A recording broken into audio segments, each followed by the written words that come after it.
How Woohoo.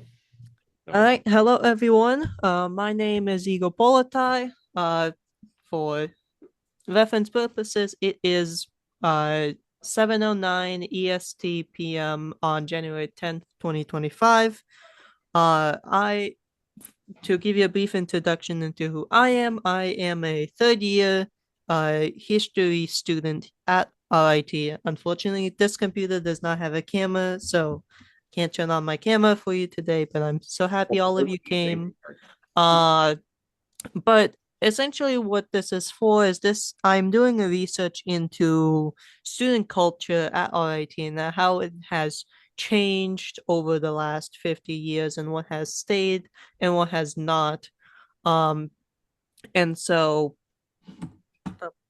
we got a new person. Uh-oh. Yay! Woo! Carl! Here comes Carl! You want it. but you can't have it? That has like a slime whip. We can Just explain, but too long. Let me sum up. Hi, hello. Hi. Yes, we're going to be very distracting as a group, just saying. I mean, I about expected that. Hello. Just to catch you up quickly. So my name's Igor Polatai. I'm a third year history student at RIT. For the last 50 years, oh, not last 2 years, I've been working on cataloging the many histories of RIT students and RIT student culture at RIT. Um, and I have compiled all of that into the RIT Iceberg, which is my main kind of document for all of this. So if you Google RIT Iceberg, you will see the past work I have done. And so this is for my upcoming revision of that project where I'm hopefully going to add a lot more, including this. So I got interested in this after I have seen your mural still exist in the tunnels camp of the dorm side, and the RIT archives contains a lot of boxes of your records and a lot of very meticulous records. And so I wanted to spend time today to really delve into and just record what exactly was community service clubhouse and how it's emblematic of student experience of that time period of RIT. So a big thank you to all of you who's spending your Friday night with me. This is gonna be pretty free form, so feel free if someone's adding something and you want to add in something, feel free to contribute, answer any question, propose your own questions. There's really no structure to this. And yeah. We do so well with no structure. I was going to just start it off to lead in. You mentioned the mural, and I think the person to talk about that is Jiffy. Maybe. So. I mean, if it's the one I'm thinking of, is it the one with the treehouse? Yep. Holy crap, it's alive. Okay. Yep. It's still there. I thought they painted over a bunch down of the middle. Just like all of us. Oh my gosh, I can remember painting it. I can still feel how cold the cement was on my feet because I refused to wear shoes. I don't know why, but it just was fun to paint. It was fun to try to work the theme of the clubhouse and also capture the idea that we all felt like, friends are family you get to choose. And I think that's what was really cool about CSCH. That was cool about the spirit of it. And I think to answer one of your questions, I feel like the houses that were not fraternities and sororities, like ours, like International House, Art House, Comp Sci House, Engineering House, they all existed to give an alternative to that Greek life. And so I think the mural kind of captured that, hey, we're basically the Goonies with a few more gratitudes thrown in. And then just quote any movie, Katie's. I think Community Service Clubhouse was also unique in that it wasn't tied to a area of study. It was community service. So we had, I was undeclared the first year, but we had artists and engineers and photography and biotech and, just criminal a great science, mixture. everybody. Yeah. So. Yeah. People were just there to use the computers. Yeah. And it was also our dorm was different than how it is now as well. I mean, I haven't visited in probably 8 years, but It's more recently than I was there. it's different how the dorm is structured as well. And it's not, I mean, it's not a special interest house anymore. It's but just the layout of it is different. Like, oh, this utility closet used to be where the RA was, that kind of thing. All right, well, let's start with introductions. So, say your name, your major that you had at RIT, and then what years you were at RIT, and also what years you were at CSCH, and also whether you had any notable roles, like if you were an e-board member or some other leadership member within the club. You can also mention that. Yeah. So I think we should go by who was there first. Was it Karel or Dave? I was going to say Dave and Karl. Who wasn't president? I was only ever secretary. I did not ever accept a nomination for president. I don't think anyone wanted me to be president, but that's okay. Right? We've got 4 presidents here. I think so. Boy, have I learned a lot afterwards. Like now I'm like, I went, oh, am I deaf? Am I muted? You're just Muted. You're Just a little quiet. Mike. Yeah. You're not as loud as I remember you. Who joined first, Dave or Karl? Third base. Okay. So I was at RIT. I started in 1989. I did not apply to be at CSCH. I was placed there. Yeah.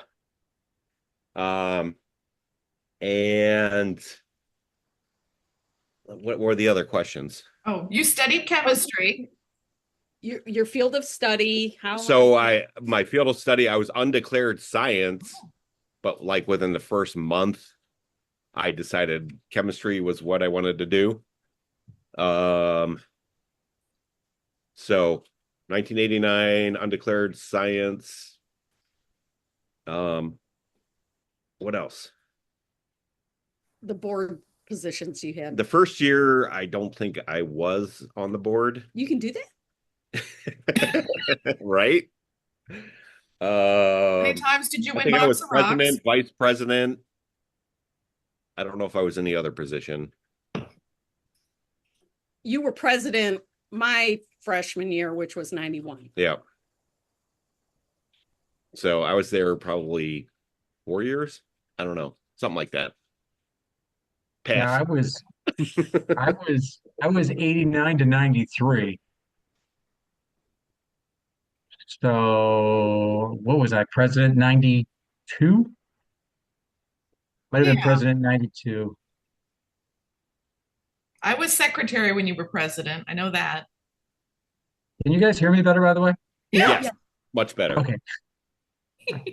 So since then, let's see, I was hotel resort management. And then I went to the Culinary Institute of America and became a executive chef, master chef. And then since then, I jumped into computers, and now I have my master's in cybersecurity. And apparently, I don't know how to work my computer. So, but it's very secure. Yes. You can't even get in it. Yeah. let's see.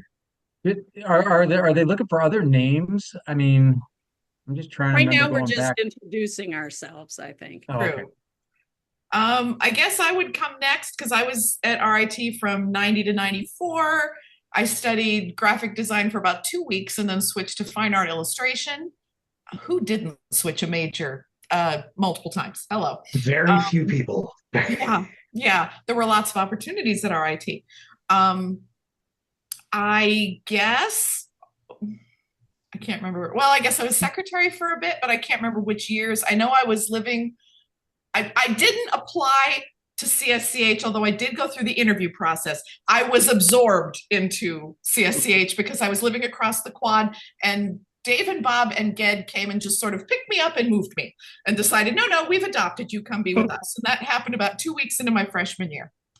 So, and that was just kind of how that went from then on.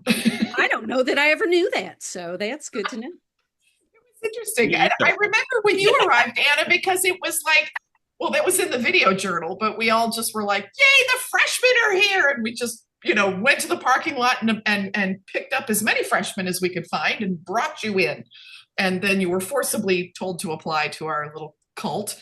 Oh, by the way, CSCH was a Rotaract sponsored club. So we worked with Rochester's Rotaract to do community events projects. So that was a thing. Yeah, that was an important part of helping them with some of their projects as well. So it was cool. Felt official. I guess I'm next. I'm Anna Cradlack, now Miller. I started in 1991. I initially was interested in Community Service Clubhouse, but I, at that time, back in the 1900s, I did not want to type my application out. So I waited until student orientation, and there was a table set up, and Dave, who rode up on his bike, and I was so excited that I got to meet the president. And so then I did start my freshman year there, and within a couple of weeks was actually asked to marry me. No. That took a little while longer. To be service secretary. So technically I was never not on the board, which looking back seems a bit excessive to me, but I was secretary then. It was the 90s. It was the 90s, yeah. And then I was also president, and I think I was community cruise director. What was cruise that? Director. You were Julie the cruise director for a while. Yeah, social activities. Yeah. Love boat. Okay. So yeah, and there's a lot of, we can talk about projects after everybody's been introduced, but yeah, so I was there 91 to well, we moved to North Carolina, 96 we moved to North Carolina, but I was probably a part of Community Service Clubhouse 91 to 90 92, 92, 93, 94. We'll say 94. Yeah, 94. Yeah. I'll vouch for that. And then I dropped off the face of the planet, apparently. No, all right, who's next? I'm next. Bob Kinkaid. My old roommate. Yeah. So I was just telling my wife about Karel Bemis and the fact that we were roommates, and that he was a senior when I was a freshman. So we kind of had a long span of CSCH between us. And she's like, "Why did they put a senior with a freshman?" I don't know, but they did, and it worked out well. So all good. So. Karel needed Bob. But so I was there 92 to 97. I was historian part of my first year. I was treasurer my second year. I was president my third year. And then I was the house manager the fourth year and stayed a little longer because it took me a while to get my co-ops done. So I did half a fifth year, and I was the RA HM for second half of that fifth year, and graduated and left in 1997. Wow, cool. So good Yep. times. So this is a little odd because I'm the youngest one here. That doesn't happen that often. Right? Enjoy it. It was the fall of 1993 when I set foot on CSCH for the second time, because I did come and visit during checking out colleges. I looked at Computer Science House and I looked at CSCH and ran into Terry Chu, who was there when I came through to visit. And CSCH seemed like a whole lot more fun. And it was. So I came directly onto the floor in 1993. And I'm one of the few people that stayed on floor all the way through when I graduated RIT in 1998. I did switch majors once. I switched from imaging science when I started to graduating with my degree in professional and technical communications. Yeah. And during my time there, I created a position that I then held onto for a while.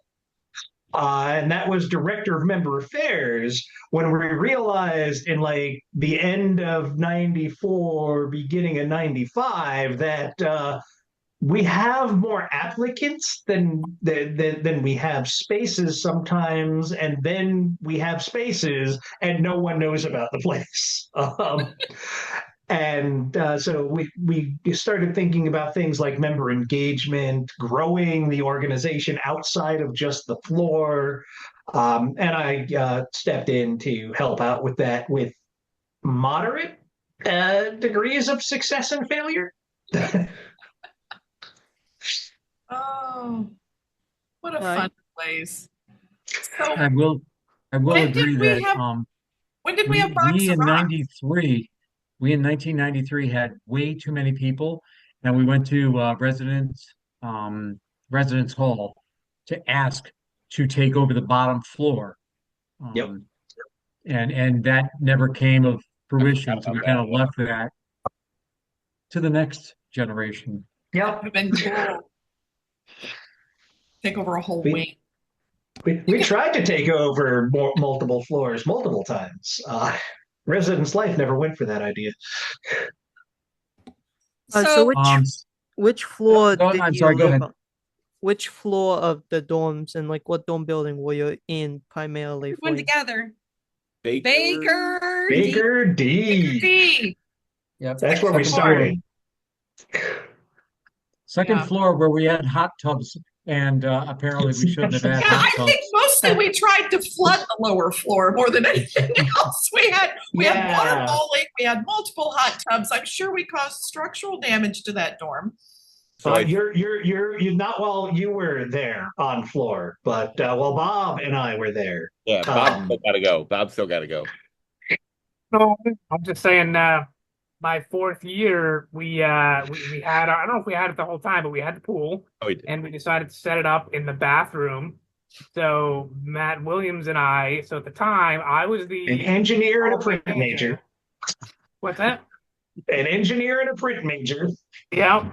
So I was the hall manager, and Matt was the president at the time. So the two theoretically people who shouldn't be doing irresponsible things decided to set up the pool in the bathroom. But we didn't realize that the bottom half of the sink was open. So because of the weight of the pool, and we didn't lock it in correctly, it bowed out on the bottom about halfway through. He wasn't a We mechanical. entirely flooded the floor. It was what? He was not a mechanical engineer. I don't know. What was he, mechanical, Keir? Well, I think a lot of engineering was learned. But the main thing that I remember from that is I looked at you guys setting it up and went, nope, and went into my room. And then, like 45 minutes later, I heard, oh, crap. And then there was water. And then you guys tried to direct the water by pulling up that tarp into into the shower without Yep. realizing the flow rate of the shower drain was I was nowhere not knowing near that. the amount of water that you were getting into there. And that just made things worse. But apparently, I was None glad I didn't lose my of it job. happened while I was there. It either happened before or after me. What's up, people? I guess I was just a calming. You were probably home in Berea, Ohio that weekend. Oh, I could be. I'm home in Berea, Ohio this weekend. so before we were on Baker D, which I was always there, what was Ellingson? that the tower where we were in the quad? What was the big building? I thought it was, oh no, our quad, the tall building in our quad was Kate Gleason. Kate Gleason. And I thought that We were, before I house was used there, to be, it used to be Yeah. up on Kate Gleason, 8th floor, I think. somewhere up there, yes. That Yeah. was before any of us. Oh, Here, Well, you we would ended know. up Did it back go up back? there. It was the same floor? Yeah. Eighth floor? Sure. You said Yeah. eighth floor, Jiff? I think 8th or It was somewhere up in that building. it was It was up, way up. it was way up there. Well, we ended up on Gleason 8 when they were renovating the shorter buildings. Oh, And that's where I closed out my time there. Wow. Okay. So kind of So- returning to where it maybe had started from what I Yeah, remember. put him back there. Yeah. Yeah. They damaged it So we- before, let them do it again. They can damage 7 floors with the water. So is it We weren't allowed to Igor play with or- water anymore at that point. We It's Is it Igor, Igor? Igor. Igor? Okay. like as in like Igor. Hunchback of Notre Dame, Igor. Ah, Nice. very good. How many Okay. Right, so- times do you have to say that? That's the common way I introduce my name. Okay, so for people not familiar with Clubhouse, records left at the archives mention everything from various social events. So listed here I have shaving cream wars, camping trips to Camp Amahami, Halloween parties, Dorm of Doom, Dorm of Doom! murder mystery parties, both Star Trek and British, human Yes. monopoly, toga party, beer jam, trips Beer to Darien Lake, and Secret Santa. So, what was the kind of like social as we'll get into projects a bit later, but I want to learn the about fun the stuff. social events or aspects of this club. We just loved having gatherings. I think so many of us had so many different studies that it was really easy to plan, at least, in my early years, I know it was really easy to plan social events because some of them that took place that probably aren't in the records because it included underage drinking was, things like an around the world party and Martini Palooza, for which Big Katie, if you remember Big Katie, and I made t-shirts using a halogen torch light to burn the screen printing. awesome. Completely on all legal. All legal. Yeah. Well, nobody ever checked any of that. Although there were several times where Big Katie was on the floor testing the martinis after testing the martinis. Anyway, no, but that's not the subject. But yes, there were many actual Doesn't sanctioned remember any of social that. events. But there was I good stuff. doubt the people who were there remember much of it. It sounds like. I don't know.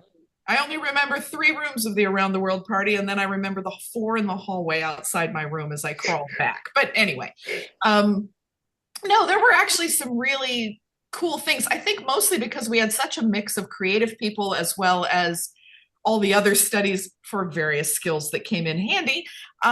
We made t-shirts for just about everything. So we either designed them, printed them, whatever. We liked to dress so like as Keir is doing, repping these sweatshirts we would make every year, making at sea. And so we always tried to make sure that we had stuff that would identify us as a group. And I think the social events just helped us bring us together. A lot of people when you first get to college, you get a little homesick. And I think it really helped a lot of people not feel so homesick because we felt like we had friends that were really family. And you could kind of get to know a wide swath of people. I mean, one of my first roommates was Sheena, who was from Jamaica and had never seen snow. So, fun stuff. I think also, I mean, the community building, that's all part of what the resident advisor was helping with as well in the beginning, with like camera caper. Yeah, can you, Anna explain camera caper a little bit because that happened for numerous years. I think that was one of our highlight events that we did. Oh yeah. Was that a Ged creation or did that predate him? No, I think it was with Ged. I think he Oh started yeah, it. Gideon was one of. I think he might have started it along him and Talos started it. I think. Oh So, yeah. so we've got to mention for the record that Ged was probably one of the best HMs around. He was just awesome at the job, and everybody liked him, and everybody respected him. And to the point, I mean, there was a social director who was like an elected position, I think, in the club. But then it's also the RA's job. So between having two people whose official job it is to, create social events, it seemed like there was always something to do. And you really didn't need to go anywhere else to find something to do and stay busy on campus. So that's true. It was a really good time. Yeah. The idea of we were a community oriented community service clubhouse. Yeah, to begin with. So, building that community from within and then being able to go out into the greater community, whether it was on campus or off campus, really having those shared experiences and were social as well. But in terms of just like at the beginning of the year, the first thing I remember is camera caper. And that is where everyone who is part of the organization, whether they lived on the floor or off the floor, everyone was invited to, and you were broken up into teams. Again, back in the 1900s, we had cameras with film. Slide film. We had to wait and get them developed as slides. Yes. There was slide film, there was print film. Kodak. Kodak. Well, yeah, Kodak. They were digital cameras. You had like 24 pictures you could take. We only allowed 20 pictures. That's right. And you only got points. Like you might get a point for wearing a hat. You might get 30 points for getting a tattoo. You might get 100 points if you crossed the Kroger swampy place and stood up by the Kroger sign. Marketplace Mall. Marketplace Mall. Wait. So if you found the secret pathway. Yeah. And someone maybe didn't load the film correctly and didn't get the and then you had to get the film developed by midnight, right? Yeah, you had all day. You were teamed up with drivers so that you could go, and you had a list before smartphones. Long before. You had a printed list of like activities or objects or people or locations, and each one you had to try to get multiple things into a picture. More points. Yep. And have the time. You had to have the time of something showing the time. Oh, that's right. I forgot about that. Because either like AI. Oh yes. Nice Holy shit. Hey, who's in that one? Steve. Steve McCain. Steve McCain, yeah. There's a whole lot of older folks in here, but Steve was on a bike, on the Tiger, and this was kind of the idea. And as many people as you put in the picture, you got a point. I forgot about that. Yeah. Flying that was kind of the idea of camera keeper. On a Tiger on a bike. What? Yeah. And there was the clock. There was a little clock. Flavor Flav in representative. Yeah. I forgot about you had to have the time. That one. So the idea was this was the ultimate of icebreakers. It taught people off the floor about us. It brought us together, and it was just a fun time. And it was just one of those great events that we did. We had so many of these, and I mean, those are some of the best memories I have. I Oh mean, yeah. we even used to do banquets where we used to put up prime rib, and we had to Oh, dress up, and then we were on the floor, all hanging oh, It's out, true. and doing Drew. things. Oh my Lord. Babcock. Drew Hey, Dasger, yep. Oh my gosh. Who are those I babies? just is that I just Mickey? saw Babcock. Oh, no, that's You don't Kelly. have to go. Yeah. Good Lord. There's Bob. Kelly. Where's Bob? There's Bob. Good Lord. Okay. Bob. Yeah. Oh my gosh. Yeah, we had so much fun with those events because, well, and if depending on how many shenanigans you got involved in, it really gave you a great chance to meet campus security too. I think also it immediately started the year off with something really memorable Yeah. and bonding that helped you move to, the next level of working together or whatever. Oh yeah. And speaking of Figuring out social, who you got along with and who maybe you butt. Or what I don't major you wanted to. yeah, it was nice. I mean, talking about social icebreakers, it really immediately gave you could come back from class and you knew there'd always be somebody around in the lounge. There'd always be somebody to go to a meal with. There'd be somebody to talk to if you were up in the middle of the night, or someone to bounce an idea off of if you were just sitting around trying to finish a project and you ran out of any ideas, It's a late night. That would be me and Terry. All hours. I do believe Terry had an open invitation to me that I could just, again, with the typing, I could just scooch my paper under the door and it would be typed up the next day for me to turn in. He was fast, but unfortunately Yeah. not always accurate. So I did finally have to learn to type it myself. So I room with Daniel Singh. Both him and And Dan. Daniel Singh was one of those few people who went to RIT for Comp Sci who was smarter than the teachers and refused to go to class and said, just give me the final exam and he would ace it. Yeah. He Who was that? scary. Dan Terry's old roommate? Yes. Yeah. Terry Dan and Chu's Terry roommate, roomed Daniel together. Singh. Yep. Yeah. I did not remember his last name, but yeah. Yeah. Okay. And they came in and So- they both had full-size computers in '93, two of them in one room, which was rare at the time. Yes. It was fun. It was fun. It was so cool. Another one of the weird things that we did, because Gideon was known for always having Star Trek on, and we watched every episode and everything like that. But Yep. poor Dave and Bob and Jed would get together every once in a blue moon, and they would do a Mystery Science 3000 It's on themselves. YouTube. And is it on YouTube? Like 15 seconds of it. I could post it in the chat if I can find it. Holy crap. That's awesome. But yes, we And- did a lot of weird creative things that were also just ways to just let your creative mind wander.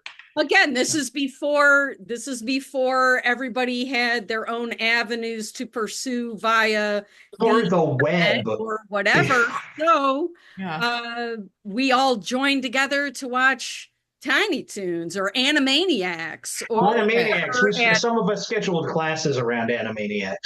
Yes. which rightly so. And do you remember the VHS machine, VCR, that had to, yes, and you had to manually wind it, and it had to be up on one side, and you guys, whoever could actually, It's only me and Bob. It was only yeah, Dave, like you Bob, Other guys Bob. had to Yeah. wrangle that Bob thing. Burke. Bob That Burke. was- Yeah.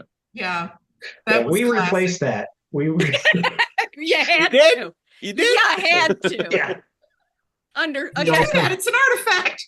With a Blu-ray player or Oh no, this was long before Blu-ray. Yeah.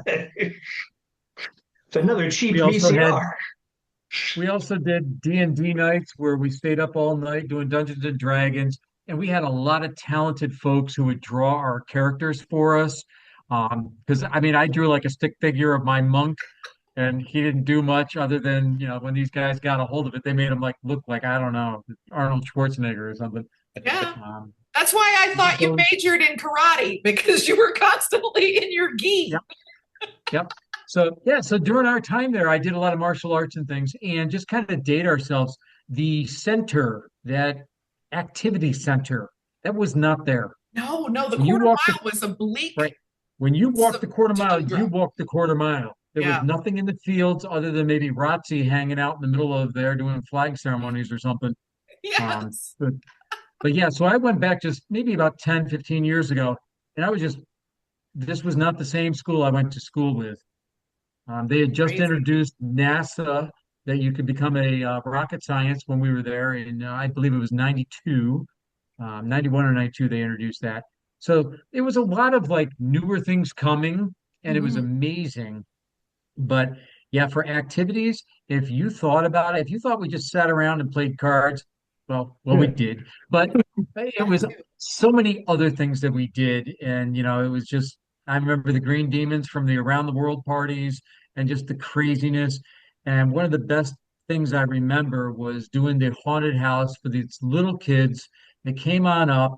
And I forget who came up with the idea, but we did stairs that led up to this like small square table, and the kids had to take this leap of faith where they stepped out and people like lifted them up and then moved them around. So it was like a levitation boards that they did, and it was in the dark. It was awesome. And it was a lot of work by a lot of people. I mean, we all had to bring out our sheets. We brought out our dressers. We put bed frames over each other. It was an amazing walkthrough for the whole thing. So Does great anyone times. in this call remember going and stealing that highway tarp roll and bringing it back to cover the entire floor with black tarp? It was all the hallways, it was the lounge, every surface was black plastic highway tarp that we stole from. I remember Operation Van Pelt to Oh go yeah, well we went, yeah, we hunt went, pumpkins. yeah, we cleaned a field of pumpkins and that was not a good smell a few days later, but it was fantastic for the haunted house. And Igor, just so you know, we stole appropriately. Like we went to pumpkin patches that were already picked over, and then we Yeah. took the pumpkins that were left in the patch all by themselves. Get in there, Bob. What are you going to say?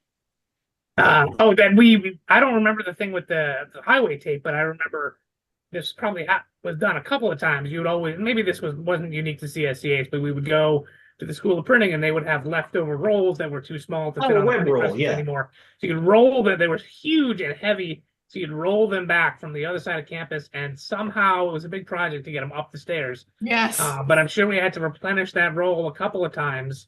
But it was nice because it was always a big, massive sheet of paper that when you wanted to put posters on the wall, and organize an activity, it was always easy to do. Between Lots the of the paper. art majors and the creative people and the big rolls of paper, there was never any problems communicating to people.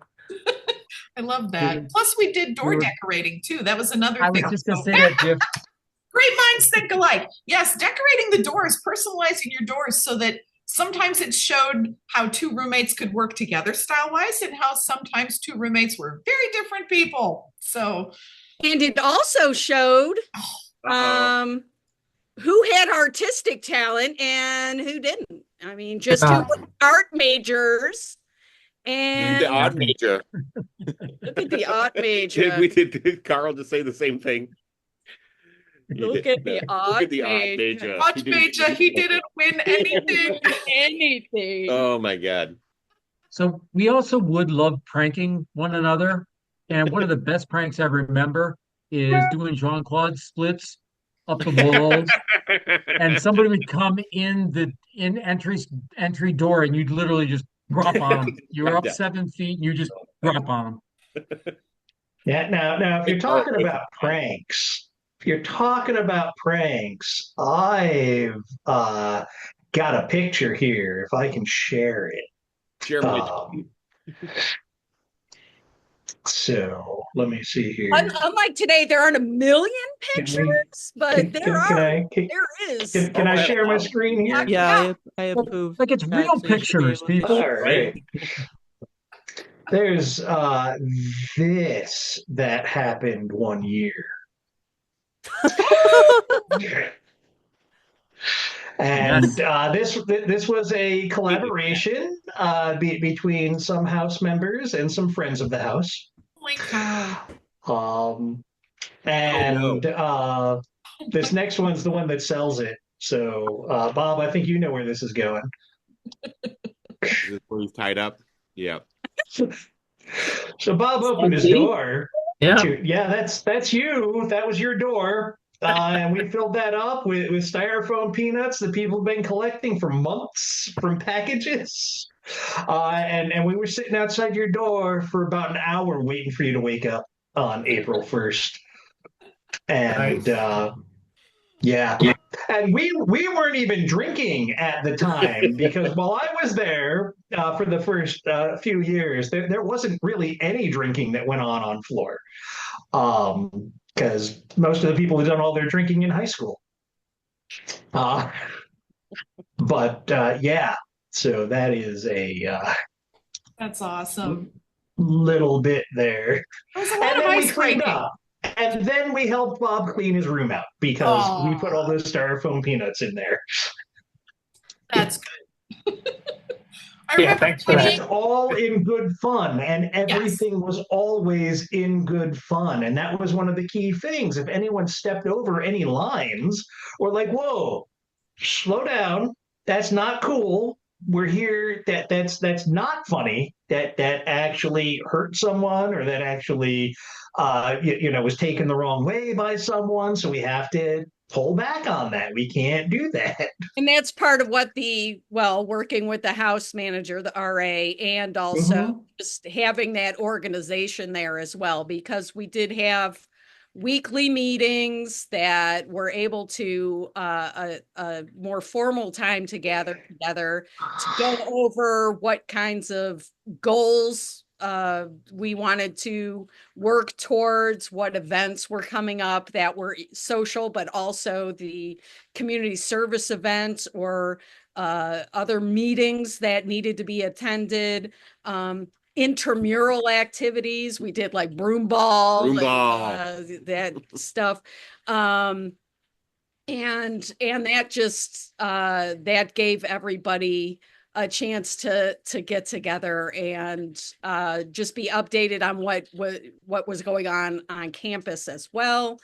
Um, and opportunities to suggest projects that we could go to, or just to confirm who was going and how we were getting there, and the logistics of things like that, because a lot of our Rotary projects were off campus. So and Right. some of them were community events, some of them were just individual bits of service that we would do. I know my roommate Christine and I used to through Rotary, we got hooked up with a like a preschool, like a daycare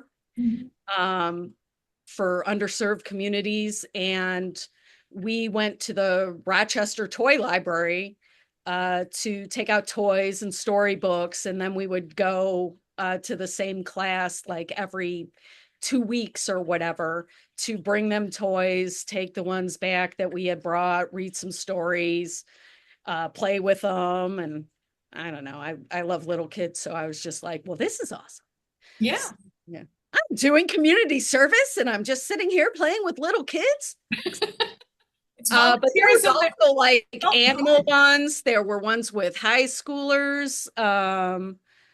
Enterprise. Camp Enterprise. Oh, yeah, camp. That week. Oh yeah. Well, that was also discussed at the weekly meeting. A very important memory for everybody, which was nominating each other for who would win the box of rocks. That was an official vote every week. It was a what? A roast? No, Basically. It was.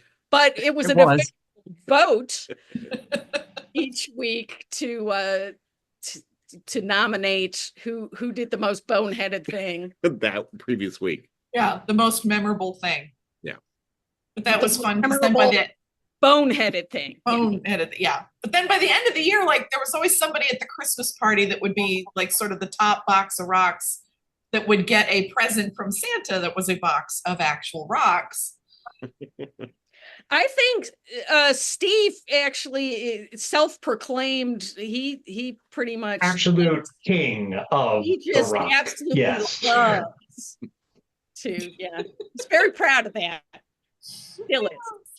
Fun Okay. times. I want to ask you. So, I want to ask you about the mural. So, there's one of quote unquote official mural I know of CSH or CSCH, which is the treehouse underneath Nathaniel Rochester Hall, which was recently renamed to Douglas Sprague Hall.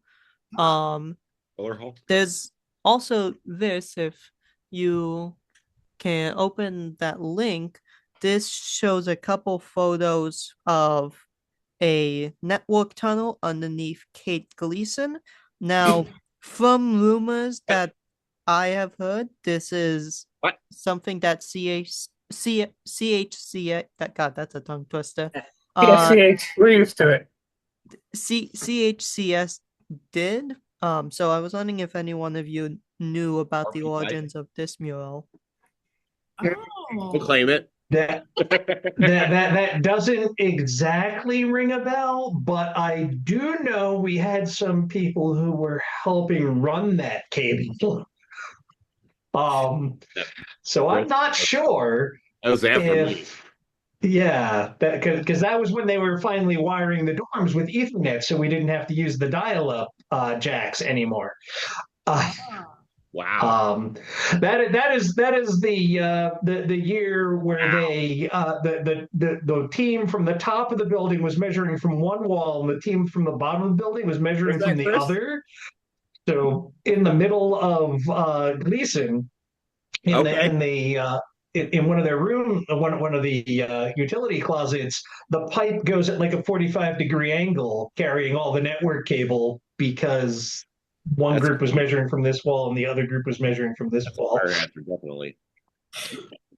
But I don't know about painting those. I don't know who would have done that. Yeah. Those in that networking room are not of my they're not my artistic style, and I don't remember being involved. Yeah, no, it was that would have been solidly during my time. I do believe, but I don't remember anyone doing that.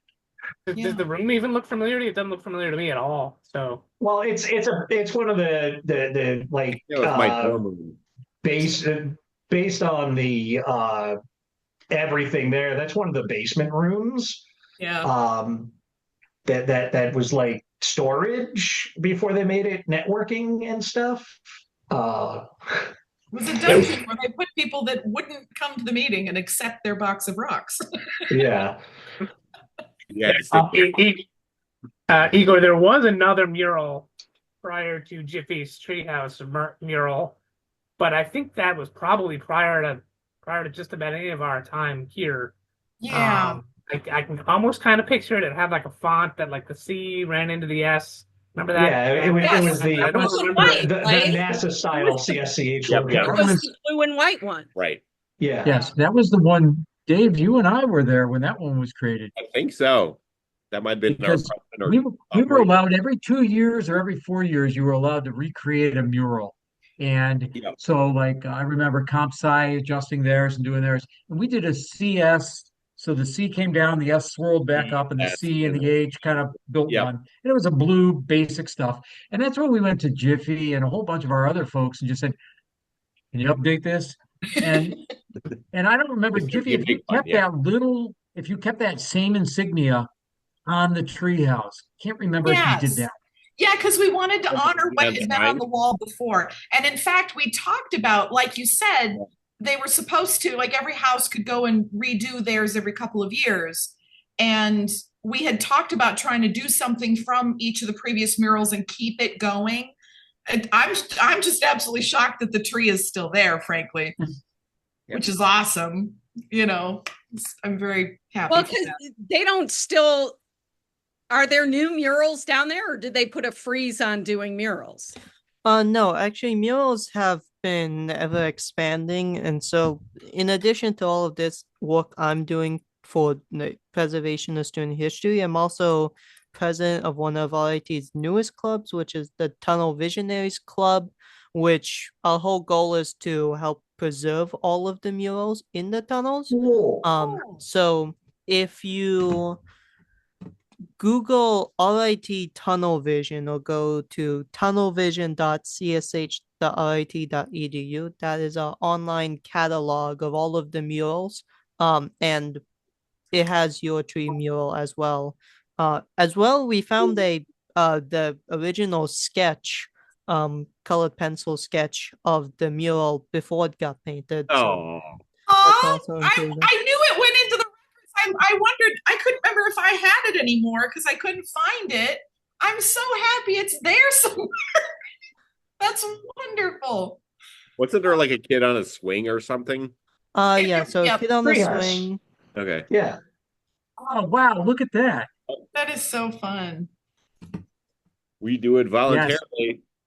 Yep. And we did keep that. So where that kid is sitting, the that CSCH Baker D CSCH, that logo, how it's swirled together, was exactly the old one. What are you Man, all looking at? I'm missing something. I just Googled Somebody can tunnel share vision here. the Let me. And then I'll send it to you in a second. All right. There's one of that Yeah. particular. Share that. Oh, yeah, that's computer There's- science, yeah. There's, Am I- yeah, I love. Oh, man, I was slower. Do I want to Yeah. share my screen? No, Or- Carl's got it up there. Well, everyone's putting it in chat. It's because Yeah. we can't. You gave us pictures In to the look at. chat. Now we're out of control. Double click on the picture. Okay, so can you talk more about this mural, the 1991 Treehouse mural? Wow. I'm looking at all the murals now. I'm completely distracted. You should not have No, told us. yeah, me too. I was with you. Wow. Yeah. Oh. That's so funny. Oh, there's the sketch. Okay. Oh, Yeah. man. I'm having flashbacks. Our logo was Community Service Clubhouse. We do it voluntarily. It's kind of like Nike. We had it way early. And then we did on the ladder, those were like just kind of our events, Yep. to just kind of explain who we were.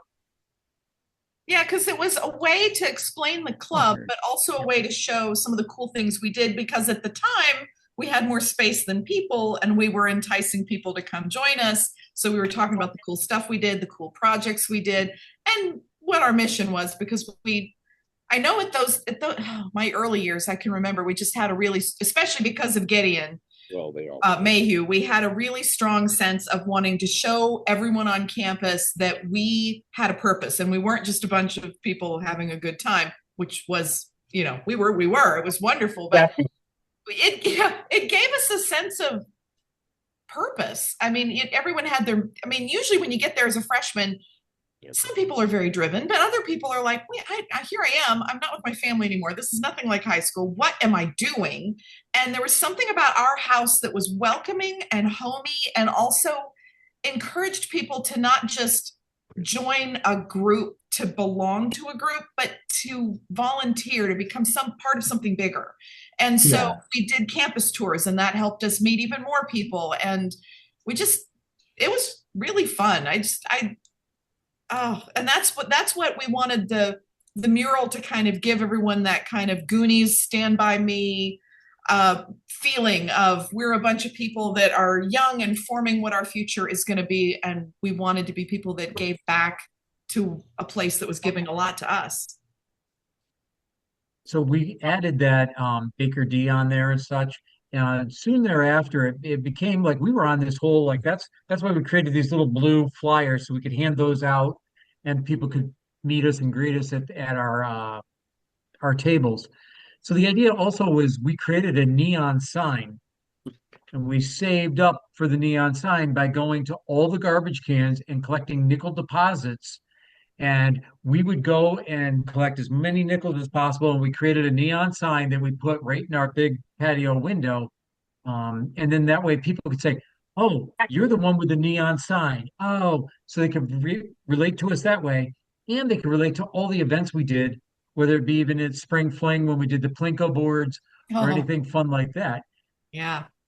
we just tried to be different than everybody else. And by being different, we brought in so much knowledge and provided so much value. The best memory I have, and probably one of the best memories I have, was giving up lunches. A ton of us gave up lunches for a week.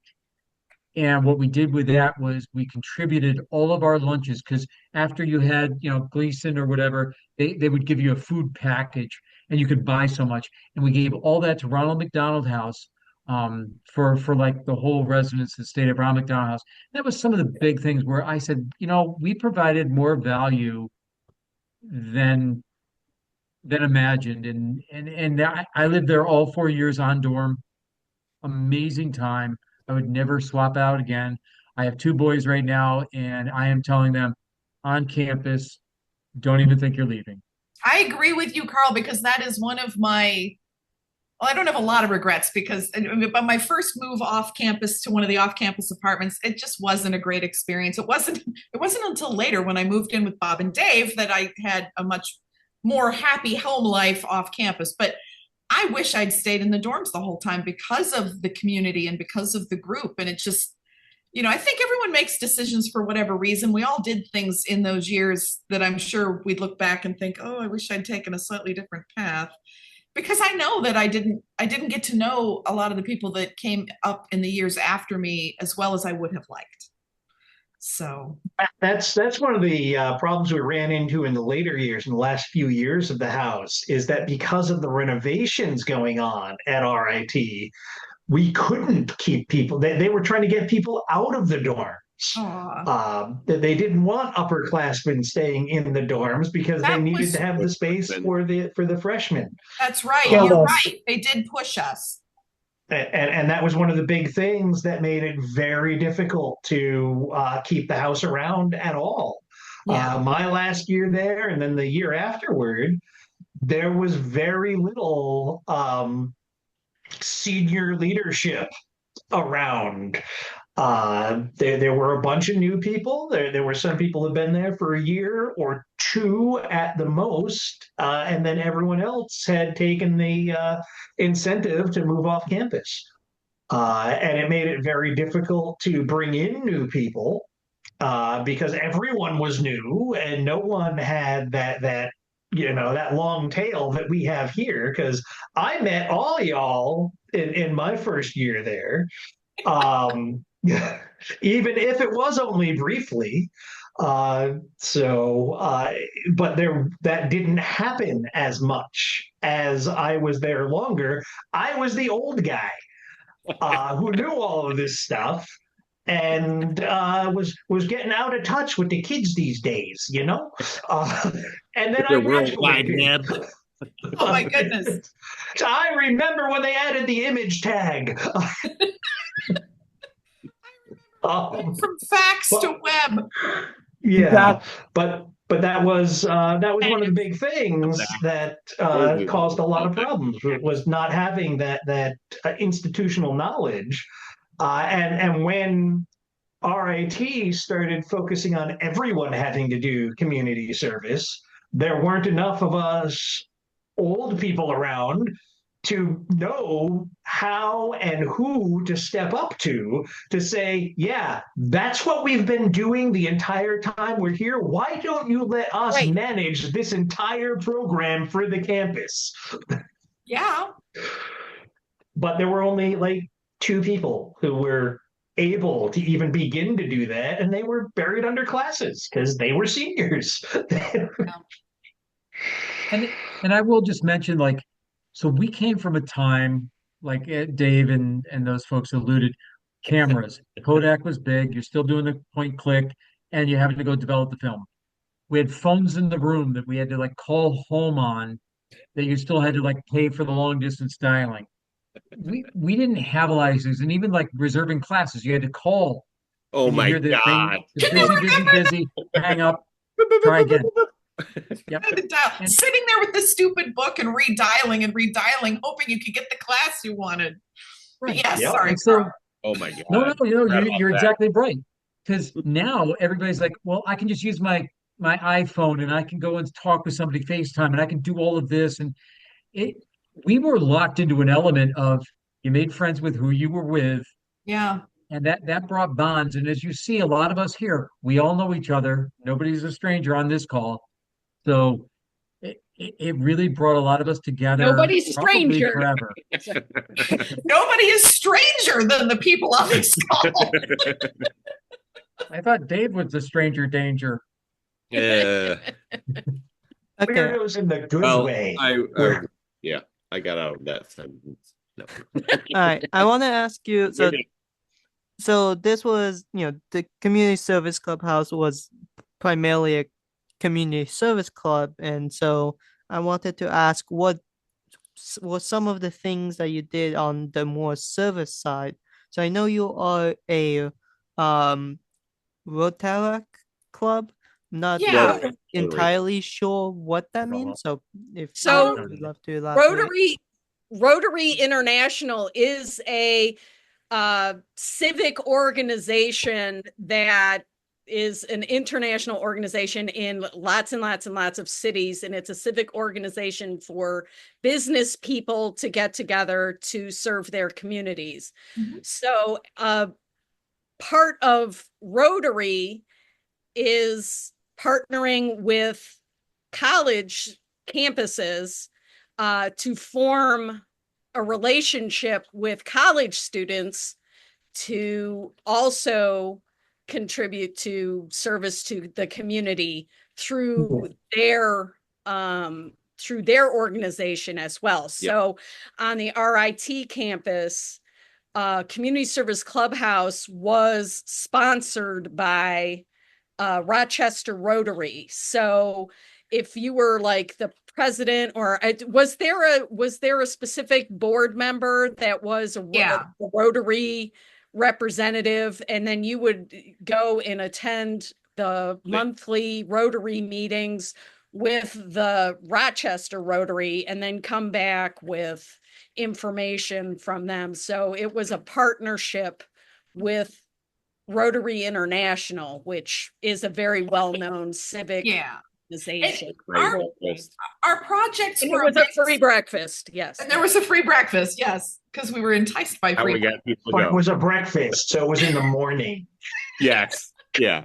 Yeah, it's the only thing that would get us out of that. Yeah, if you didn't have a class you had to attend, there better be food. But yeah, no, our projects through Rotary International were more focused on the Rochester community and got us involved as college students with the local community in the Rochester area. However, our club also got involved with on-campus organizations to take care of things like the campus tours. And like Karel said, there were all these sort of fairs and events and things across campus to bring students together and to help be icebreakers to freshmen that, I mean, I can't imagine this lifestyle, but just living in the dorms, not part of a club or a house. I don't know how that works. I lived that way for 2 weeks. I was a feral child in the wild until they brought me in. But basically, the projects that we did on campus were much the same. We sort of took what we learned from Rotary International and applied it on campus to help build community, to help build connection. And it was cool. Yeah.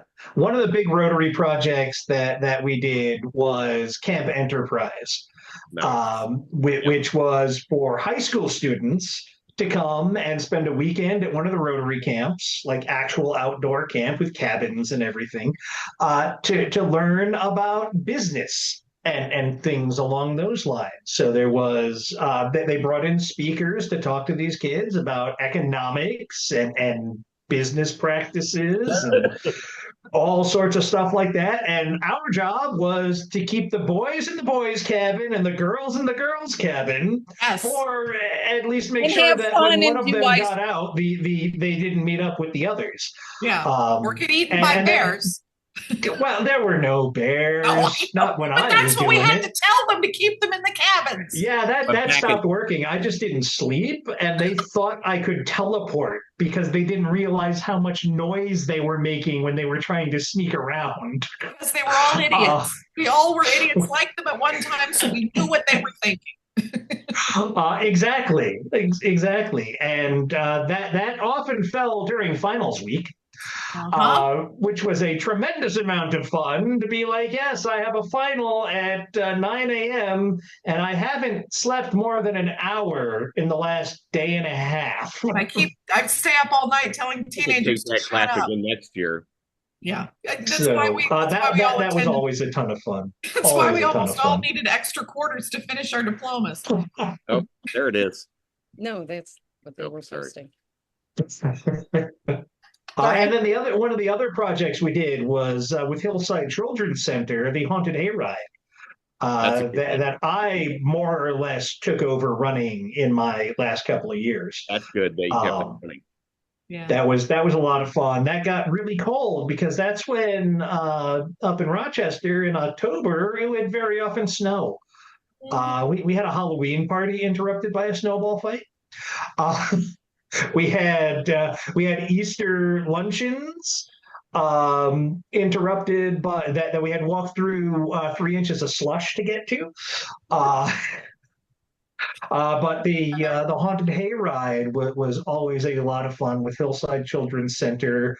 Going to Denny's after haunted hayride when we were all still in death makeup and monster makeup. I'm sure that was a favorite part for the wait staff at Denny's and anyone else who was there at the hour we were. That's all you got.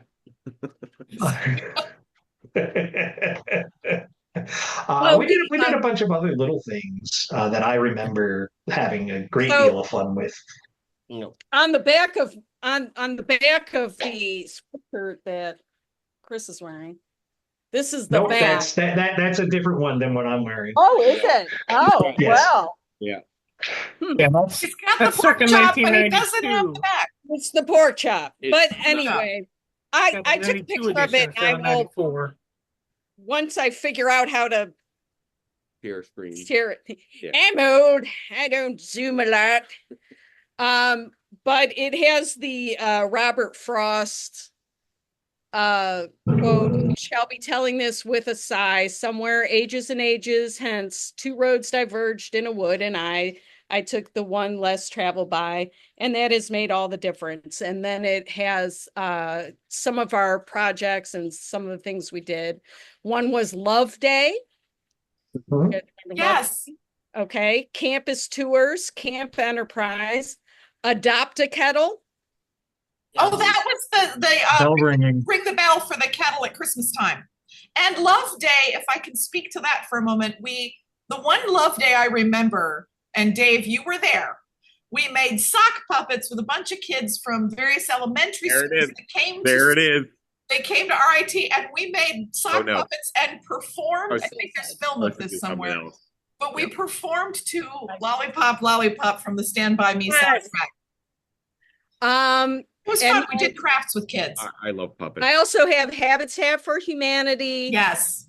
Big Carl Brother just put a link. Yeah. And Ronald McDonald House.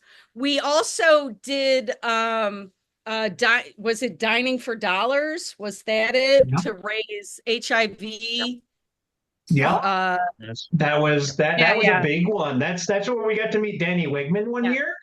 And we got to hang out with the people who were paying like $200 a plate for food. Wow. We were very much out of our element for a lot of us. We've got right here. We're doing this for free. How much did you pay? This is from one of the Dining for Dollars events. And you know, it was just a big to do at one of the malls. They set up tables, they had cocktail hours and everything. We dressed up to go. A lot of us clean up pretty well, given the chance. Yeah. No, that's my goodness. And then, you know, we were there to help set Little up. Bob. Sorry, Bike We were Bob. there to help set up and clean up. Wow. Oh, I remember that. Yeah. Is that Adam? Yep. Adam Conroy. Courier. Yeah. Oh, It's the same. You haven't changed. The same. A little bit, but A little bit less hair. no, same, more or less Right. the same amount of hair. More or less. That's funny. I think it's a little further back on the sides, but not by much. I have same hair and more face. Mm. I just have more silver. That's the only thing. I have still more the face hair. and less hair. Oh, Okay, that's so other things on your mural, also, so homeless industry and spring so- fling. Spring Fling. Karl talked about Spring Fling a little bit. Yeah, so Spring Fling was a giant event that happened in our quad. And it was, you just go through the quad, and we built a Plinko game where you take and you drop a coin. We put all the nails in the board, and just like The Price is Right, you do a Plinko thing. You won some awards. It was a great time. There was a lot of ping pong things. There were a lot of fun events, water balloons.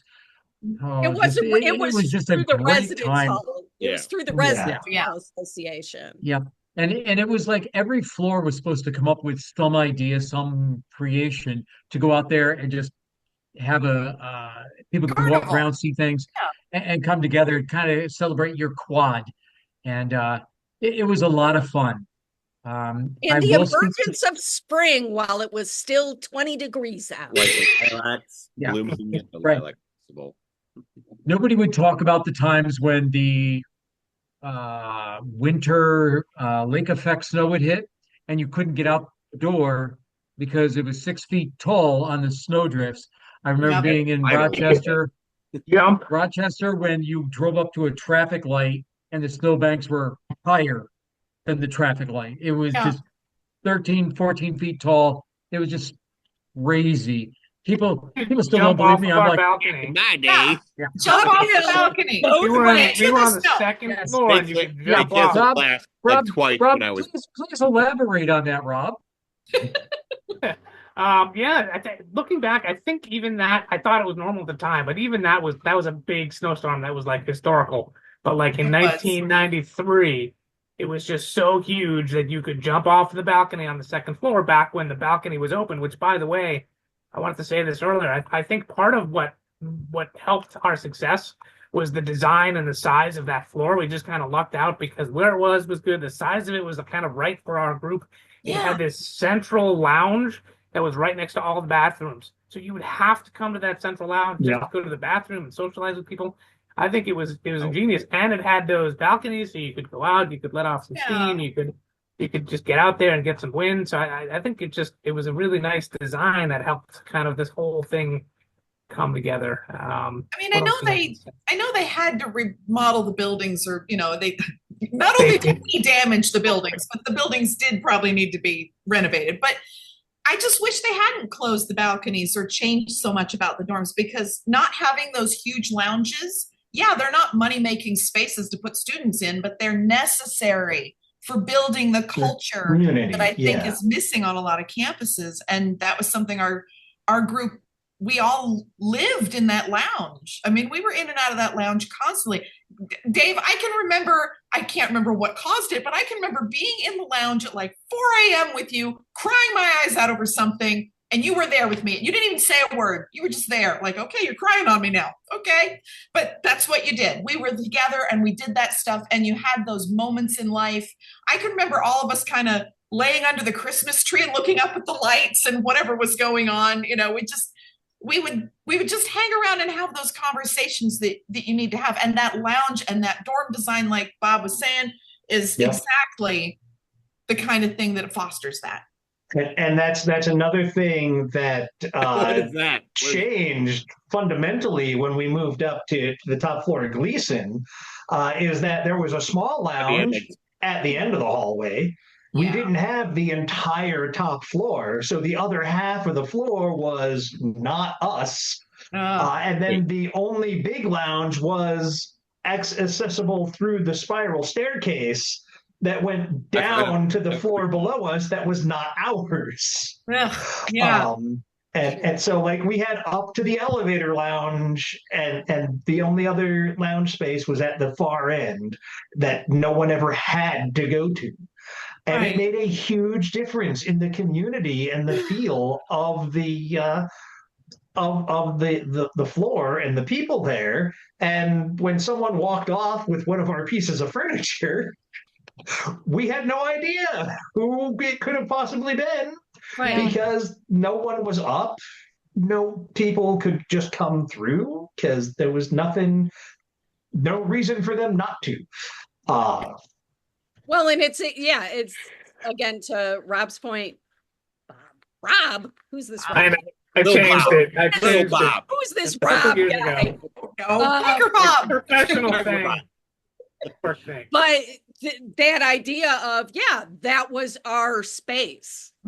yeah. So again, exactly what you were saying. It felt like the heart of our home because the stairs were at the opposite ends. Yep. And so everything that was us was right there in the middle, and nobody was going to come in that somebody didn't notice that there was a stranger on the floor, I was going to say, and if you weren't there for any, you're going to be like, who are you looking for? Why are you here? Who are you? Yeah. You want to join? What? You don't have to type it. You can write it out. I wrote It definitely allowed us to meet. And we're We met married. so many people. I mean, I just brought this up because of tax spray, because I never knew what a tax spray was, but our artists who were pencil drawing, who, drew my feet and only got a B minus because nobody believed that the feet looked that bad. Just learning from each other and stuff. So I don't know. I guess we got off on a side tangent. I'll bring us back. I do want to speak to the homeless one because that one actually is still near and dear to my heart. I do it every once in a while. It's probably been about 4 or 5 years. I hate to say it. Um, our homeless, we used to volunteer at a lot of homeless centers and things, and a few of us didn't go home during Thanksgiving. And a few of us, if you were crazy, and now I look back and I'm amazed I'm not dead, you would go and sleep with the homeless during Thanksgiving. We would stay on campus for Thanksgiving or Christmas, and we would go out to where we knew homeless were established. You go out, you introduce yourself, and you'd be like, "Hey, I want to learn more about you, and I feel I'd give you a little bit of personality, somebody to talk to, or whatever." And you'd hang out with the homeless, and you'd spend the night out on the streets with them, and sleep in the. I remember sleeping in over by the library. I remember sleeping over in a few subway areas or subsystems like buses and events, and so I did that like probably 3 times while I was there. Definitely a scary event now that I look back, saying I'm amazed I'm not dead. But yeah, I still actually to this day I'll still go out and find some homeless people because I actually work I do cybersecurity for a hospital. And so some of my stuff that I give back is I find a few homeless people, go back out and find them out in the woods, kind of go see their community, talk with them a little bit, and see whether or not they want to come back to humanitarian or receive humanitarian type things. Um, and it's amazing that still so many of them are like, no, I'm happy out here in the woods. I'm fine. And so I try to give back wherever I can. So the homeless part still speaks to me because now with the California wildfires going on, Yeah. and just the hurricane that actually blew up through here, a lot of us know that one with Helena. Yep. Um, so or Helene, sorry, Yeah. I didn't mean to put a on it, but Did we do something with an animal shelter? Did we do something with animals? Juggling. Juggling? we did a lot of things. No, I Juggling, know. yeah. It's hard to, We without did looking. a lot of things. I feel like, I mean, so the idea, Igor, that we came up with a long time ago because we were trying to say, all right, so many people had to do so many events. And I remember this during my presidency that you had to do like For us to 10 get kicked events off. per. Yeah. And everybody was like mad at me and they hated me. And you know what? Looking back at it, that was pretty egotistical and stupid.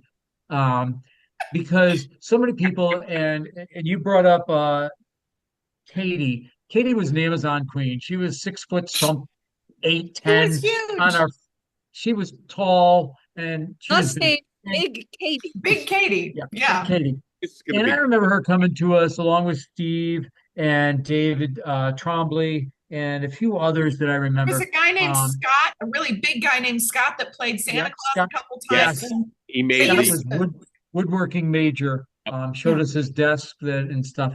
And so I remember talking with them, and a lot of them were just like, look, I'm donating blood. Can't that count?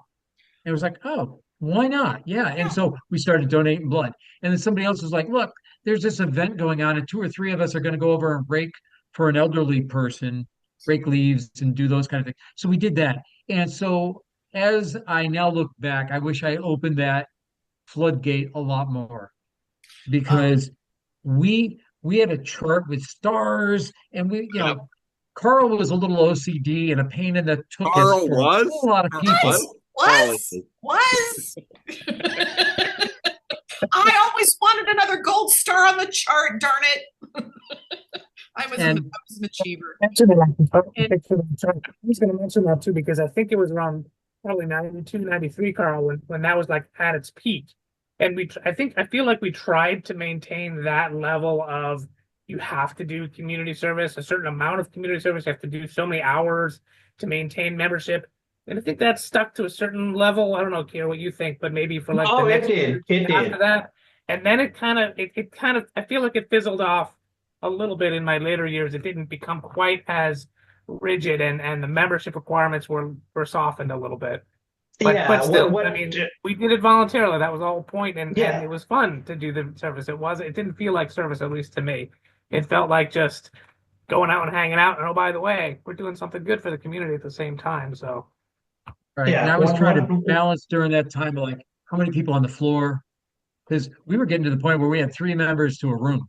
Yeah, there were And so some. when you started saying three people living in a dorm room, it started getting packed. And then it was kind of that question like, should we start holding the same people the same accountability? And yeah, I learned I've gone into management since I sit up on the C-suite on numerous things. And so I've moved on. And so now I'm looking back fondly over my years going, I would have fired his Tookus a long time ago. So Hold him to the CSCH standards. I mean, I think I was secretary while you were president, Carl, and I can remember as much as I loved Big Katie and Big Scott and Big Steve, and I don't know why so many of them were named that, but some of those people, as much as we loved them, they weren't there for the same purpose that some of us that were coming in newer.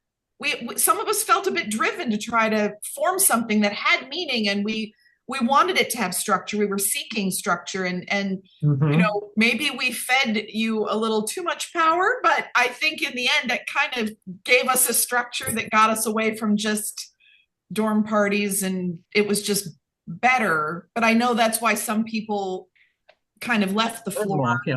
Yeah, it Well, happened. one of the things in my later years there that we started focusing on project wise was making sure people would attend the big group projects we did.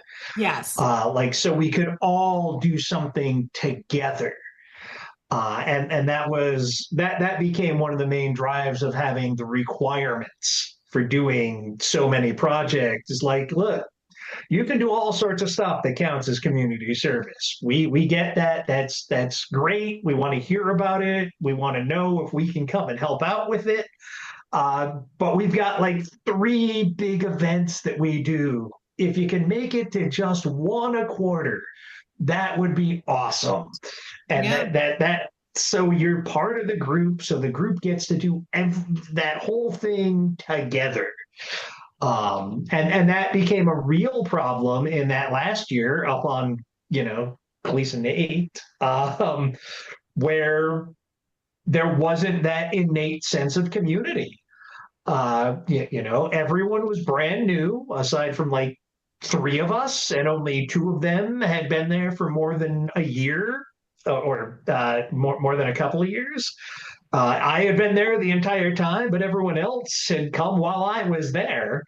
And we were the only ones that had rolled over from the previous year. Everyone else had gone off to live off campus. So everyone was new. The flavor of people also changed because so much had changed in like people's high school experiences. Like when I showed up, a lot of us were people who did not have a great time in high school. What? A lot of us did not have a great time in high school. By the time I was leaving, we were getting people that had signed up for Community Service Clubhouse because, well, I want it so it looks good on my CV. So when I graduate at the top of my class, I can get into this graduate school, which is a completely different attitude. And they were very focused on a multitude of other things. That's not to say they didn't contribute. They didn't feel like family. They didn't take us on as family. There were definitely some who did, but it wasn't the same. I know one of my favorite people who came through the house over the years was Paula, and she was paying her own way through college. She had a couple of scholarships, but was working also. She was pledging a sorority at the time, too. And she was still there for CSCH at every project she could possibly be at. And she was an absolutely wonderful person. She lives here in the DC area. I haven't seen her. We talk every now and then on Facebook, but we have not been able to get coordinated so I can meet her husband and her kids and everything. But she always impressed me. And we had a few people that came through like that who did manage to do it all and make it look mostly effortless. And when they needed to lean on people, we were there for them to lean on. Yeah. I know I leaned on some people really hard a couple of times because stuff went weird sometimes. And that's all part of growing up and learning stuff. But some of the times where I felt most at home and most connected to people was at CSCH because of stuff we all did there. And it was that shared adventure, in some cases, shared trauma, in other cases, shared adventure that made it really work. And I know other houses had that to an extent. Like I know International House had all sorts of stuff they did. I know Computer Science House had a bunch of great stuff that they did. Engineering House, Photo House, as part of the Special Interest House Association, being a rep to the Special Interest House Association, I was around all those houses at various times. We all had friends in all of those houses and on a couple of regular floors too. Those people spent a lot of time at CSCH because it was more interesting than their regular floor. But it was really I think this all started from talking about the structure of the floor. Um, and the and getting together for projects and everything is that space and shared experience are hugely important to everything for what the house was and what it could be and everything, and that changed over the years because it's made up of the people. As the people change, Well, and things change. I think you mentioned before too, as the wider RIT culture said, okay, we want everybody to do community service now. It's sort of like, hey, that's our thing, like Yep.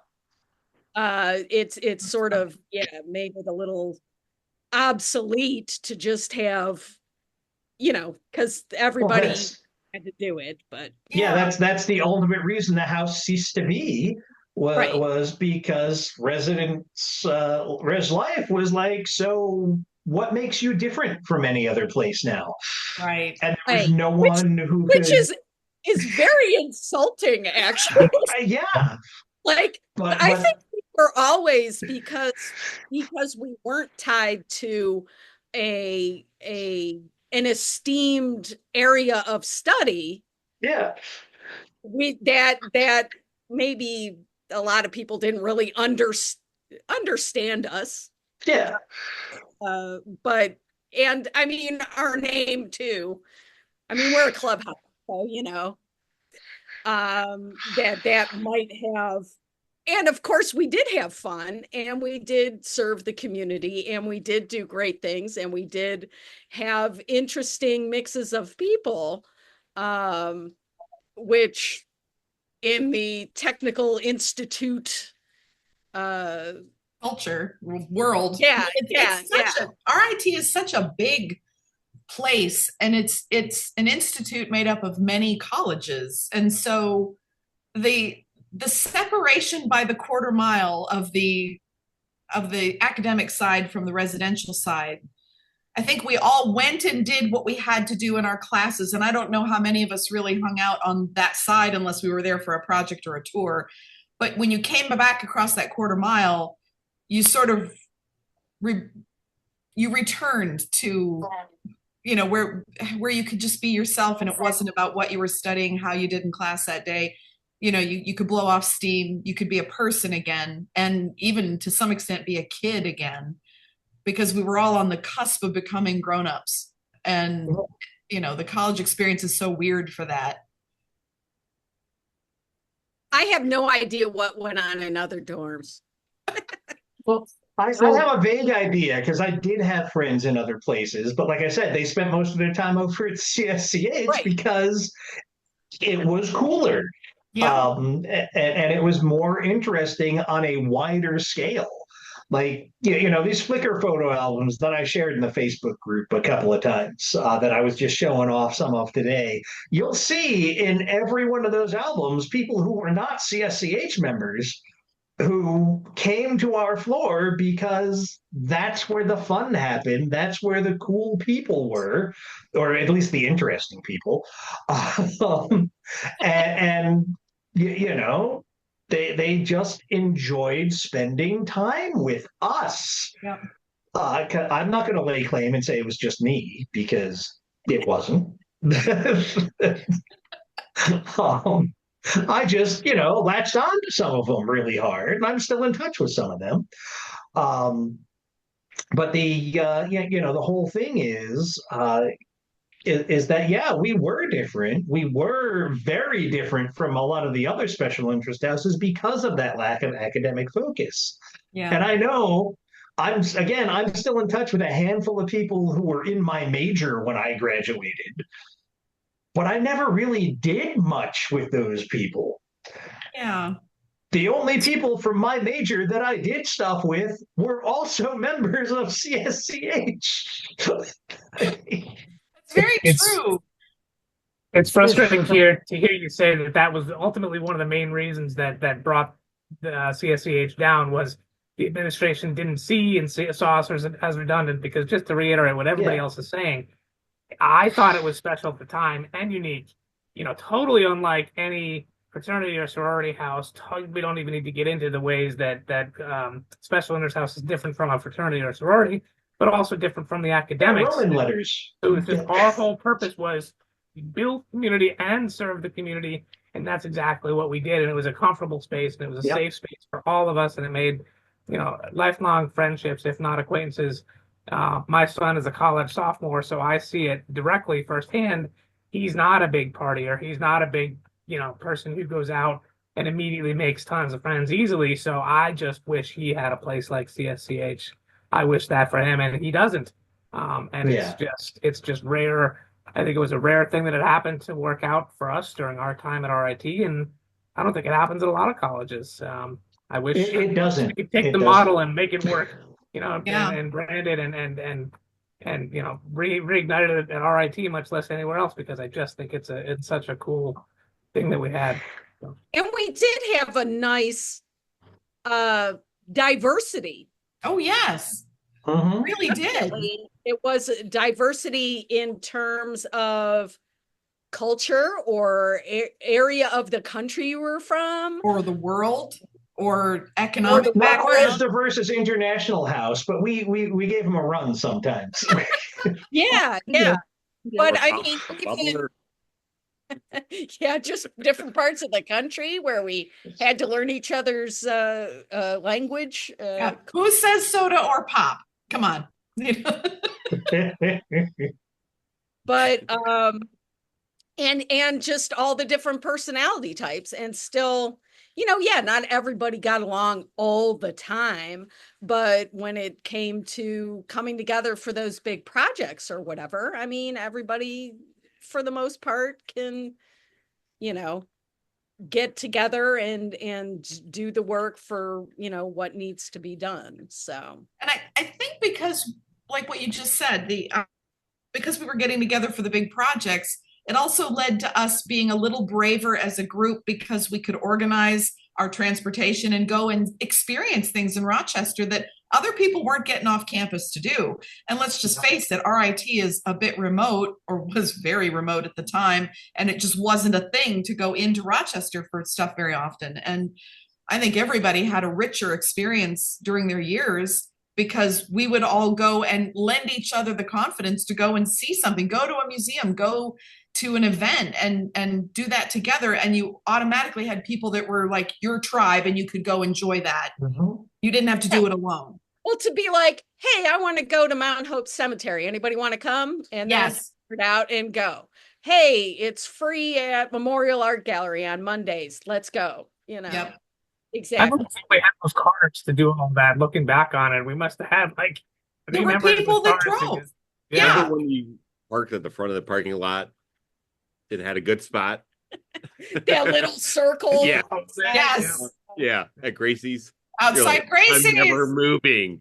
I'm never moving. Yeah, no, that like we're taking anyone's car except that one because But we're that's gonna got the trade good spot. parking spots, so you can go, and this Yeah. one, The freshman lot was yeah. It was a Way hike. out there. It was a hike. Yeah. Now, Dave, I'm going to pick your brain because Okay. we were a diverse bunch, absolute diverse. We had probably 40 people on the floor, and we probably had 36 different majors at all times. Do you recall? I believe because again, Rochester's the National Technical Institute for the Deaf. I thought at one point we had one of the NTIDs on our floor. Yes, his name was Len. Do you remember? I don't remember his last name. I think so. Yeah. Yeah. That sounds familiar. Yes. Yeah. He lived at the And- end of the hall near me, and I can't remember his last name. No. He was And nice. so, Igor, I say that just to kind of like show you that, like when we talk about like, hey, we had people from Zimbabwe to Brio, Ohio. Yeah. You know, Come on. Berea, all the way to Berea, Ohio. And hey, Len, if you see this YouTube video later, I remember you. I just can't remember your last name. So get in touch because I can Probably remember like you. this. Just do this. All right. Before we continue, is anyone here constrained by time? Does anyone have to go anytime soon? We're like graduated from This is so exciting. Friday night. I know. Friday Well, I don't know. night. Maybe you graduates of adults will have RIT? bedtime. Come Sleep. We are. We said before that I think we are the strangest people, the strangest strangers. But yeah, all-nighter. I got. We Gee, had- 12 hours. I believe all of us reversed aged at 7 o'clock here. I got a question for Carl. Whenever I got it. uh-oh. So, if you had a shovel, what are the 4 things you can do with a shovel? Oh, I know, but I want Carl to okay, answer. okay, Jeff, Do you remember Okay. Habitat for Humanity? do one of them, Jeff. Well, one of them is to scythe grass. Yes. Dig a Carl? I thought the hole. other one was to Dig a kill hole. someone and Yes. like killing them. Yes. Those are the top 3 answers. Chop roots. The third one was chop roots, but the last one was kill a man. And it was an No. old guy at the project that pulled you guys aside and told you Yeah. that, and it was terrifying. It We was didn't the official Habitat for Humanity helper guy assigned to it. We met some very, very Okay. strange people. But yes, we do know the Igor, 4 uses Igor, of the shovel. you got to put that in the. Igor. No. We learned the 5 uses of a shovel. Scythe grass, kill a man, and dig roots. Dig a hole. Dig a hole, That's chop 4. roots. Chop roots, then kill a man. I've already killed a man with one. So, oh wait, we're recording. I'd never killed a man with one. No. So This wait, the timeline. first one is sieve Nope, grass. nope. I'll type it in the chat. Like cut. Okay.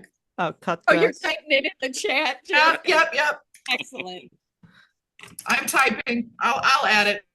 Okay, so You have nothing next I else. want to ask you, so we have what, 4 former presidents here? So I want to ask about the administration like aspect of CSCH. So what like what how many directors you had, what were all of their positions? Um and how you managed leading this club and organizing things. I'll go first. Yes, sir. President, sir, please speak. He's the eldest. He's the Yeah, eldest. I'm old. I'm old. Where's the koosh? Where's the koosh? Koosh balls.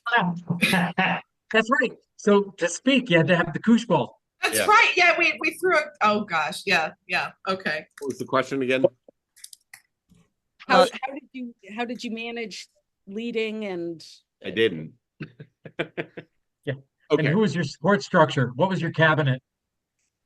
yeah, essentially. I don't remember. I don't remember. Yeah. We had president, vice president, social Secretary, director, treasurer. project director, Treasurer. treasurer, Who remembers this secretary, and eventually director of member affairs. So we had our executive board meetings every week before the House meeting, Right. where we'd hash things out and make plans and everything. And we would deal in the executive board meeting. We deal with things like our budget for different stuff, making sure that dues were collected, that any bills we had to pay were paid, that our soda machine money was being handled properly, that we had plans, and also if anything had come up in the previous week that was a pain point for us or any of our membership. And later in the years, that was something that started coming up more and more because the community was separating a bit. So it was more friction than cohesion in a lot of cases. And it's the executive board's job to come up with a plan to deal with that. And we didn't always choose the best way because we didn't know any better. Like now, there are so many more tools out there to learn about various bits of conflict resolution and cultural clashes that can happen. And there's so much more than there was back in, 95, 96. Or And 91. it's so much, especially back before then. We don't even count before then because that's when it Oh. was just suck it up and deal. Oh. Well, Well, I know. Right. Yeah, I know. Gen X, we were feral, but Yeah. honestly, like the really early years when everyone was when there was a lot more cohesion than friction, there was the opposite problem where the executive group would, the officers would have to have their meeting before the meeting because when you got to the real meeting, nobody would shut up. Everybody was having a great time and talking, and we needed to finish the meeting by a certain time because The Simpsons was going to come on. And then X-Files, yeah. And then you Every- gotta spin Yeah. up the thing from the Or VCR. spin up the VCR. But also one of the responsibilities of the board then also at the beginning of the year or throughout the year was to interview prospective members.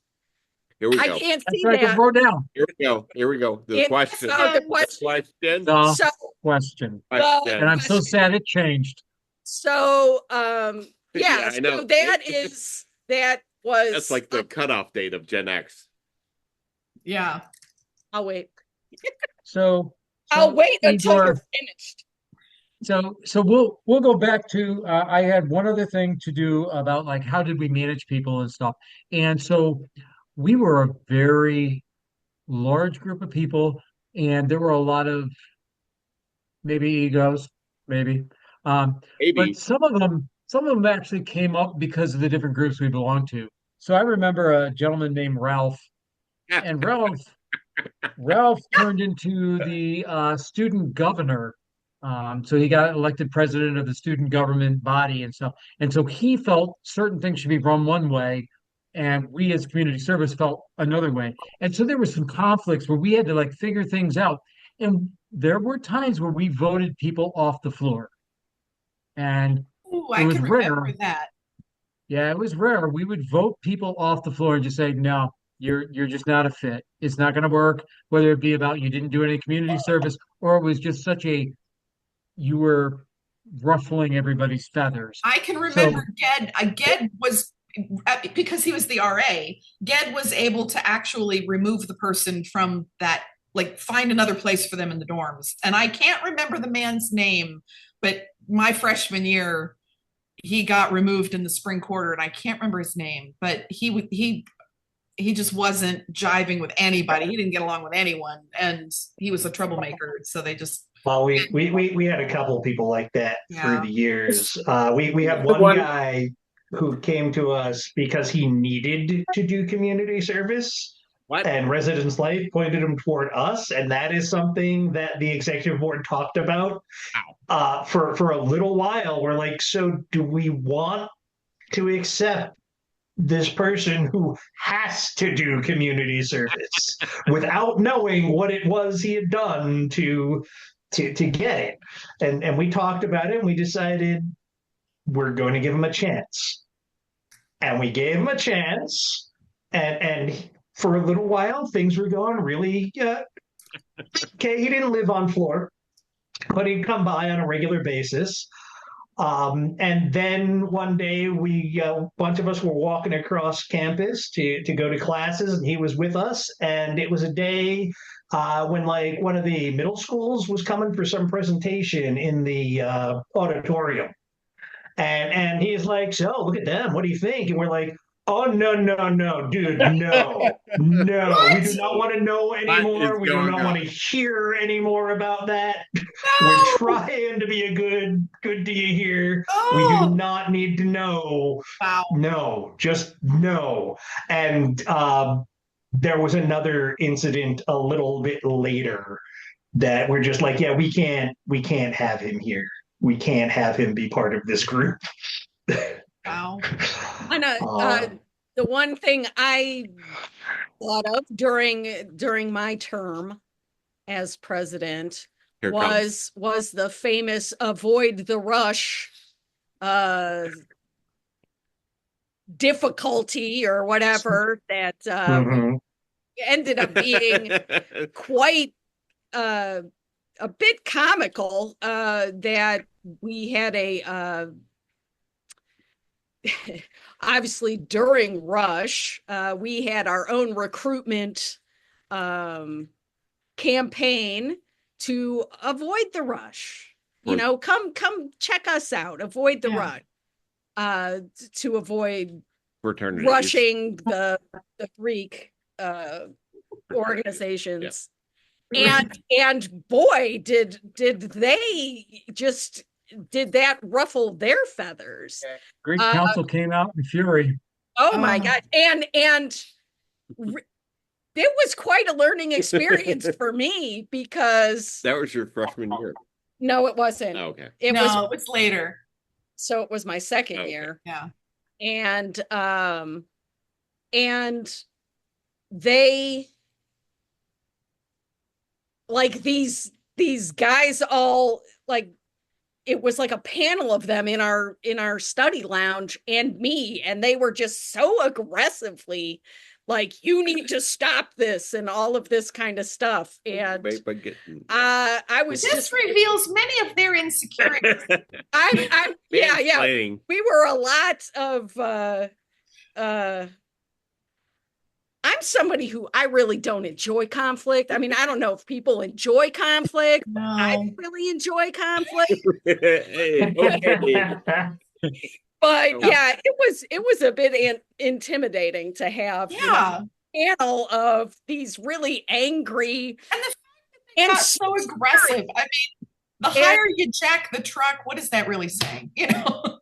But it ended up being just such a ridiculous thing, because we were compared to Greek organizations, which are like international organizations and all this stuff. We're this little everyone. Yeah. We are Fair this compared. little thing, like we're going to really reroute everybody to community service clubhouse that, Yeah. we really going to We cut wanted to fill Kate Gleason Tower. We wanted all the floors. We did. and We did. yeah, and I think I, it came I was down, a well, frat boy before I became a community service clubhouse.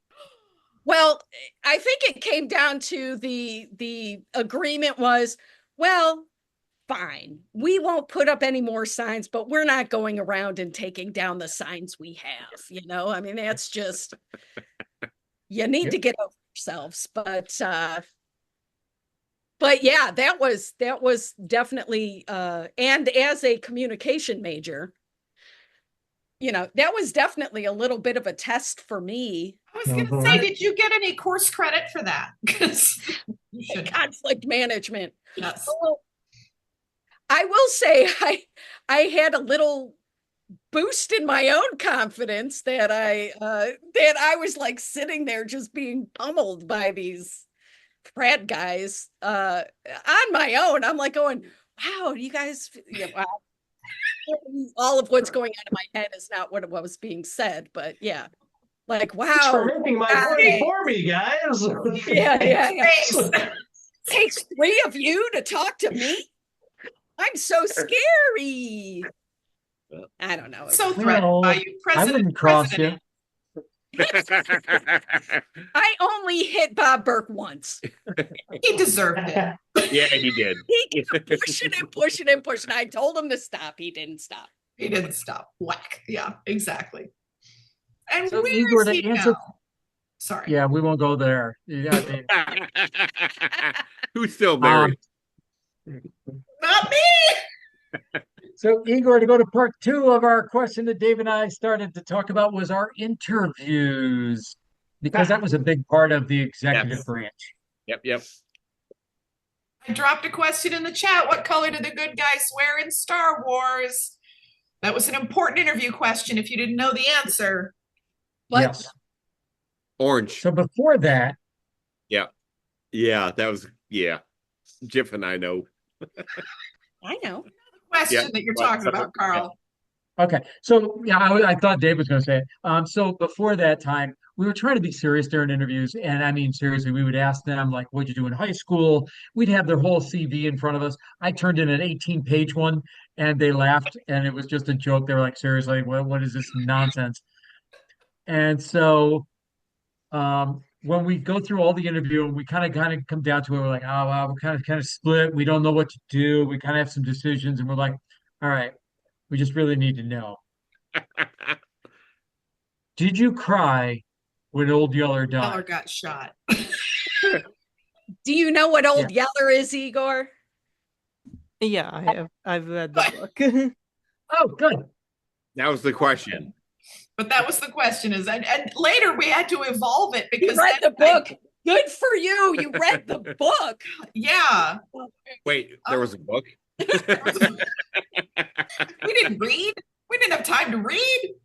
But no, I can remember at one point we had to evolve the question to really gauge people by being able to say, okay, how did you react at the end of Old Yeller?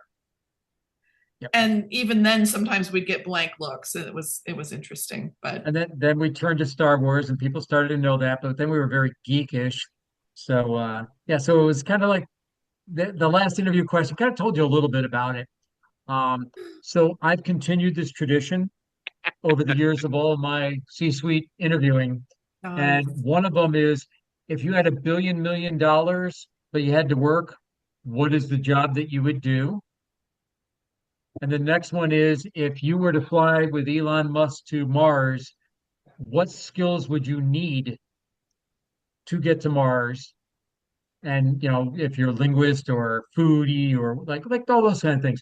So it's interesting. Like I've continued that, from you guys. Thanks, you abused me for all my life now. So during my interview questions, I ask those things. that's interesting because it can tell you so much about a person's sense of humor and also their priorities. Yes. Yeah. Yes. Hmm. If you had $1 billion, what job would you still do to collect that billion million?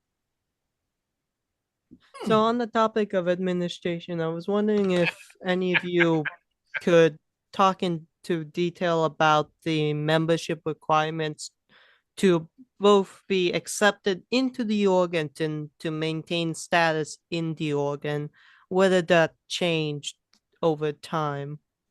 I know. I feel like a couple things. You asked about earlier about academics and what the relationship was like between the students and the folks who ran CSCH and administration, the adults. And I feel like at the time it was pretty autonomous. I feel like my recollection was we were pretty much on our own. We didn't have a lot of oversight. I do vaguely remember a woman who was the faculty advisor, and the year I was president, I had to meet with her once a month, once every other week, something like that. And she had an office somewhere on the other side of campus, and I would talk about what was going on in the club. But that's really about all I remember. I don't recall a lot of heavy-handed like oversight from the administration, especially from the Res Life side. I feel like Res Life side, they had their structure of RAs and in our case HMs, and they reported up and they were trained to do their thing. So they kind of had some oversight, some quote adult leadership oversight from that. But beyond that, I don't really remember a lot. So I don't know if you guys remember it differently, but no, there wasn't a lot with residence life that ever really came into play, especially after the Special Interest House Association was fully spun up to serve as kind of the buffer between all of that and all of the special interest houses. As far as interviews or requirements for being a house member, you had to apply, and you had to basically not be an asshole. That's really what it came down to. Most of the time I was there was we'd get a stack of applications before room assignments were given, like over the summer, and we would go through them and be like, how many spots do we have? Okay, we have enough applications to fill those, so no one here seems ridiculous. They're all getting in. And we've got like two we need to decide between because we're out of beds. Who's going to be the on-floor member and who's going to be the off-floor member? And it really would come down to the discussion among whoever was around at the time, because we did have times when not every executive board member was available to be contacted during the summer because they were doing stuff like traveling or internships or just in completely different time zones. So as far as getting into the house at the beginning of the year, there wasn't a tremendously high bar. You needed, because there weren't always a lot of people who actually knew about the special interest house system. Unless they came to visit the campus or actually read all of the literature that they were sent by RIT, they wouldn't necessarily know these special interest houses existed, let alone community service clubhouse existed among the special interest houses. Like I said, when I came to visit the campus, I toured Computer Science House and then heard about CSCH while I was there. I'm like, yeah, let's check that out too. But so at the beginning of the year, no big deal to get in. If we have the spaces, you're likely in. As the year progressed, if all the spaces on the floor were full, we had provisional members who, until you come with us on a project or two, you're not a full member. Once we know, you're not an asshole, you become a member, even if you're off floor. And if you're an off floor member, when a spot opens up on floor, you're among the first people to be offered that space. Because not everybody who was a member stayed for various reasons. Maybe they moved off campus into one of the apartments halfway through the year, or maybe they went on co-op or whatever, and so spaces would become available. When I was a freshman, the first person that was my roommate, she was placed there. She had not applied to be on the floor. And, she moved out within like a week. We were really not her vibe. And that's okay. Yeah. And so then Or was that later? it became my best friend, or whatever that year. So Carl posted in the chat that, yeah, for a while there, it was you had to attend at least, come to a meeting and attend at least one of our group events. And that would at least get us to consider your application at that point. But that was definitely for people that just kind of wandered into our aura. Right. There were some people who got placed on the floor who hadn't as freshmen or who didn't request to be there. But I feel like more often than not, we had more space than applicants. So pretty much anybody who applied to come in as a freshman, I feel like the majority of them would get in. But there was excess people, so in order to fill the floor, they would fill them with people, and then they still had to apply, which was a little bit weird because it was like, well, I'm here now, so what, are you going to kick me out? And sometimes some of them pushed back against the Res Life people. They're like, well, they can't kick me out. You placed me here. Whether I do these requirements or not, you can't kick me out. And I feel like there was some tension around some of that sometimes. But for the most part, most people decided either they wanted to be a part of it or not, and then they would join. Although I was trying to remember the guy's name. I do vaguely recall one guy, might have been my sophomore year. He had a 2-letter name. It was a very short name, and we kicked him off. I think I remember what you're talking about there. And it was traumatic vaguely. because he didn't want to leave, and then he couldn't leave for a while because he was still on the floor, and he was just difficult. So I think for that reason, the learning experience from that was it was pretty rare that somebody would apply and legitimately want to get in, and that we would say no because it just causes all kinds of problems if that happened.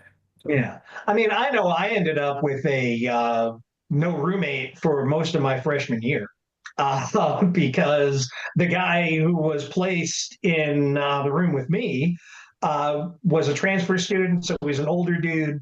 And he was just gunning for an RA position on another floor. And as soon as he got it, he was out. And I had the room to myself. Not that that made any big difference in my life, but it was an experience to be a freshman with no one else in the room.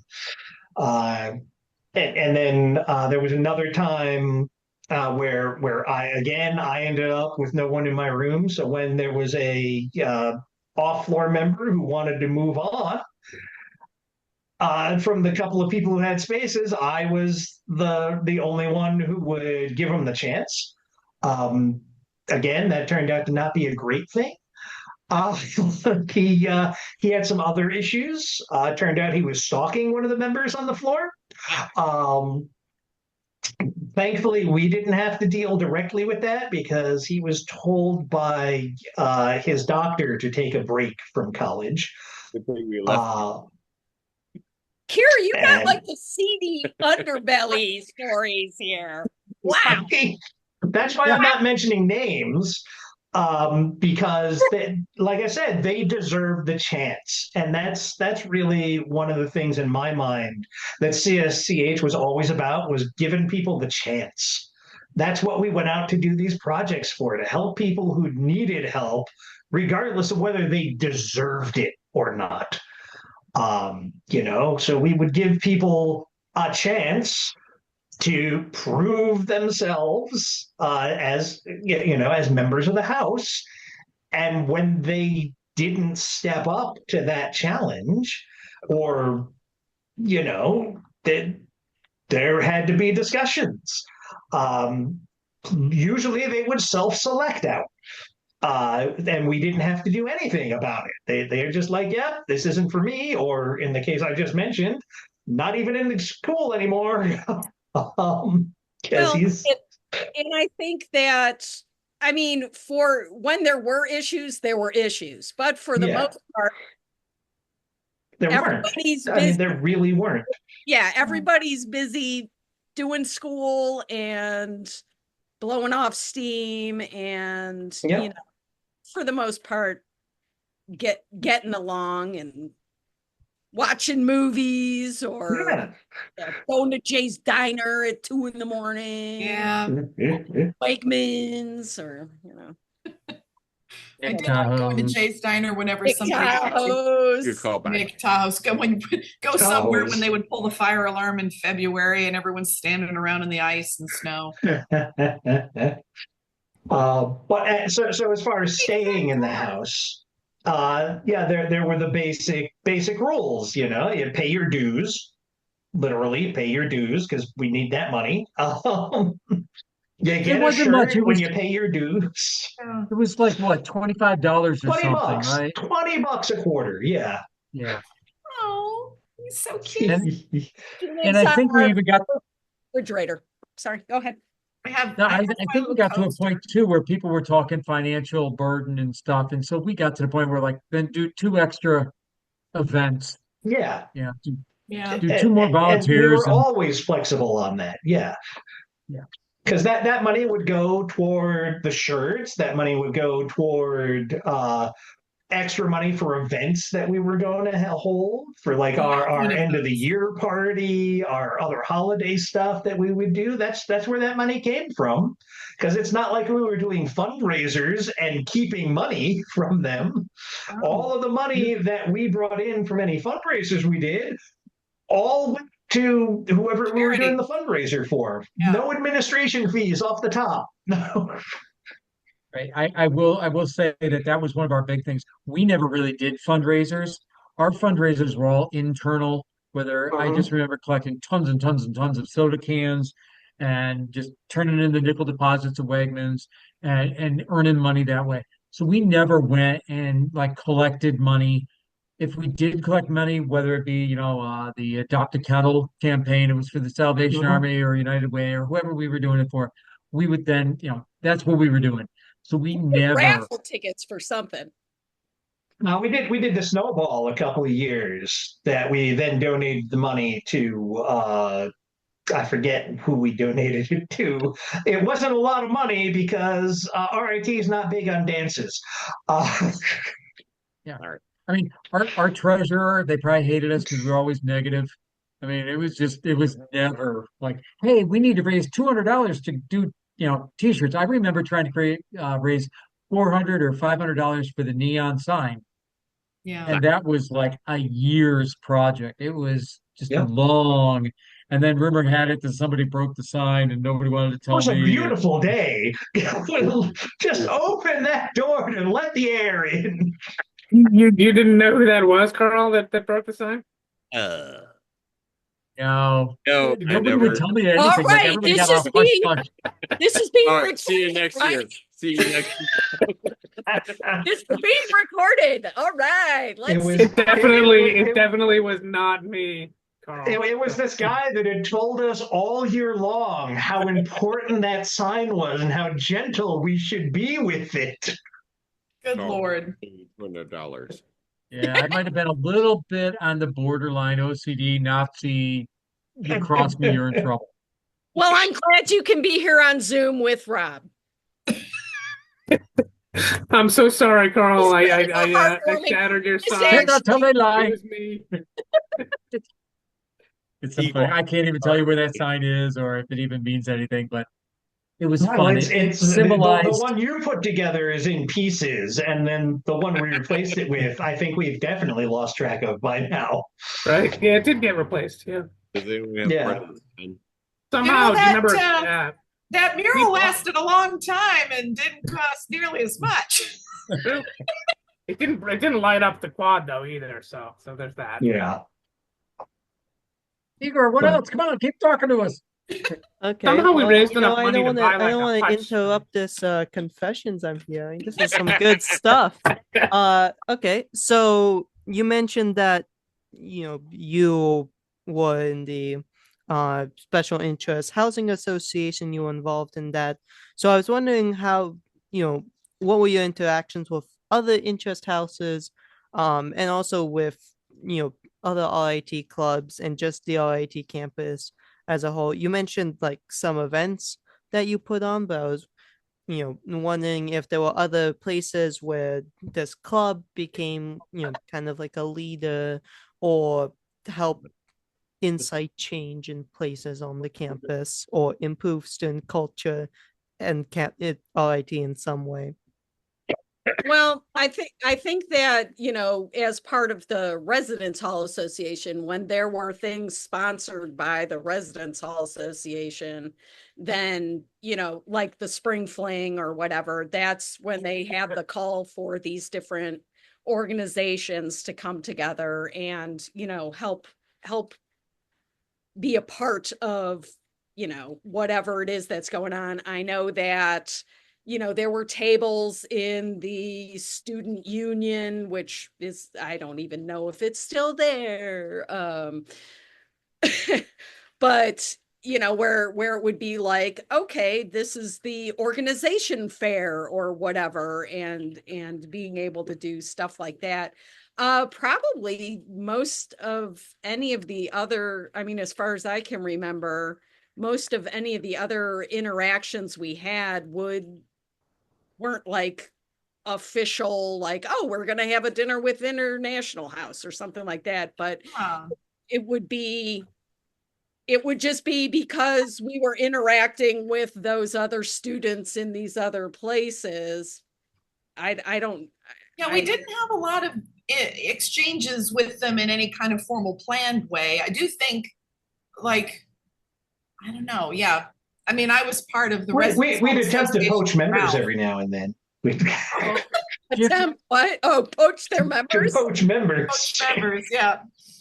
Like, oh, that freshman looks interesting. Let's take them. Yes. Yeah. When we were doing this, there was only, I believe, 7 or 9 other houses in residence halls. We had Art House, we had Community Service Club House, we had Comp Sci, we had International House. Yeah. There was a few. And yes, we did steal, like Pat, we stole from Comp Sci, I believe. I can't remember. But it was the idea of like they came and they hung out with us. Now they also stole from us. So the trickle that flowed, it was onesie twosies. Greek housing was probably the biggest adversary against residence hall. My old fraternity, they were turned in for rape and a whole bunch of other things, had the thing shut down for numerous times, investigations going on. So that's when I knew that was not my cup of tea. And so that's when I came over towards CSCH because I was like, I'm looking to do good. I'm not looking to do jail time. Yeah. Although we're all confessing that to would a lot of be a things. really good tagline, Karel. Yeah. Are you looking to do good and not looking to do jail time? So that should have been a t-shirt. So we did work with Greek houses on the Hillside Children's Center haunted hayride on a semi-regular basis. Triangle and Tap, who was the other? There was another one. Tap, yeah. Tap, Cal Alpha, Cal Sigma, actually, Kappa Sigma. Yeah, there was like I pledged Tap, so I did that, played the whole game, decided it was not for me, but yeah. But yeah, when it looked to like who else was on campus, I'd have to say on the residence hall side, it was either Comp Sci or us.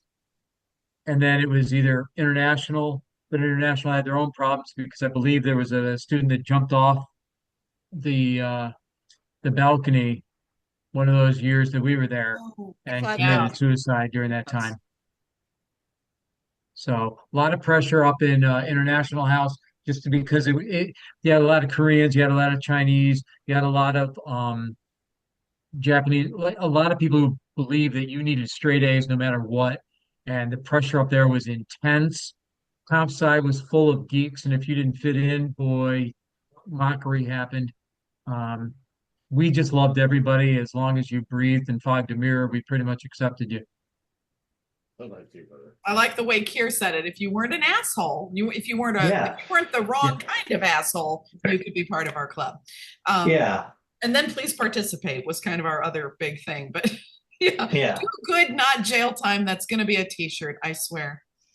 One of the other things that we did with the other special interest houses was the Special Interest House Olympics, which happened a handful of times with varying levels of success. One of the biggest lessons learned during the Special Interest House Olympics is do not have the same guy who just did the soda chugging contest also do the dizzy bat, especially if he had just previously done the pie eating contest. Ooh. That did not go well. We did not have enough people to actually participate sensibly that year in that game. But boy, did he give it a try. Wow. Poor fella. I brought up the snowball fights that used to happen behind the quad. So I remember those. Yep. They were big, and you pretty much represented your own house, your own floor, and it became a war. Yeah, that's definitely interesting because nowadays, so International House is gone, Triangle is gone, Art House and Photo House merged into House of the Arts. Oh, okay. Did was Business House around at your time? Because No, Business House was just starting up at the end of 98. Yeah, Business House is also gone. Oh. So now it's really just Computer Science House, Engineering House, Unity House, Yeah, yeah. House of the Arts, Okay. and House of General Science. Fogs was another one that just started up in 97, 98. They were like provisional at that point because I remember them coming to the CHA stuff and working out, how they fit into everything and whatnot. I'm glad they're still around. Yeah, there's also earlier even than that records of other special interest houses like Image Makers, which was like the anti-ID one, but there's almost no info on that I know of. Wasn't Image House? Wasn't that like Kodak and all of those photography? Wasn't there No, there photography was house? Photo House. There was Yeah. Photo Photo House. House. Yeah. Yes. The Okay. fact that some of them are still around perform CSH and engineering. I think Unity came later, but I mean those were 30 years old when we were there. Yeah. So they've been around for a while. It's pretty impressive. All right. So roughly, if someone here knows when exact, this probably would be a better question to ask first, but I just want to make sure it's answered. So when did CHCS start and when did it kind of fizzle out? And also kind of like why was it started? Like who founded it? And also more concretely, why did it fizzle out and no longer exists?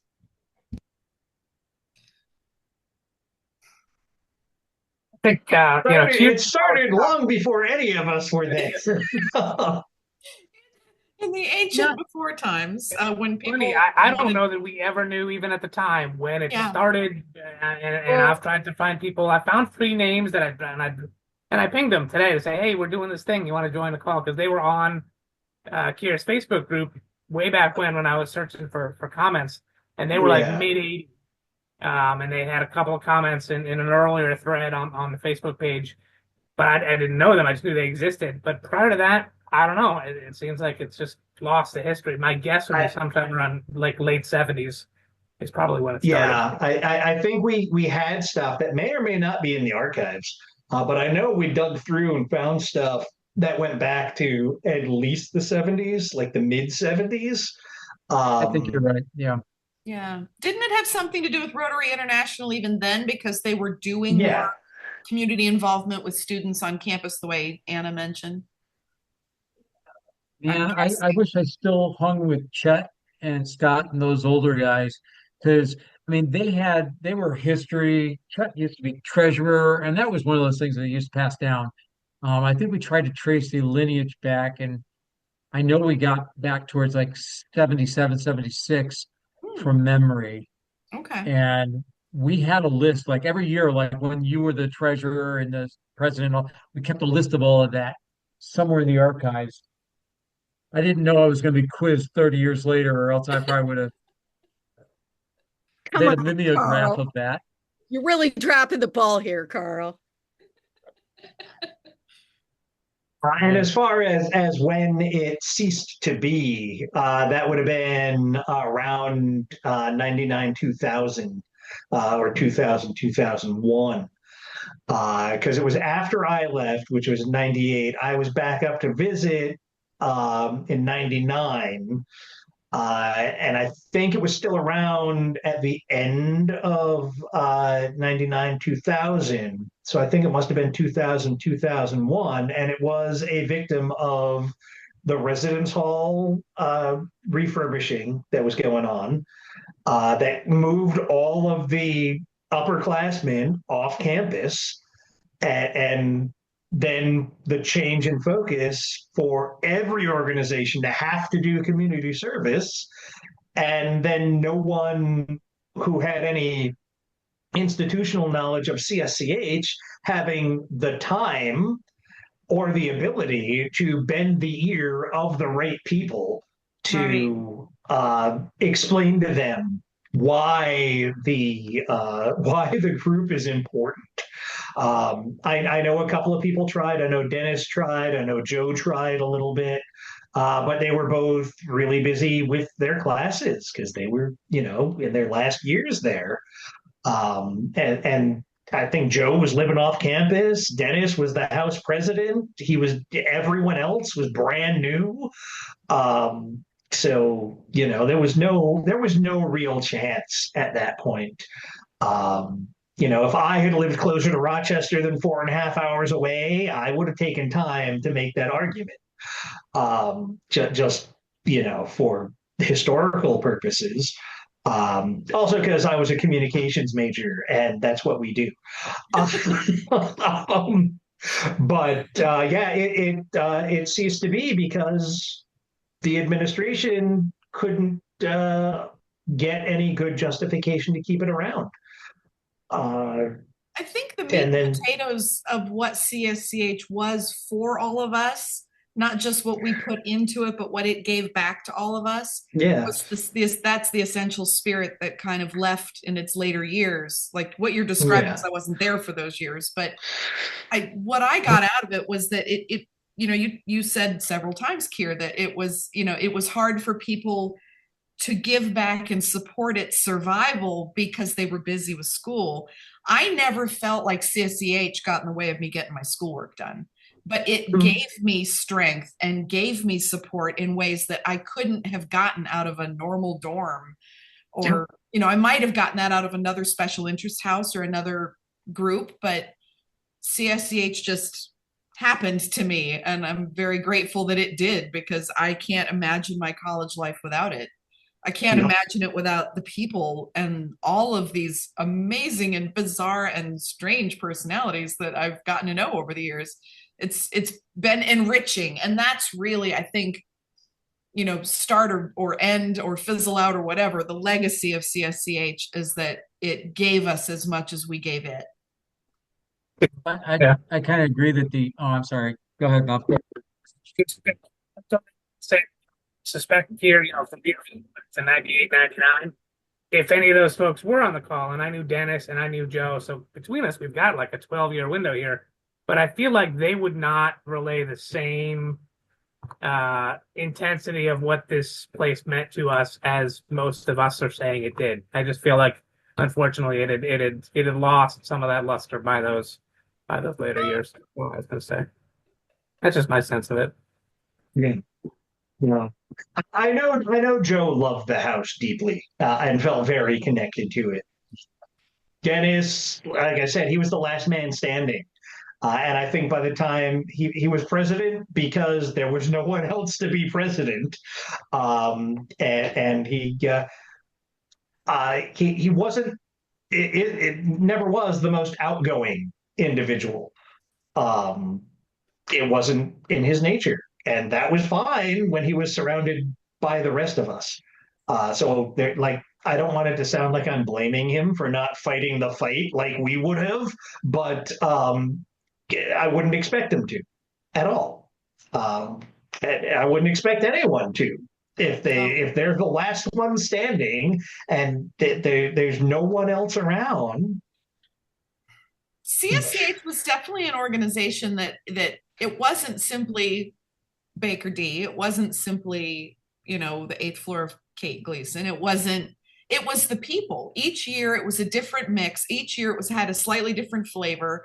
That's why we were excited when there were new freshmen. That's why we were heartbroken when we had to vote someone off.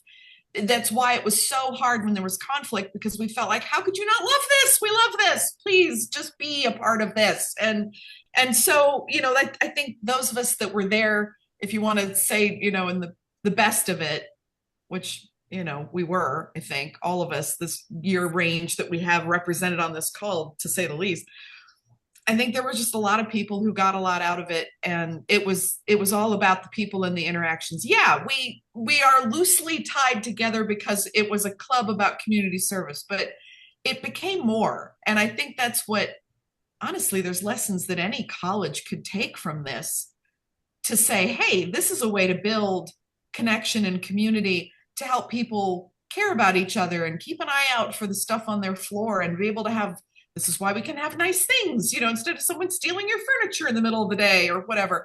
It's cool.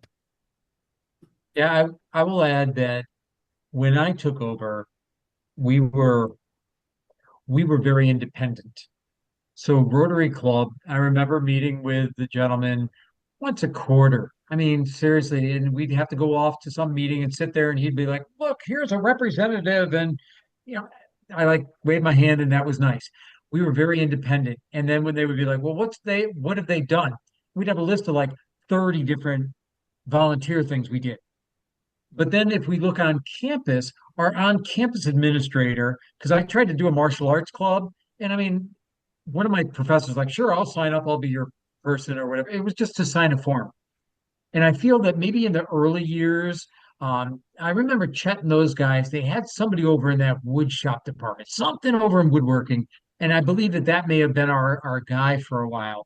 But then because we became so strong, organized, and doing our thing, that weekly check-in kind of faded. And so between Rotary fading and the college fading, it left us to be independent. We were very strong for a while. We rode on, coasting. And then I think that that's kind of where we see later on when Residence Hall, even when I butted heads with them to say we need more space, it became a kind of a friction point where they pushed back. And I think that that's where we never had the follow through from the authorities to help us move on over these hurdles.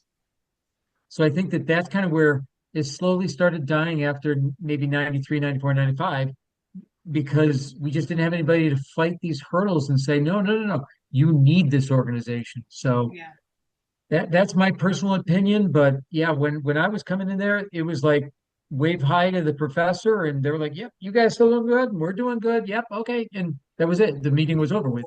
So I think if we had a closer tie, I remember Gideon having to go meet with I think it was Melody all the time and talk about how the RA thing was going on.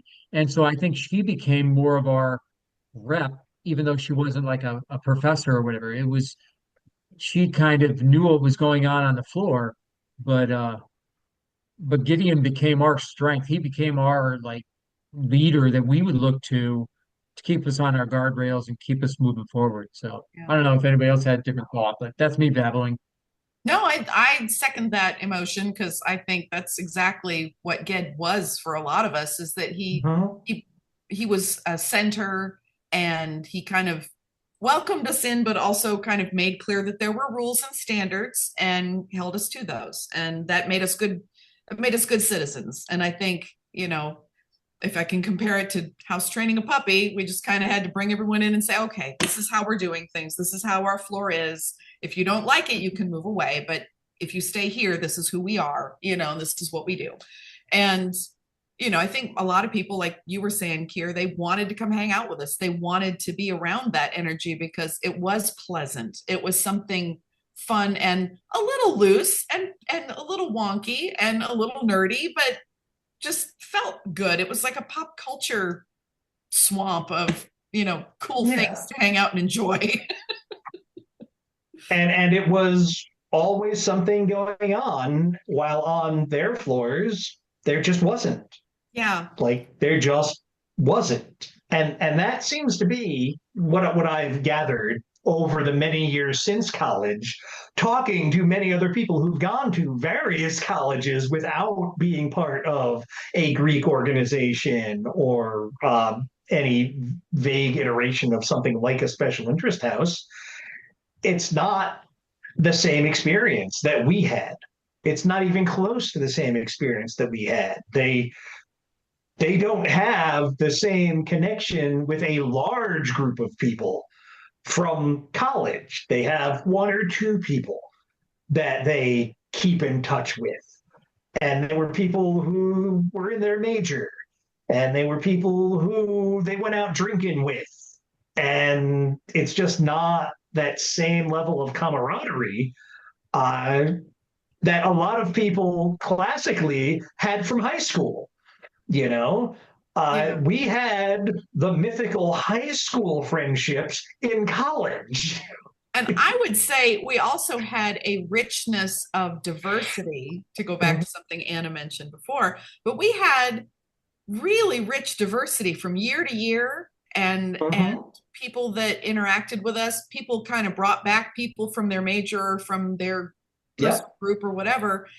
And I think that's something that a lot of people, if you just go to college and you don't have a group or you don't have an organization like we had, you don't experience things. I mean, my brother came to visit me at college, stayed for a weekend, and he was very young. He's 6 years younger than I am. So, you know, me in college, he was 16, not even, he's 14 or 15, I guess, first time. Anyway, he was there for 3 days and wondered if I took him around to meet all these different people. And he said, "You don't know a lot of other white people, do you?"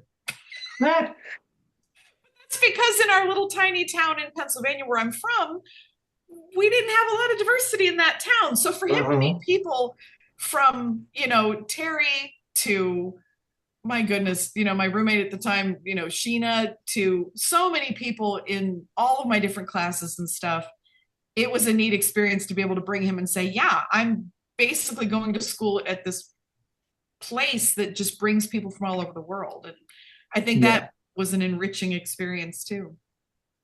And I mean, going with that, it's always when you reach a pinnacle, you should always reach back and bring one up with you. And if you look during my time when I came, it was 89 I came. And then there were three local Glens Falls members that came along in 90 that I brought into the house as well.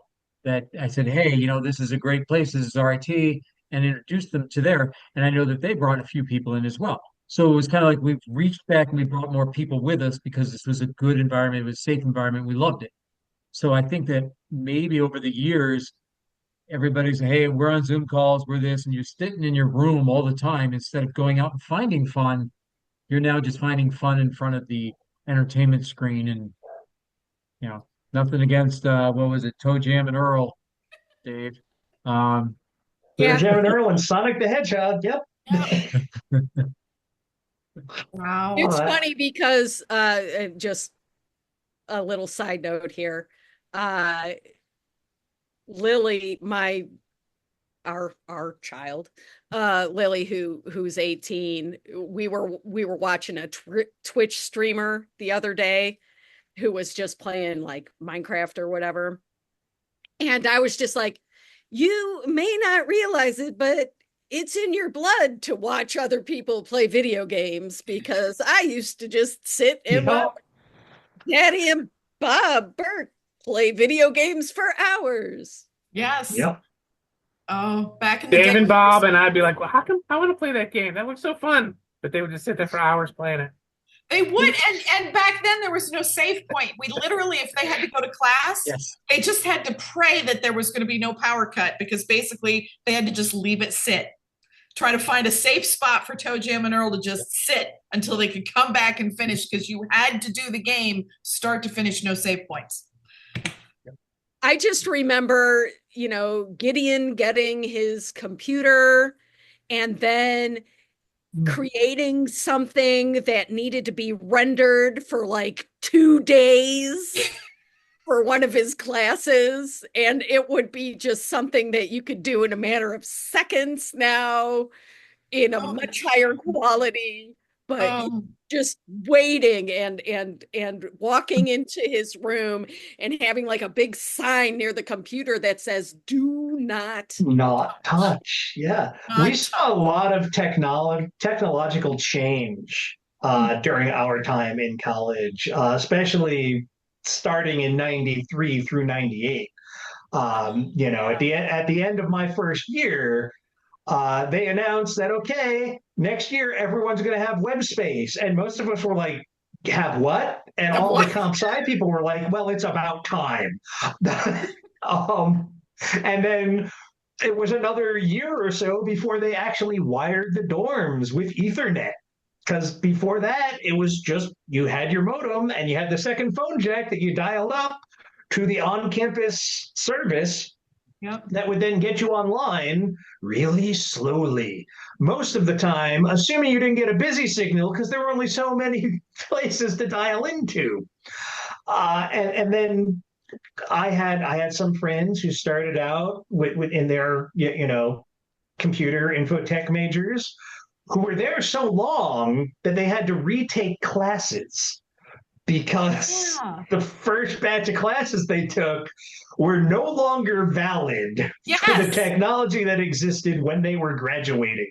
that Uh, happened in the print industry too, because I have a friend that went to RIT many moons after I left, but mhm. she left and was out for a co-op or for something. She was away from the school for about a year. She came back, thought she'd be ready to graduate, and they had invalidated several credits worth of some of Yep. the classes she'd taken early on. So it's incredible how fast technology Yeah. moves. And I Igor, mean, I think that's a problem. Just so Igor, you make that note. When we started, we were talking about CSCH being on the BBS board, and Oh, Terry Chu and Daniel Singh were setting up a BBS for us to talk with another MIT or some other colleges out there. And then you roll it ahead a decade, and they're not using high density floppy disks anymore with 144K, which is what we had to save our papers on, or the print paper that was green and all that. Like, time changed, yeah. and I think that that's some of the value. Like when I look here, hometown, and we're screaming, we need volunteer firemen or fire people. We need ambulance corps people, volunteer. Like, yeah, I'm keeping all the women and trying to be politically correct here. But that's the idea. Like back then, it was just what we did. Hey, my dad was a fire person. Yep, I'm a fire person too. And now we're just begging people.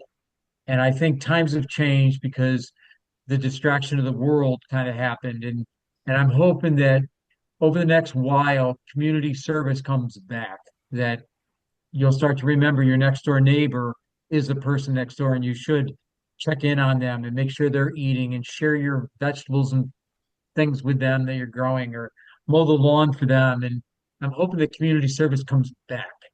I think it's a fad that faded away, and I really hope it happens that it comes back. But here you were talking, I stole your thunder, so sorry. Well, that plays into some of the places I was going to go. So you've said a bunch of that already, and building on that, which I wasn't going to mention, but now that you mentioned it, it has occurred to me. Um, on YouTube, there's Adam Conover has a channel. He's a guy used to be with College Humor, has his own show and everything like that. Stand-up comedian, general smart guy. He did an episode a week or two ago about membership organizations in general. It started out as a rant against, explaining why Democrats lost the last election, but it really comes down to civic engagement, and how civic engagement now has come down to basically fundraisers. Yeah. And it's because, and a good hunk of it is because people are too busy because they have to be so busy in order to make ends meet or in order to put in the time to get to where they think they want to go, with our high school kids and college students and everything. My niece is 23 now. She went to college. She did 2 years at a community college and was very involved in a whole lot of stuff. To the point where she was having trouble getting classwork done because she was too involved in like campus government and stuff like that. She was getting recognized by people in the administration because of the work she was doing. And then the next year, she went to a larger school. And the way I understand it, is she wanted to take a little bit of time off because she had really overextended herself in those first 2 years. So she didn't dive in. She became like an RA, which, not the easiest thing in the world, but not like running around to 17,000 different meetings a day while still trying to do classes. And then COVID hit.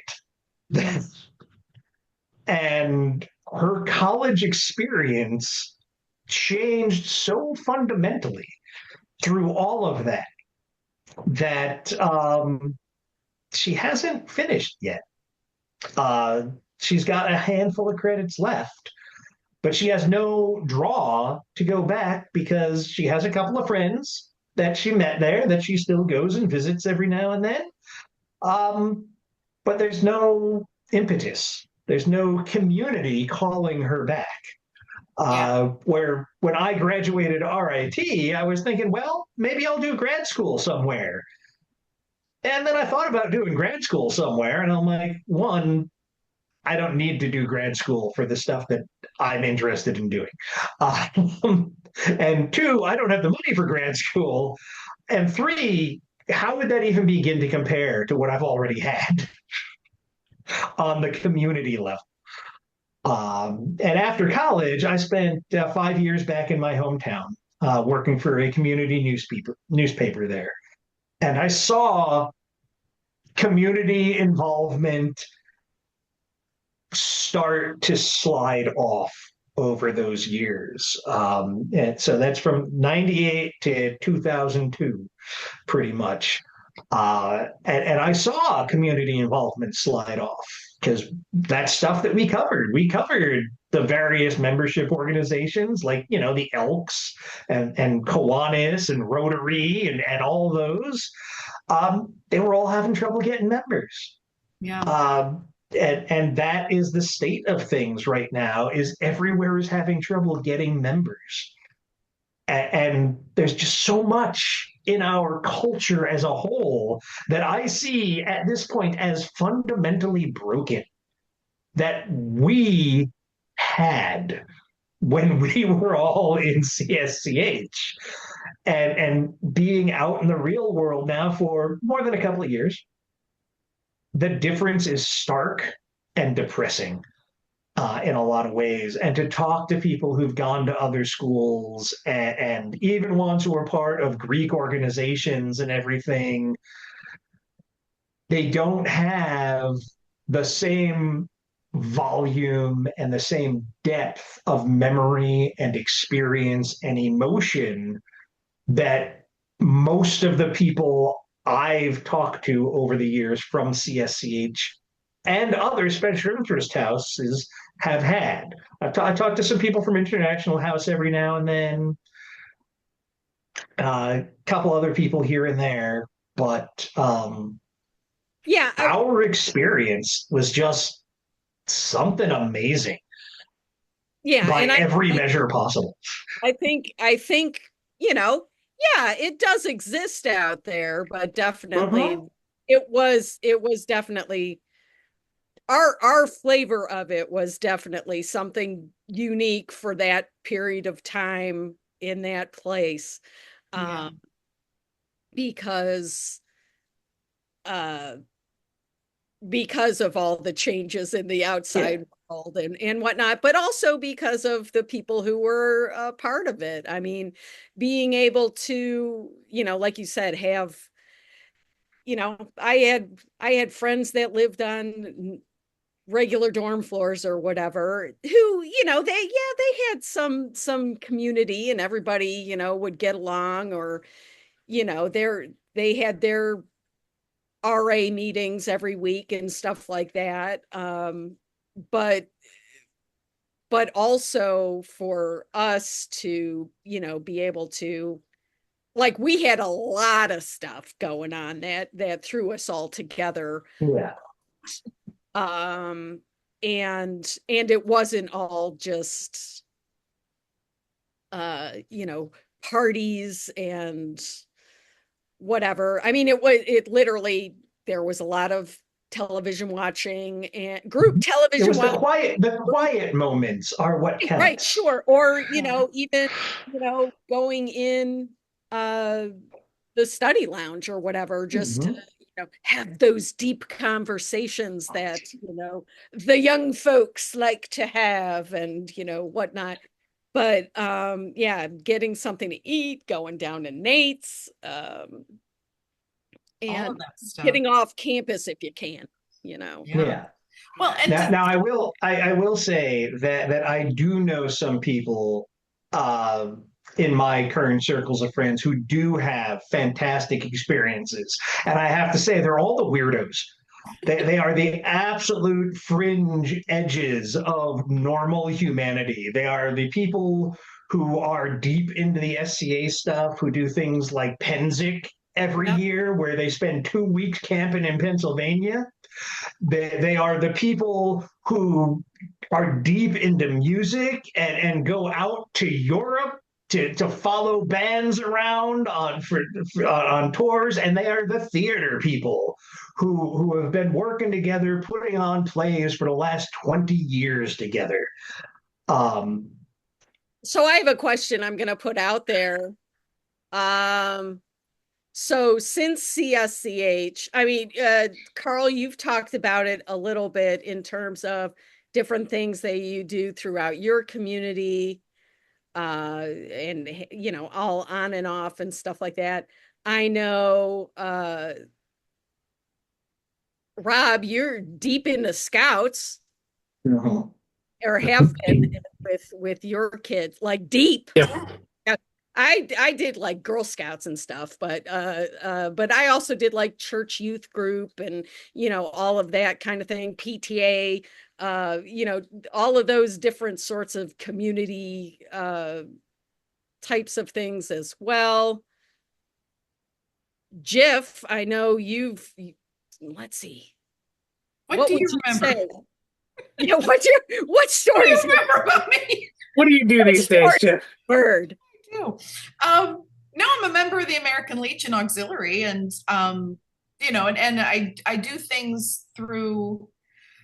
I mean, there's community things that happen back home in Pennsylvania. I live in North Carolina at the moment, but I do go home and get involved with things that my brother and sister get involved with in their neighborhoods, because I'm sort of the wandering gypsy of the family. So I go home and I do things in the communities back there. Yeah, because I'm the one that just moves all over the place. But yeah, it's been, I guess it's funny. I don't do as much in-person volunteerism as I used to, but a lot of it I do is digital, so I tend to get involved when somebody mentions a project or mentions a cause. I will try to get involved in it, or, go and learn more about it. And there are a lot of things that you can do. Well, going back to the fact that none of us had computers back in the day, it's nice that we have that now, because there is a chance to get involved even at, it sounds bad, but you can get involved at a very minimal level with very low risk and still be doing something meaningful.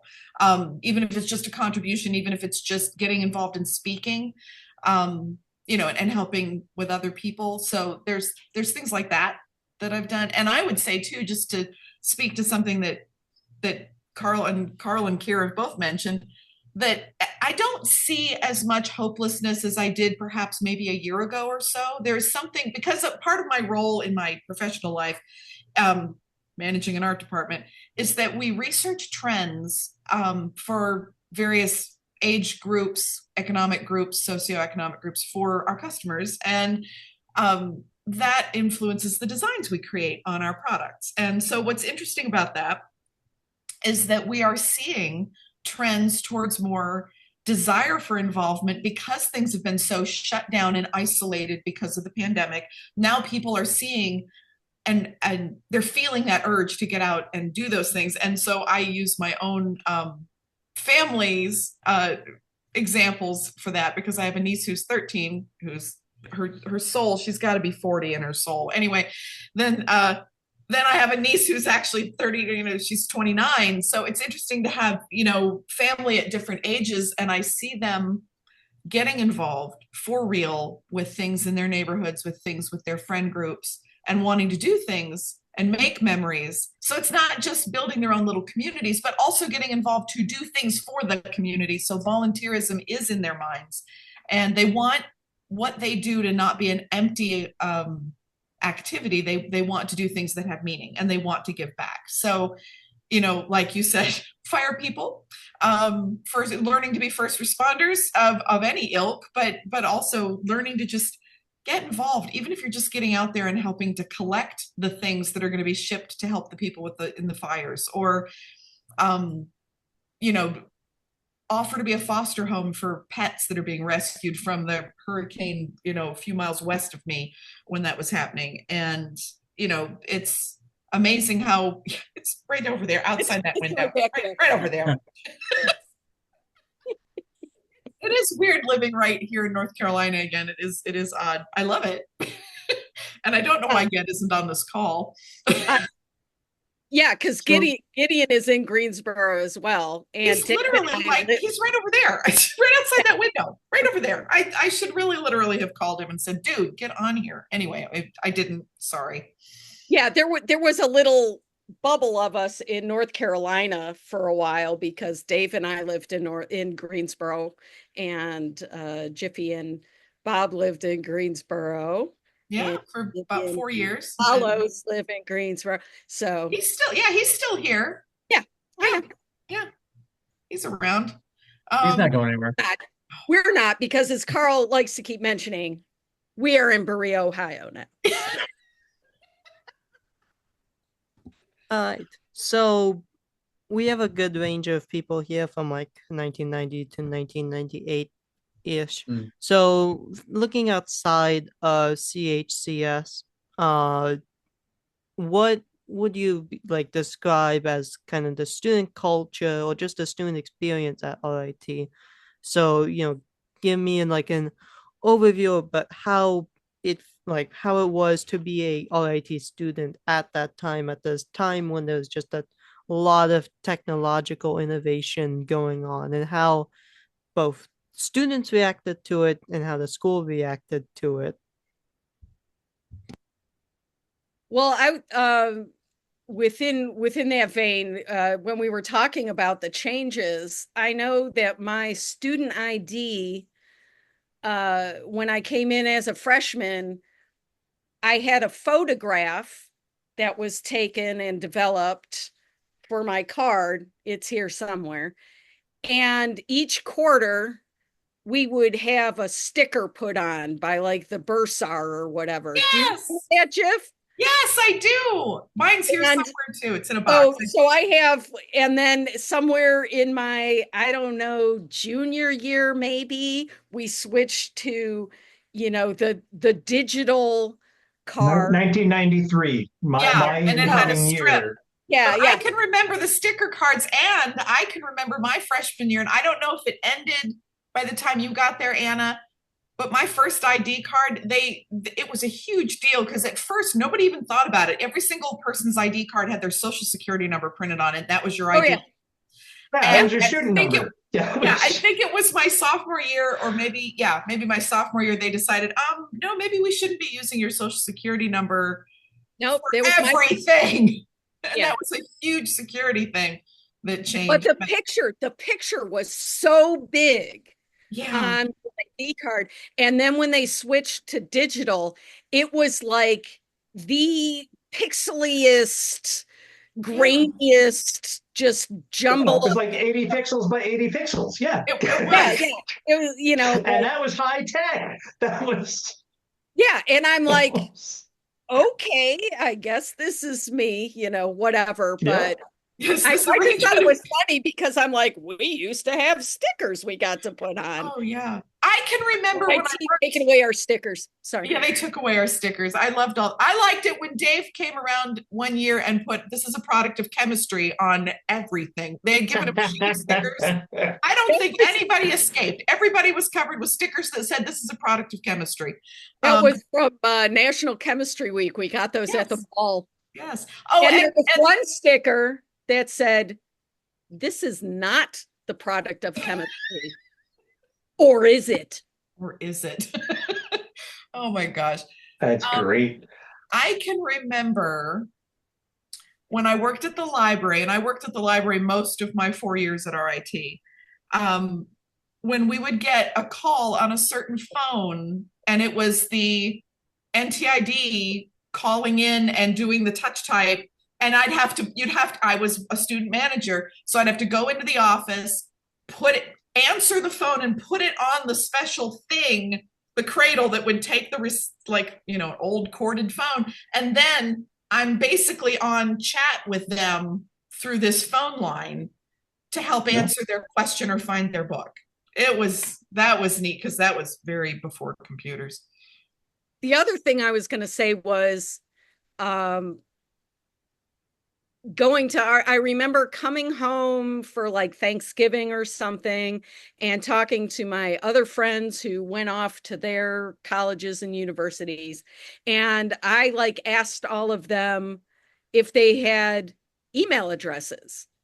And they looked at me like I was, growing horns on my head or something. And I was like, oh, I could email you or whatever. Yes, there's the stickers. Yes, I have that somewhere too. That's awesome. I'm so glad you I didn't remember that, but now I kind of do. Now that you spell that, so maybe I did have that for 1 year. Wait, so what were the stickers for exactly? Because I've never heard of this sticker thing before. Yeah, it showed that you were enrolled for that quarter and that you had like Anna said, it was by the bursar. The bursar's office. It proved that you had paid your tuition and you were allowed to access on-campus things. Yeah. Spring of, what is it, 93? 93. Yeah, spring, fall. Yep. All of them, yeah. Wow. Yeah, you didn't want to lose your ID or your stickers, that's for sure. And I know you're recording, so please don't show my ID because we went by IDs was our social security number, by the way. Yes, I was mentioning that because when you had gone off to dig that out of the archives in your world, and I was mentioning. Oh, now that's on YouTube. Good job, Carl. There you go. Oh God. Yeah, YouTube. It's okay. I'm sure your social security number is already out there from some data breach somewhere. I know mine is. Do I now need to go and edit this now 3-hour video because you decided to show your social security number? I mean, he is the security expert. Should he have shown that? You can bleep that section out. You shouldn't see it anyways, but no, you couldn't tell. It was pretty small. Can you put again, it up there's one easier more ways time? to get your social security number. So show us. I want to see it was a risk. I want to see that handsome young man. Put your finger over the number. I just want to see that handsome young man looking. Yeah, that's a good picture, Carl. But that's what it was. It was just, they're like, okay, look to the left, or whatever. Yeah, look at him. You have not changed, my friend. Nope. He's our own Ralph Macchio. I was thinking that too. I'm glad I wasn't the only one who said it. Well, I know Carl would prefer for me to say that he was our own Jean-Claude Van Damme, but I mean, just saying. I got a dad bod that I got to change a little. You guys used to be able to do that weird wall crawling thing and drop on people anyway. It was amazing. You and Miller, both of you. That was a good story. I could do that too back in the day. It's because the walls were close enough together. They only need to be about 6-7 feet apart. I got it. As far as student experience goes, bringing us back around to the question. Sure. From being part of the special interest test system and having lots of classmates who weren't, and listening to them talk about college life was very different. Their experience was very different from what my experience was. There were lots of people on campus who complained all the time that there was nothing to do. Yeah. That they because not a big party campus. Rochester, bit of a distance away. The immediate surrounding area, yeah, nothing going on there. So they complained that there wasn't a lot to do. But then there were people who were involved with other organizations, Greek organizations, other special interest houses, some of the other clubs like the Reporter magazine or WITR or anything that had a group of people with a common interest.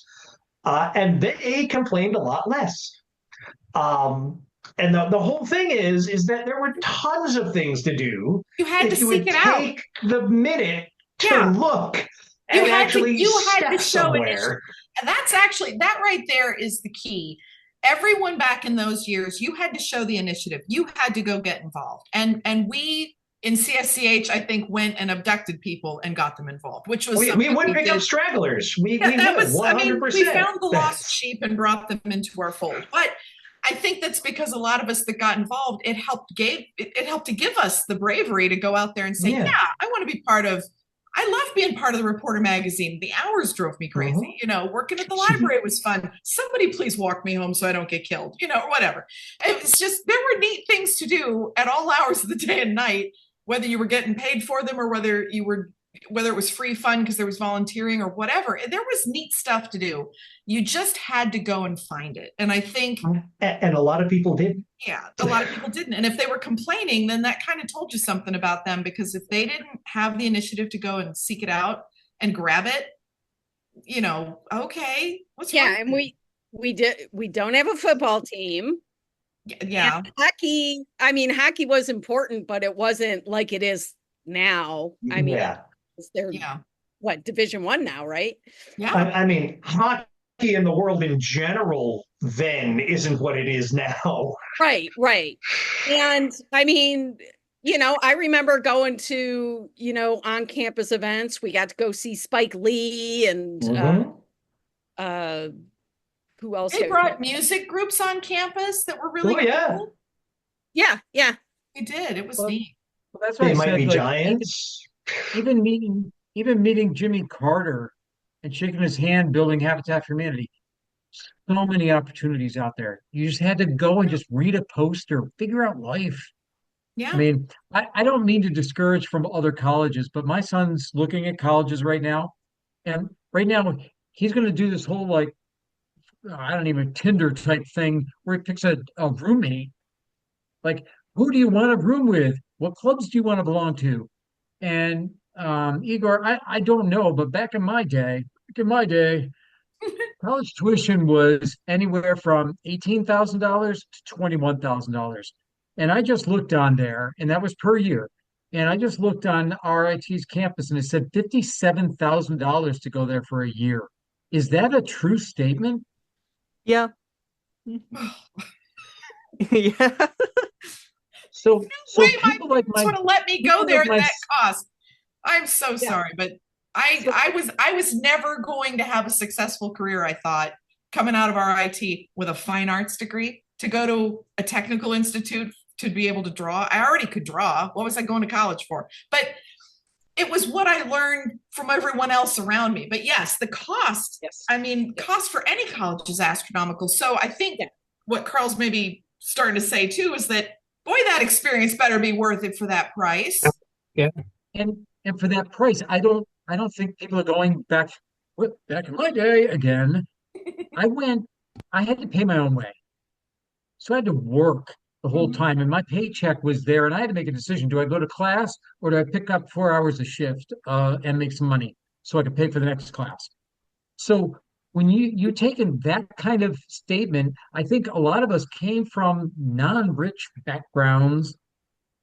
So we gave back to the community full-heartedly. And I do wonder what that affects these days when you're starting to say, oh, it's only almost 60 grand a year to come here.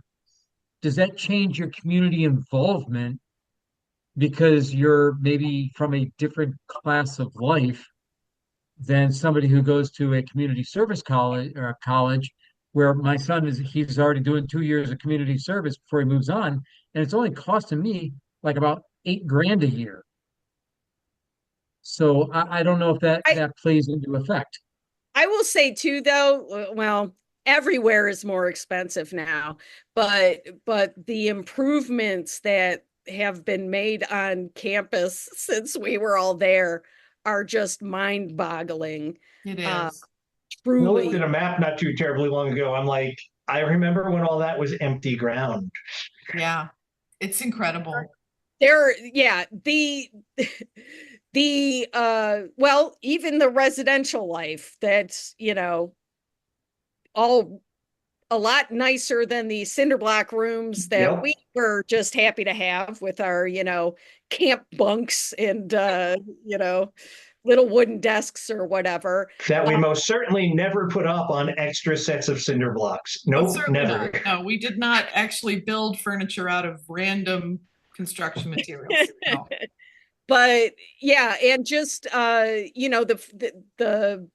Brick City weekend and the community building for the entire institute uh, Yeah.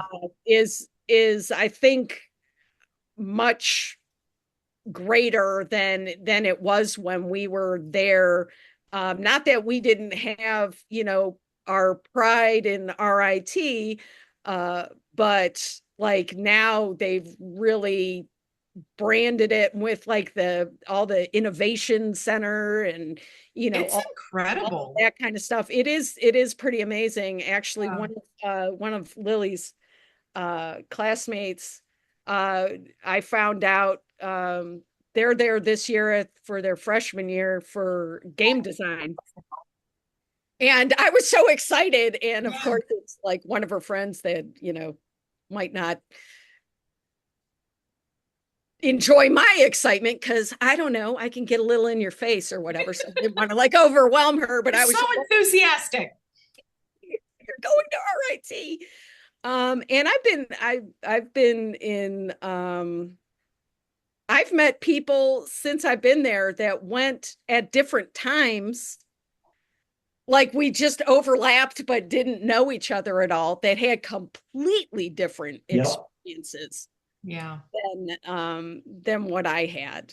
And so I think I mean, it goes beyond, it becomes a bigger discussion than just what's happening on campus or what we experienced during our years. I think the explosion in cost of college has, been talked about in the media a lot in the last decade. And I think that's something that, we're fortunate to have gone when we did before it became as insanely pricey. Sure, maybe we didn't have every refinement, but I sometimes when I've seen what's available to or what's expected for kids in dorms now, and yes, I've got nephews in college and that sort of thing, which is mind-boggling to me because it makes me feel old, but it's just funny that I don't think we needed anything but the cinder block rooms we had and the camp furniture we had because we made the rest of it happen. And I know I've already sung that song in this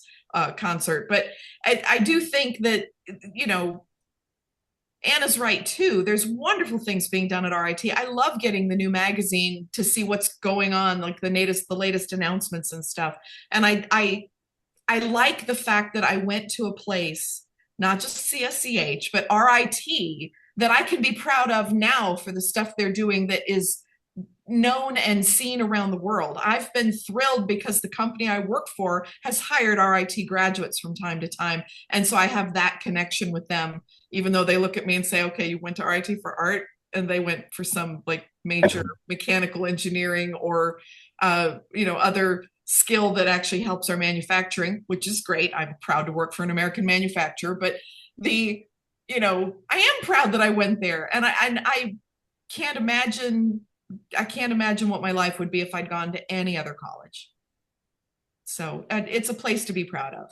And I'm glad that they keep investing in it, because the more that they keep it relevant, the more that they keep it in the headlines for all the right reasons, it makes all of our diplomas worth more. It makes all of the work we did worth more. And yeah, maybe CSCH as a club faded away, but maybe our little club had something to do with why they want every club on campus to do community service.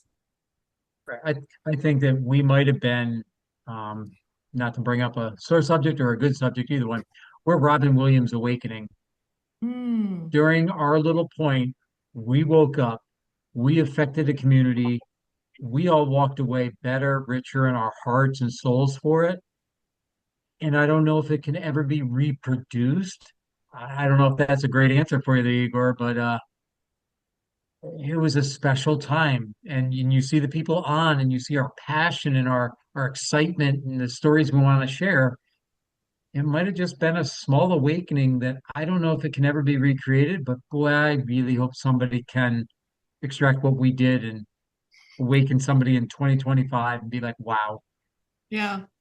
We were there at a really interesting time, as we've mentioned about the technology evolving so quickly and things changing so much.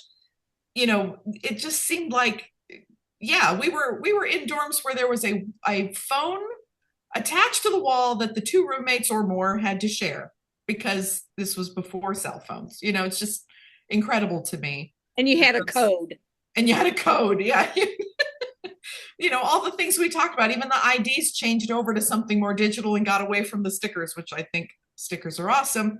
But you know, it's just interesting, all of the different evolutions that happened and how different it is now at many colleges, but RIT in particular. They're applying that technology in ways that I could not have imagined when I was there at that time.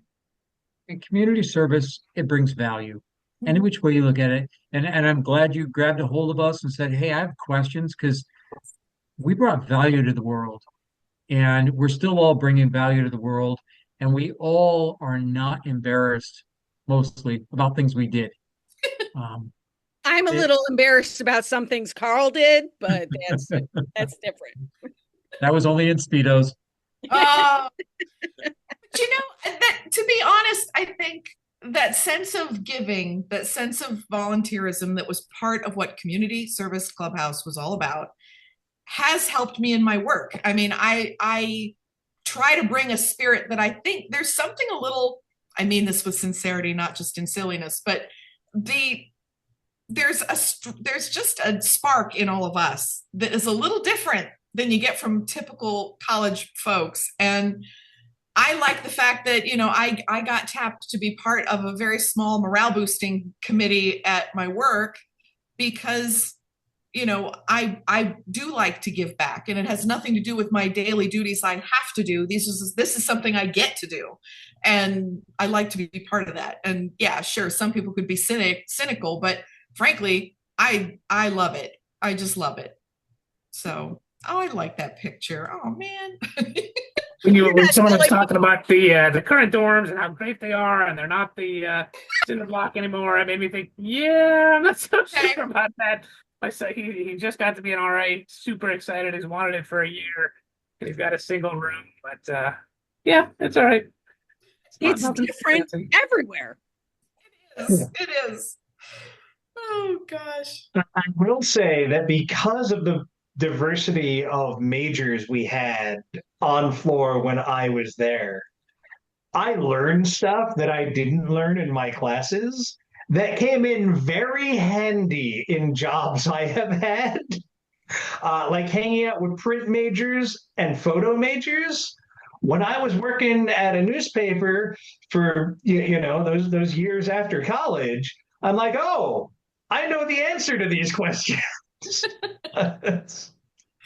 I understand how this works because I helped someone study for an exam on it once. Yeah, there's a lot of people that kind of only experience, you know, a much flatter, you know, approach to their own major or their own interests. And that, again, I go back to that diversity thing. But I love the fact that because I hung around with people that had wildly different approaches to what they were going to do with their career, what they were doing in classes, what they were experiencing, because we sat around in the lounge and complained about it together. You know, it's something that now when I meet somebody and yeah, they're not an artist. I'm training an international sales manager, or because they need to understand how to request custom art from my team, or I'm, you know, in a group and I'm meeting with the engineers from a facility that we work with in another country. It's nice to be able to understand that they don't understand me unless I speak clearly, because they're international perhaps. And hey, I may not know what you do. Tell me about it, because I talked to people all through my college life and it's affected how I interact with everyone since. I don't just act like, oh, well, I'm an artist, so I only really talk to artists. No, what RIT gave me and what CSCH gave me is the ability to listen to lots of different kinds of people and interpret what information they're giving me, which has helped to make me more valuable, because then I can translate what a layperson might tell me and say, oh, okay, now I know what art words to put that in so that my team can make it whatever they want, you know, and so I become a better translator in that sense. And that helps me even with people in my family that my extended family, that they just sort of look at me and think, oh, you're an artist. And they want to pigeonhole that in one way. And I think, well, yeah, but there's a lot of other words that apply to what do I do? You know, I you know, everything from conflict resolution among my team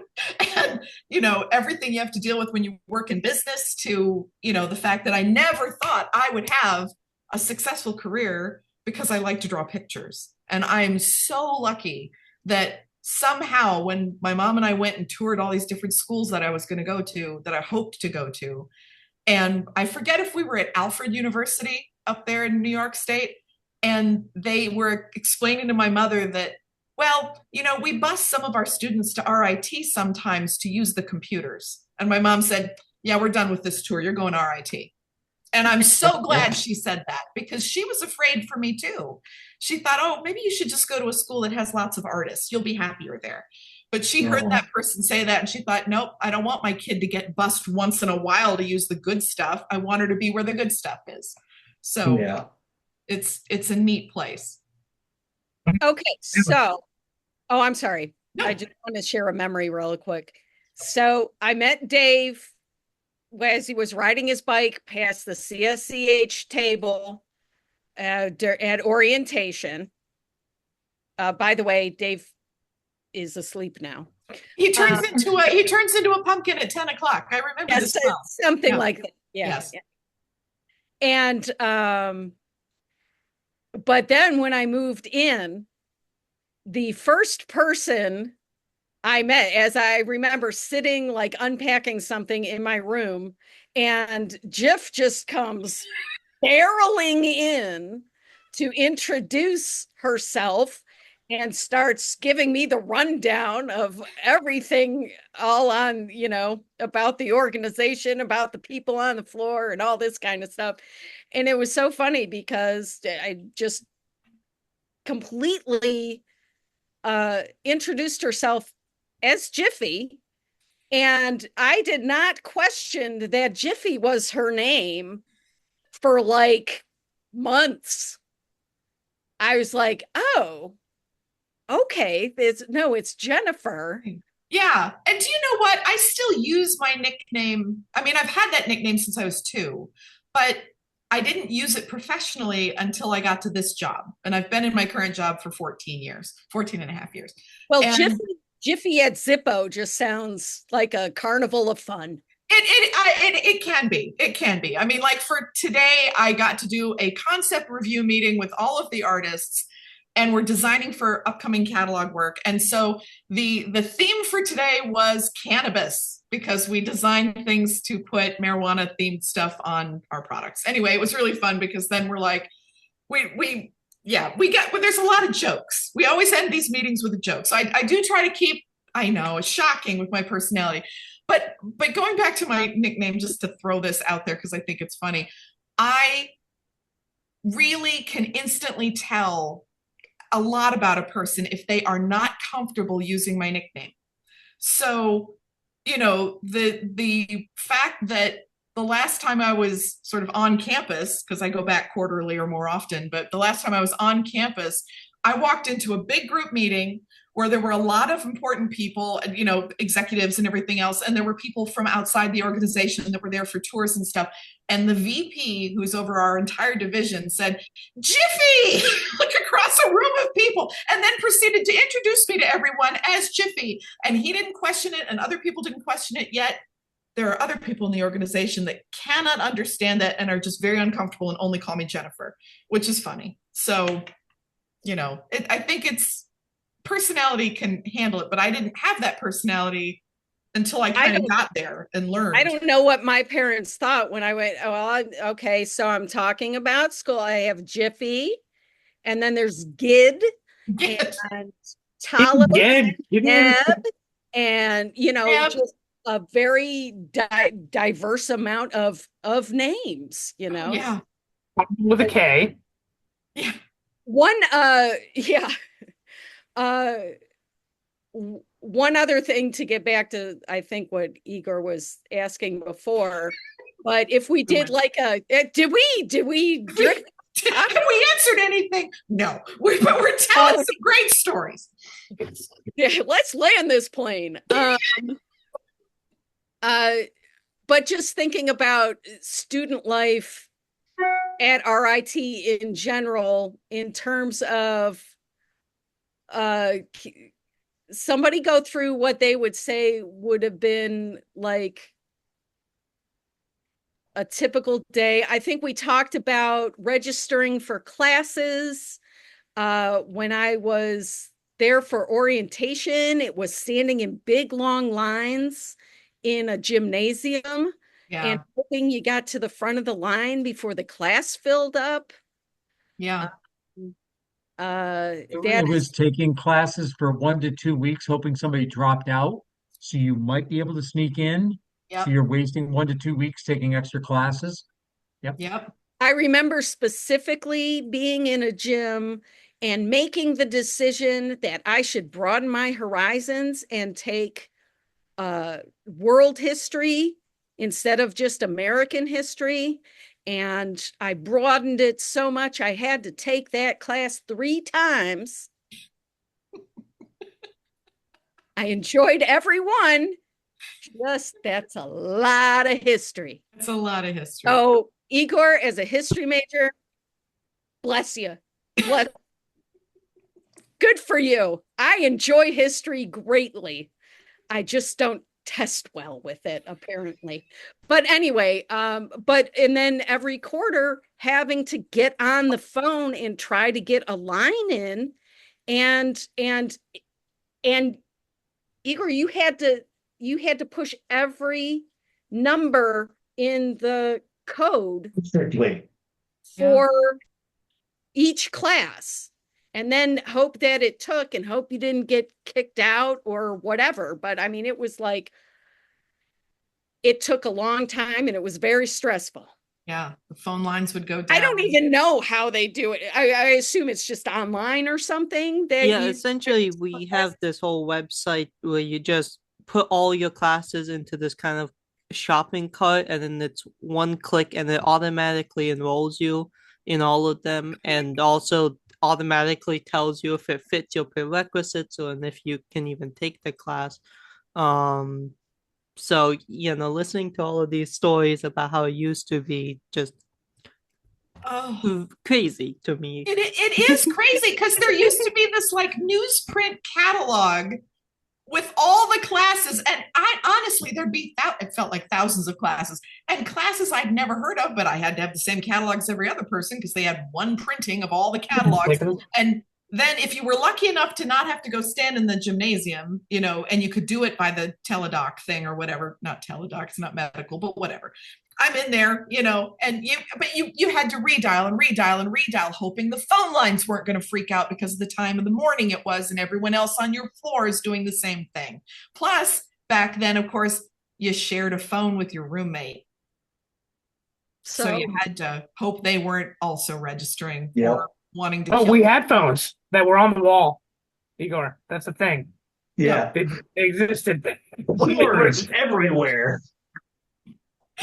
And you had, it was like being in an office. There was a code you had to dial if you wanted to go off campus. Mhm. And just another side story, there was one evening where somebody got wind of a super neat code that would get you an open line off campus that was 9911. that was not traceable back to wherever you were calling from. So somebody thought, hey, let's call there were Oh, that one. telephone psychics. So you could call up like a 900 number that normally you would get charged for Miss and Cleo. speak live to a psychic. And I think we had this psychic on the phone because we passed that phone around. And I'm just saying, hand to my heart, that psychic, Dave and I were not dating.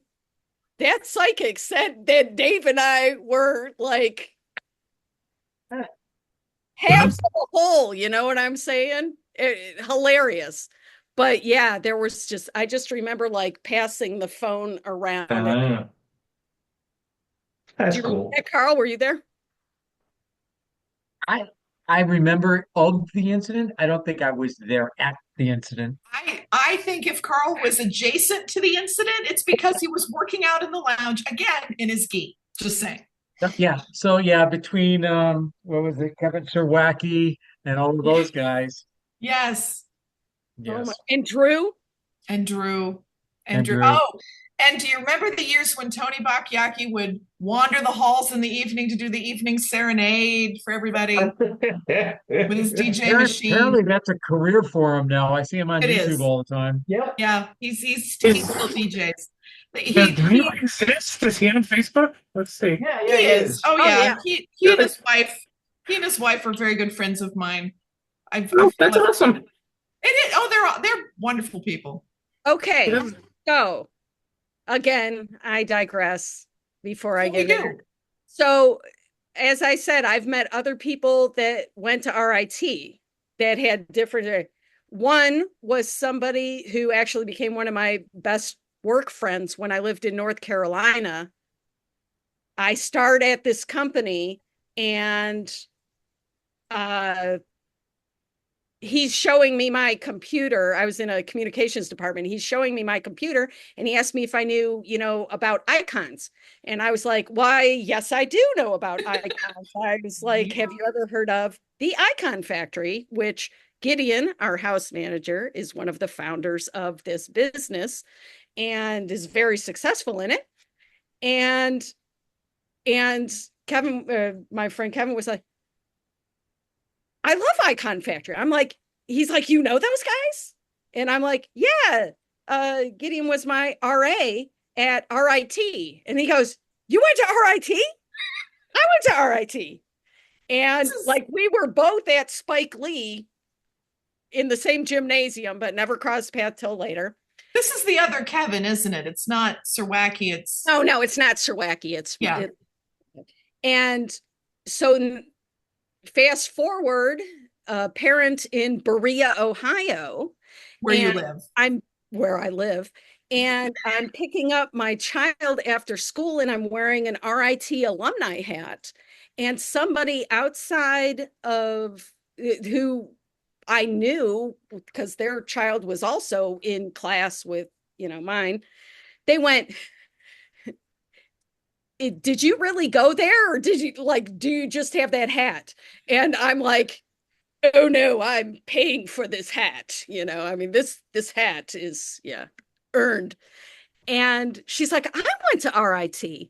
And she was, I think, in interior design or something like that. And she ends up being best friends with Tony Bacchiacchi's wife. They were like best friends. That's Wow. great. Crazy. Somebody else. They were like, you went to RIT? We went to RIT. And another class parent. And they were like, oh, what years did you go? And so Dave and I told him, oh, like 89 to blah, blah, blah. And she just goes, you're old. Oh my God, you guys are old. And, but they went a few years later, and then I'm looking on Facebook and I see Eddie Guerra, liking one of their posts or whatever. And I'm like, and it was somebody in the printing. It was somebody in printing. Who was it?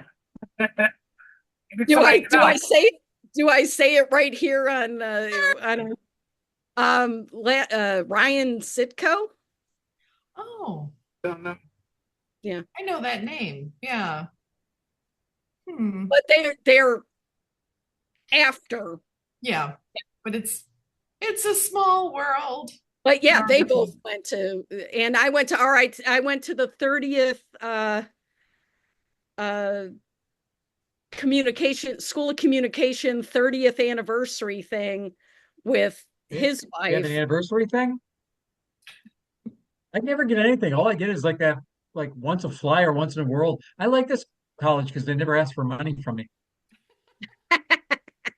They should update your address. I get stuff asking me for money, but it's because I actually have communicated with people. I mean, they usually, for a while there, they were having students who are in your own major call you.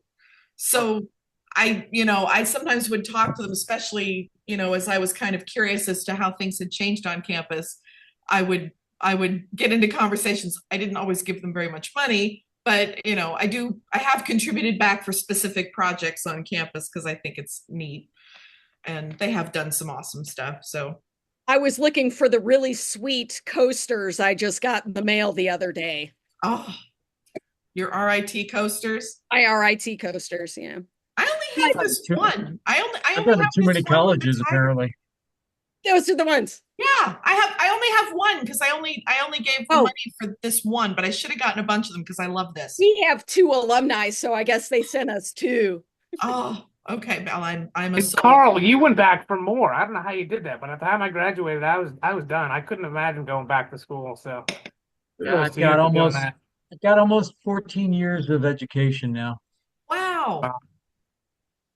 That's a lot. Yeah, it's a lot. I just, for fun of it, I just became a garden master or a master gardener locally. So nice. That was just fun. My mother did that. She became a master gardener. It was really, for her, she found it was very fulfilling because it kind of fit with how much she loves plants and she worked in greenhouses for 30 years too. So becoming master gardener gave her some authority. I know Dave would want to ask, not a master killer? No, she doesn't use the shovel for all the uses. Yes. See, there you go. Yeah, I like it just because I have to put in 50 hours of volunteer work yearly. So again, it's another volunteer thing, it's part of the blood, I guess. Oh yeah. No, we Mom and I have done a lot of that kind of stuff together. You go back and do Arbor Day, plant trees. It's nice to get involved with taking care of a flower bed in a neighborhood or a community park area that gets a little neglected. We go pull weeds and water some things. It's you just do a little bit, and every little bit helps. It's a good thing. All right. What else you got for us? Yeah. All right. I'm still giving you the option to tell me that you need to take a nap. So, because if Dave just got up and left. Because if he's going to come back. Tag team. I was going to say you started with quite a few of us. Only one of us has dropped. I don't know how long we can keep this going, but we do seem to have a lot to say. All right. Well, I guess let's go down the list of what are all of your favorite or funniest memory from CHCS. CS, I cannot say that. CSCH. I'm a current member of CSCH Computer Science House, and so it's just every time I try to say CSCH, it's like I'm misspelling the computer science. The extra S is for superior. Oh, it's an extra C. That was why it was funny at Yeah, the we had to time. explain that to Bob. I think Keir gets box of rocks for this meeting. No. That was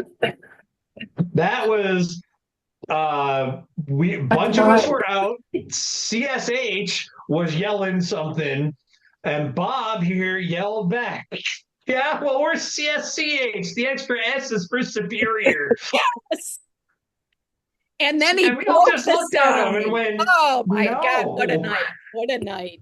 Broke the sign so that it just said CSH. Oh my God, what a disaster. There were lots and lots of great things that happened throughout the years there. There was the Great Flood. That was entertaining because we knew all the campus safety officers. So when they showed up after people downstairs complained about water coming down, they just looked at all of us and went, just fix it. Just Yeah, they didn't want paperwork. There were many hot tubs. There really were many hot tubs. I know we did at least 3 my freshman year. Yeah, And mostly all outside, the though. institutional knowledge was lost by the time I was there.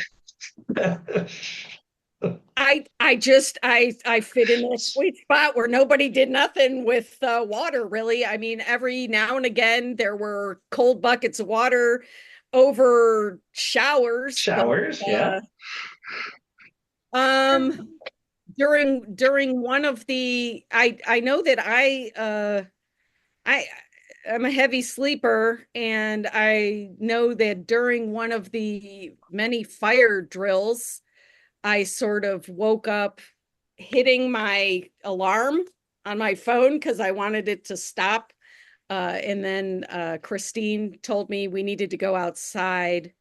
There was the infamous fire that actually wasn't just a prank of somebody pulling the fire alarm, but that was over at Triangle, right? Triangle, a couch. They set a couch on the fire. triangle fire, yeah. Yeah. Triangle couch fire. Couch fire. And someone claimed a chicken was in there involved as well, but well, that's where I'm going. I was standing out there talking with Christine, and I said, wouldn't it be funny if, we started a rumor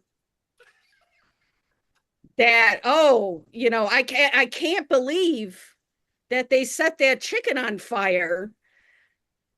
What were they doing with a live chicken? And I'm saying this clearly saying that you're starting a rumor. Wouldn't it be funny? But I don't remember that. I was down the telephone line far enough that by the time I heard it, I'm like, can you believe there was a chicken? I'm like, yay! I started a rumor. You win. Oh. It was actually just that they put like a boiling pot of water or something that was still too hot onto a couch, and they set it on the cushion and it combusted. It started to smolder. Oh. One of the things, chicken's a good story. Chicken's a very good story. I can remember, speaking of fire alarms, people loved to pull the Ellingson Hall because it was so many stories high and it had most of the NTID students. So it went up like a Christmas tree, like every single flashing light in the world. So, but I can't imagine why anyone would live on a high floor voluntarily in that building. But they probably put all the freshmen up there because they didn't know. I was in the shower once during a fire alarm too. All the luck, but no hot tubs, No hot tubs, but I did love going to Jay's Diner. I was glad that we had enough people that could drive, that instead of standing in the cold, we all just, in our pajamas, we all jumped in cars and went to Jay's Diner and got hot cocoa and sat around and annoyed the wait staff at Jay's Diner because they were open all the time. That was awesome. I can remember I don't know why I did not want the loving, warm embrace of CSCH at one point when I was working on a paper, but I managed to get a ride off campus and I went to the Denny's, and paid for iced tea and bribed the waitress to just leave me alone in a corner for about 4 or 5 hours so I could write my paper. I just needed to be alone and do that. And I did it. And it was just a weird experience because it's the only thing I really remember going and doing totally alone instead of sitting around with everyone else. But that was kind of a neat thing. Dave would want me to mention beard jam. Beard jam was fun. Like just getting people to grow hair. That was cool. I mean, what was it? It was like a month. It would be like, what do they call it now? Movember or whatever? Yeah. No shave November. No shave. Yeah, because it was a month. And it was just interesting because they had to shave, and then we measured at each meeting, each of the weekly meetings for the rest of that month, and we'd take pictures, and it was always interesting because, you know, not everyone can grow a lot of hair. Not everybody can grow. Some of it was patchy, some of it, yeah. Existence. I can remember going to a Resident Hall Association dance that Ralph, the aforementioned infamous Ralph, and I organized. And he was, do you remember his dance move to Been Caught Stealing? No. He just had a really good dance move. And I just remember that. And I think, I wonder what he looks like now. I wonder what his life is like now. Does he remember dancing to that song? What's his last name? It was Club something. Yes, it had a name, and I can't remember the name. Do you guys remember that at all?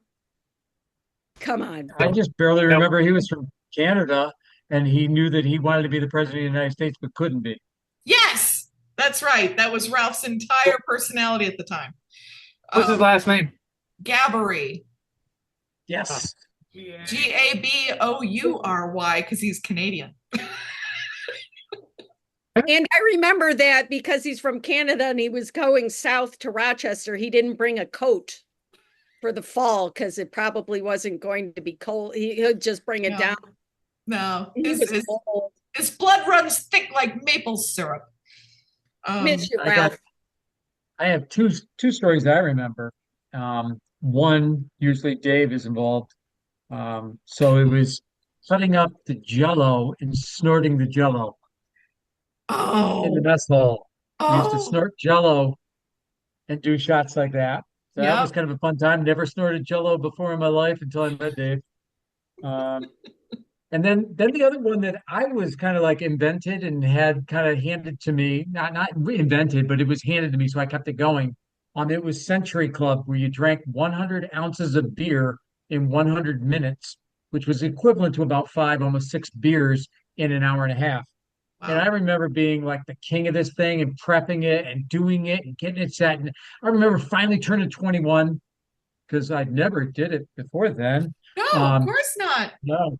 And so I remember eating a peanut butter and fluff sandwich before it happened because I wanted something on my stomach. And I remember getting like 3-4 shots in, and that fuzzy beer hit my stomach, hit that fluff, instantly foamed.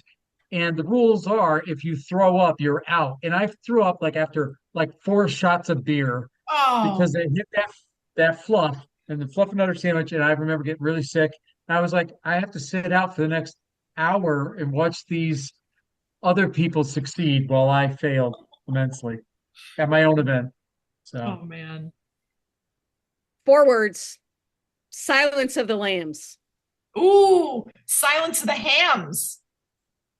Because that was the movie that you guys made. I wasn't there. That was on one of those breaks, wasn't it? No, because I don't know, because there were a lot of people involved in making that one. That was fun. I think it was like on Thanksgiving break or something. It might was be. Silence of the Hams. I did like it when you and Ged was filming you at one point. My video journal from that year doesn't work anymore. My disc doesn't work anymore. I want it to work because I can remember so much of it. But I did like it when you had a brush with Death, because you had that white stuffed cat named Death and you held up your hairbrush. And it was a very, very personal pun because people had to know that the cat was named Death for that pun to work. A brush with Death. Real inner circle stuff. That's deeply inner circle. I do remember that because the meal plan at Gracie's was all you can eat uh, when you go there.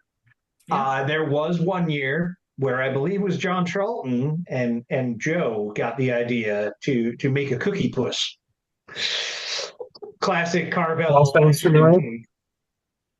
And so they had the tray, and they just kept coming down with boxes of cereal and bowls of ice cream. And it happened so many times. Staff eventually came to see what was going on, and we have this full tray with like 2 inches of ice cream on it that we're just starting to carve into. And they're just like, stop, just stop. We're like, no.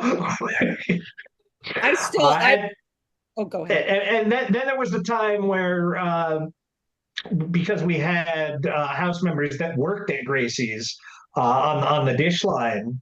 Matt went through the dish line on the conveyor belt. No one appreciated that. It was hilarious. There he is. Oh my goodness. Is it?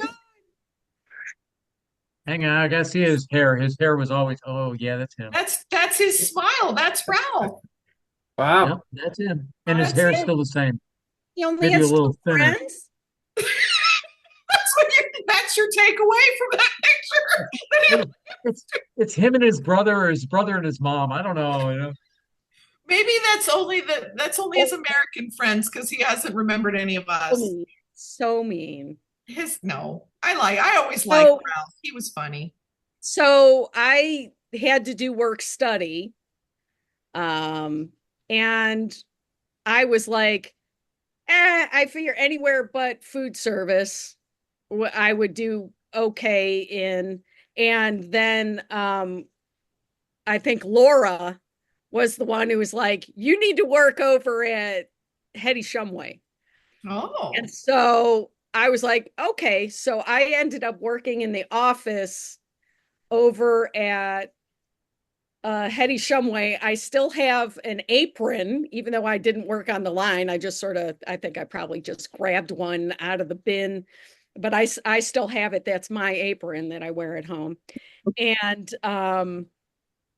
I used to sit at a computer with my Walkman on, listening to like a cassette tape of the Cars' greatest hits, have to go through the tunnels to get there and ride up the stinky service elevator to get to the little back office. Oh my And gosh. I had to type in, I had to do all the counts for the food. I had to print out all the recipes for the coming week, and then they would write down how many servings were served and what was prepared or whatever. Carl is probably having Oh yeah, I Flashbacks. remember that thing. So do you remember the gentleman? He was my boss at that time. He did the scheduling and everything like that. And then he got arrested, and it was not only arrested, the FBI was brought in because I was questioned because he was signing people's time cards. And then if you said, "Hey, I want to work a little extra," he would have you work a little extra. But some people would work an extra 10 hours and he would mark them down for 20, and he'd split the difference with them. And the reason why the FBI was called in, FBI or Treasury or somebody was called in, because he was going off campus and cashing the checks. And so that's why they interviewed me, was because they were like, he cashed a lot of your checks. And I'm like, yeah, I signed my name and he cashed. Now, how much were you getting as a kickback? And yeah, so it was many a days with Oh. and again, I know nothing about that. I do know that the person who was my manager would always make me uh he had a thing back and forth because I also like answered the phones or whatever, where he would call one of the vendors and I would have to pretend like I would leave a voicemail message like uh that I was the proctologist office or so, like just stupid stuff like that. Um, So I'm like making, crank phone calls for my boss at work. So yeah. Oh man. But working for the food service ended up being one of the best jobs ever because when I was there because I also got free meals once I lived off campus and wasn't on the meal plan anymore. Cool. Dave would probably also want everyone to remember how many napkins he could stuff into his mouth. I was gonna put I'm so glad you did, because yes, he could put a lot of napkins in his mouth. That was incredible. He could stuff his cheeks like a chipmunk. It was incredible. And Igor, we mean a lot. We're talking like 30. It wasn't like 10. Oh, It was yeah. like 30. 30, 40. It was incredible. He could fold them and compress them. He couldn't get them wet. He had to do it dry, but he could fit a lot of napkins in his cheeks. It was lunchtime entertainment, really.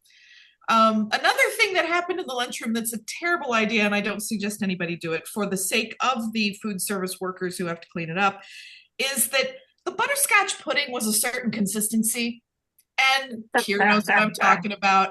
And so we would take an entire place setting, glass, tray, dishes, everything, and glue it to the underside of the table with the butterscotch pudding.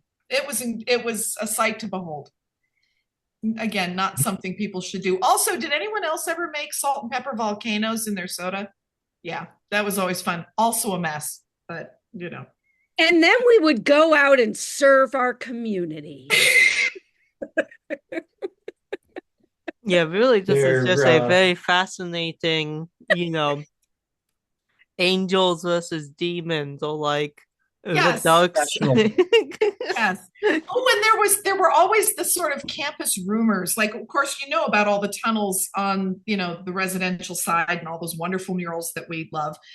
But there was always a rumor that somewhere there was a tunnel under the quarter mile, so you wouldn't have to walk that tundra to get to class, and nobody ever found it.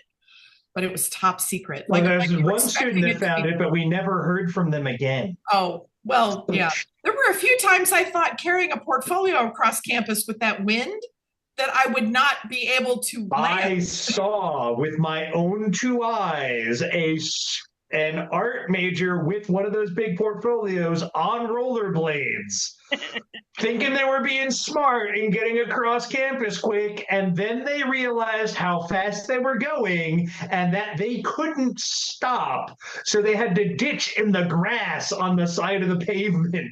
I can remember, speaking of wind on the quarter mile and the fact that they never canceled classes during my entire tenure at RIT, but I refused to go to class on a night when I needed to present something for one of my big grades, and I couldn't stand it because I was watching the weather in the lounge, and the weather was like -10 or 12. Yep. And the wind chill was -52. Yep. Wind chill. And I thought, I don't own enough clothing. And then Anna said her famous quote, which is, warmth is not a fashion show.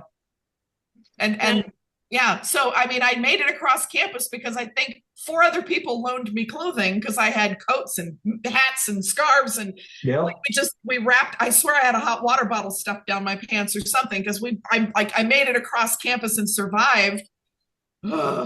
Like when I was there was one day where they canceled the trustee tour, but they did not cancel classes, and we decided as a group that classes are not happening. And oddly enough, we found out the next time we went to those classes that all the professors had decided exactly the same thing. But the only way to know that would have been to go to the class and see the notice posted on the door.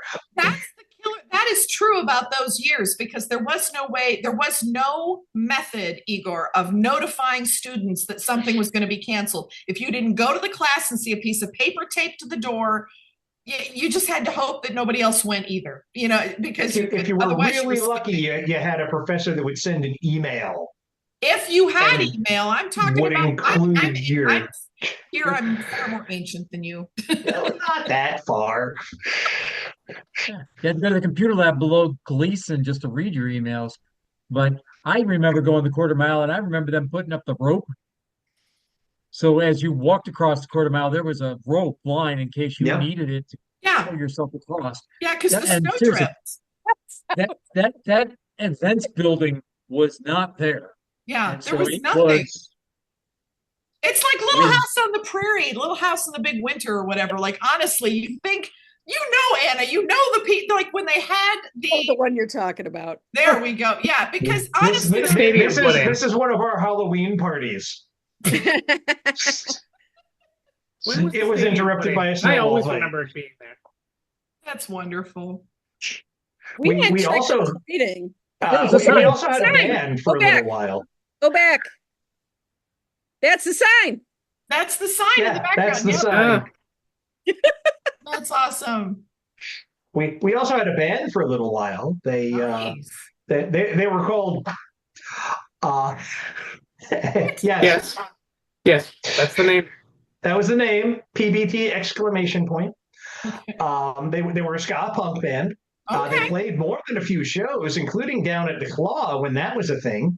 Wow. And they participated in a battle of the bands at University of Rochester, and the contest was rigged because the band before them, who was a local University of Rochester band, had done like 4 songs, Oh. and no one cared. They got up, they got to their second song, and the guy and everyone was up and dancing, mind you. And the guy in charge was like, no more songs. They're like, can we just do one more? And then they blended two of their songs together into one more song. So they still got the full set they had planned. Because we're rebels like that. That's right. You can't stop the music. Yeah. Okay, so on the subject of rumors, because I'm someone who is, I think, overly knowledgeable about RIT college rumors at this point. Um, what rumors from your time? Oh, actually, I think it might be easier if I just like read you down a list of rumors and then you tell me if these were stuff that you heard back in your time. Or we created. Uh, so I think first one is Arizona campus. So this was rumored that the Yes. campus was originally designed in Arizona. And it was. That's It why was. all the roofs are flat. And it's And why why the wind blows All the through that Right, one tunnels, area the so wind well. tunnels. breezeways. Yeah, there's all those corridors that direct the wind to help cool a desert campus. Yes. So And now with that big event center in the center, it screws it all up. So now it doesn't work. Yeah. So You can't rollerblade with your portfolio, is it? but you did hear that story back in Yeah. 1990. Yeah, oh yeah. Oh yeah. Sorry, it sounds like. It's a true statement. it is. Okay. Around your time, well, around 1999 and 2000, there was Blumpy.org, which was kind of this.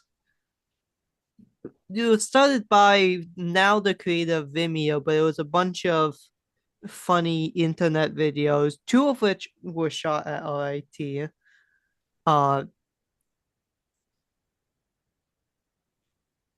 You're asking if we've heard of that? Yeah. Nope. Too old. Not particularly. I do have a vague memory of Blumpy.org. Vague memory. Doesn't exist now, apparently. Nope. Okay. Building Zero. Building Zero. What do So you want to know this- about Building Zero? You're not supposed to know about Building Zero.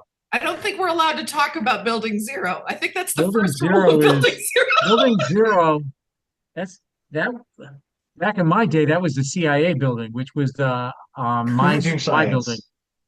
Well, no, it was my building, the hospitality building, because the CIA recruited us out of there.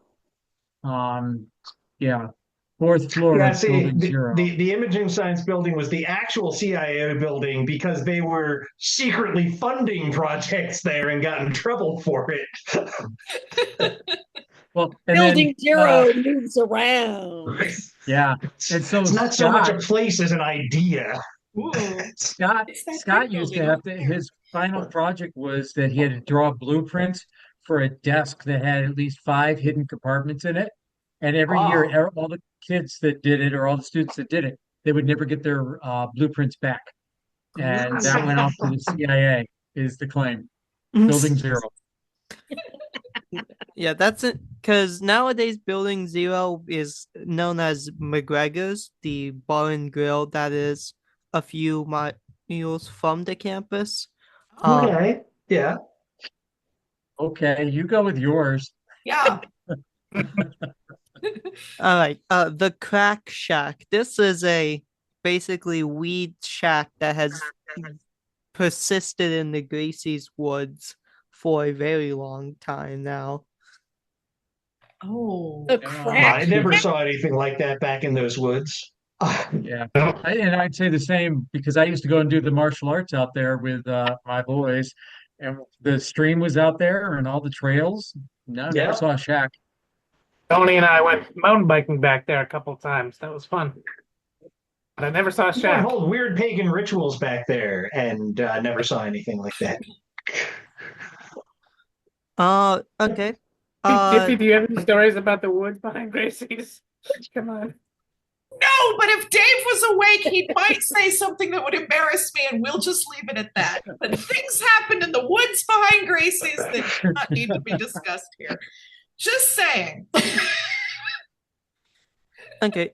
This is an interesting one. So, when you were a freshman, did you have a introduction class, kind of like an introduction seminar or something similar? So nowadays, Freshman seminar, yeah. yeah. So nowadays it's called RIT 365. Before that, it was first year enrichment, and it seemed before that it was called freshman seminar. Yep. They did that, and then if you were in the art or design college, there was one that was, I can't remember what it was called, but it had a couple of professors that were very, I would say, influenced by the substances of the 60s. And they tried to open up our minds through a lot of really neat movement and group experiences in a classroom that had nothing to do with traditional anything. And they were sometimes sound and video and spoken and sung and screamed and like there was an activity where you were supposed to write your name in the air by moving, like twerking, basically. Move your butt to write your name in the air behind you. And that was a way everybody had to get up and do that because it was supposed to help shake people up and get them out of just thinking, okay, you're just going to show up and start taking classes. So it was a way to shake up the creative kids. And we watched experimental films, like if any of you have ever heard of Koyaanisqatsi and films like that.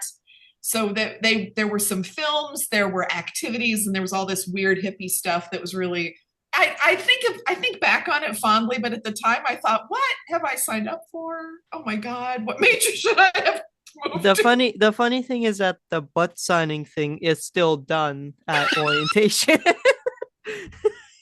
Now, like community service, your name out of your butt is it's institute wide now. Yeah, everyone from our years. I mean, we on this call, we were so special and so influential that the butt signing in the air is still happening. I hope you don't have a long name like Penelope or something. Okay, so Gracie's Dinner Time Theater. This was 1995 that it started. Yep. I remember that. They were I thought we had also something before that because we used to have Gracie's had like it was once a quarter or so we had something like that. They'd have theme nights, and I know that. Yeah, they would have theme nights for different quarters or different. This was a newsletter. This was an underground newsletter. Underground. Yep. It was very critical of the We were college. underground. Okay, Igor, finish what you were saying. Yeah, Gracie's Dinner Time Theater was also influenced by the Mystery Theater 3000. Oh, that was the real one. What was the newsletter called? Oh. It'll I come have to a copy somewhere. Because there This was an this whole game against Thunder. underground newsletter that went around, like photocopied and handed out and dropped in piles and places and stuff. I believe Um, that was Gracie's Dinner Time Theater. what was that? Okay. Okay. Henry's Restaurant. This place recently got shut down. Aw. Uh, but that I'm guessing has been around for a long time too. Yeah. I used to work there. The rats were bigger than the freaking cats, and we were not allowed to throw the trash out at night because the rats were so big that yeah. I worked there for about 2 months, and I was like, no, I'm done. I remember you quitting, I think. Okay. I have to quickly check uh this, but I think this was around. Oh no, okay, so Mousepad Couch was 2005. So that's Mousepad couch. yeah, some computing professor made a couch out of mouse pads. That sounds plausible. That totally could have Yeah. happened. 'Cause- yeah. I believe that happened. Yeah. No, it definitely did happen. We have photographic proof of it. Oh yeah, like I said, I wouldn't even think to question it. I question whether it was a professor. I think it was a bunch of PAs. Oh. Uh, it it was in the professor's tiny cubicle office. That's definitely a bunch of PAs doing it to that professor. Okay. The RIT bowling alley. This place got shut down for being filled with asbestos. Oh. It was I what? took bowling like 4 quarters in a row. Yeah. Yeah, you might took a want to lot do of a classes cancer there. screening. I mean, we might want to do cancer screenings anyway because we're old. Yeah, I was gonna say I'm in my 50s now. I should be cancer screening pretty frequently. I already did my gastro, so I'm good. I had to go off campus for bowling. Really? Yeah, Yeah. we I went took off bowling. It campus. was my freshman year. It was on campus because I didn't have to go. I remember going to the bowling alley. It was right next to the arcade. Yeah. And the pool tables and all of that. Yes, Like, I do Yeah. remember. Yeah, I played a lot of foosball there. Yeah. Yeah. where's Karen Cordelis? Or Cordella? Yeah, she knows. She was good at that. She was good at Her that. son's going on a full scholarship somewhere for bowling. I never, Oh, okay. And so I have a cousin who has a daughter who's a senior this year, just like Karen's son, and they're going. They were both competing at the same like Midwestern bowling recruitment for colleges and stuff. I was like, I didn't even know. And I know Wow. 2 people this year. wow. Anyway, Yeah. All right, What so other myths you got for us? so next is now defunct eating location. So first is RIT Skella, which has been replaced by the sports Yeah. bar. Rich Skeller, yeah. Yep. I love the Ritz Skeller. Skeller. Yeah, Used to just go there all the the Skeller time. or the Rat Skeller, yeah. Ritz Skeller. Yeah. Give me like a brief description of what the Ritz Skella was. It was everything but a bar. Pretty much. I mean, it was a ton of TVs. They always had all kinds of, I mean, I watched the Waco attacks happen. Well, I forget. That was what my most memorable. We skipped class to watch what was happening with the Waco standoff way back when. And no, you could a la carte. You could pick a la carte food. There were all kinds of different things. It was pretty casual, but it was nice. You could go there and eat and smoke. Because I was there with a bunch of people. I've never smoked in my life, but I was with a lot of people who. Nice Zippo girl. I know. I sell cigarette lighters to the world, but I don't smoke. Look, they're just Enabler. lighters. They can be used to light anything on fire. This is true. And we do describe the Zippo windproof lighter as a personal source of flame. Just saying. And it is. I- Yeah. And our sister company is Case Knives, so I will either set you on fire or stab you, one or the other. Or And both. Ritz Kellers, Ritz Keller. Right, where were we? What were we talking about? So I worked there for a while. Yeah. Shock, another place on campus I worked. And I remember making nosebleed wings. And we used to mix wasabi with salt, and we used to have the buffalo. It was the original buffalo hot sauce. It was half butter, half uh Texas Pete, and yeah, Texas, no, not Texas Pete, Red Hot Jerky. It was a red hot sauce. So it was half and half. And then I used to add wasabi to it, and I used to add like chili flakes into it. And I actually got known for serving somebody like a dozen wings and causing them a nosebleed because it was so hot. Nice. Terry Chu worked at Nate's. And we called him up one evening to make a special batch of Kill Me Now atomic wings. And those came back up. First of all, they were eating through the first bucket because he double bucketed them. By the time we got back up to the floor, they had eaten through the first bucket. And then one of the guys from downstairs smelled them. So he's like, "Oh, wings! Can I have some?" And he had one and got a nosebleed. Oh, aww. And then we finished the wings, and then we threw the bucket in the trash can, which we later realized was a mistake because it was one of those round top trash cans with the spring lid, so it made an airtight seal. So the next day, when someone went to throw something away, they broke that seal. Oh.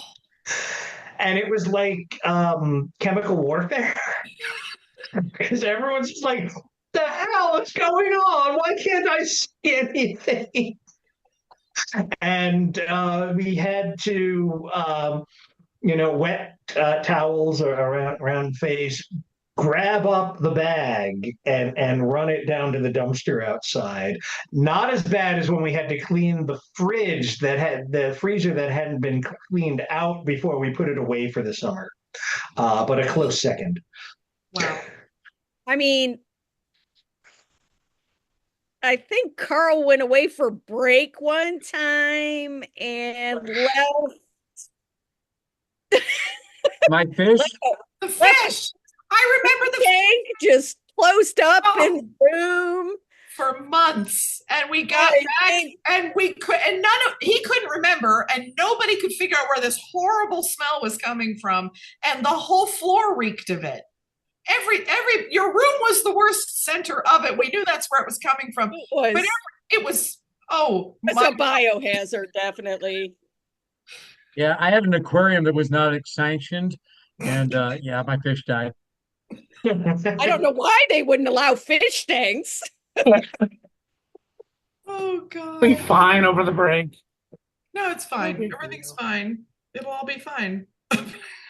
It'll grow algae and then it'll just eat the algae, right? It's fine. That's okay. We were allowed to have something, weren't we, as a pet? Weren't we allowed to have like a fish or something like that?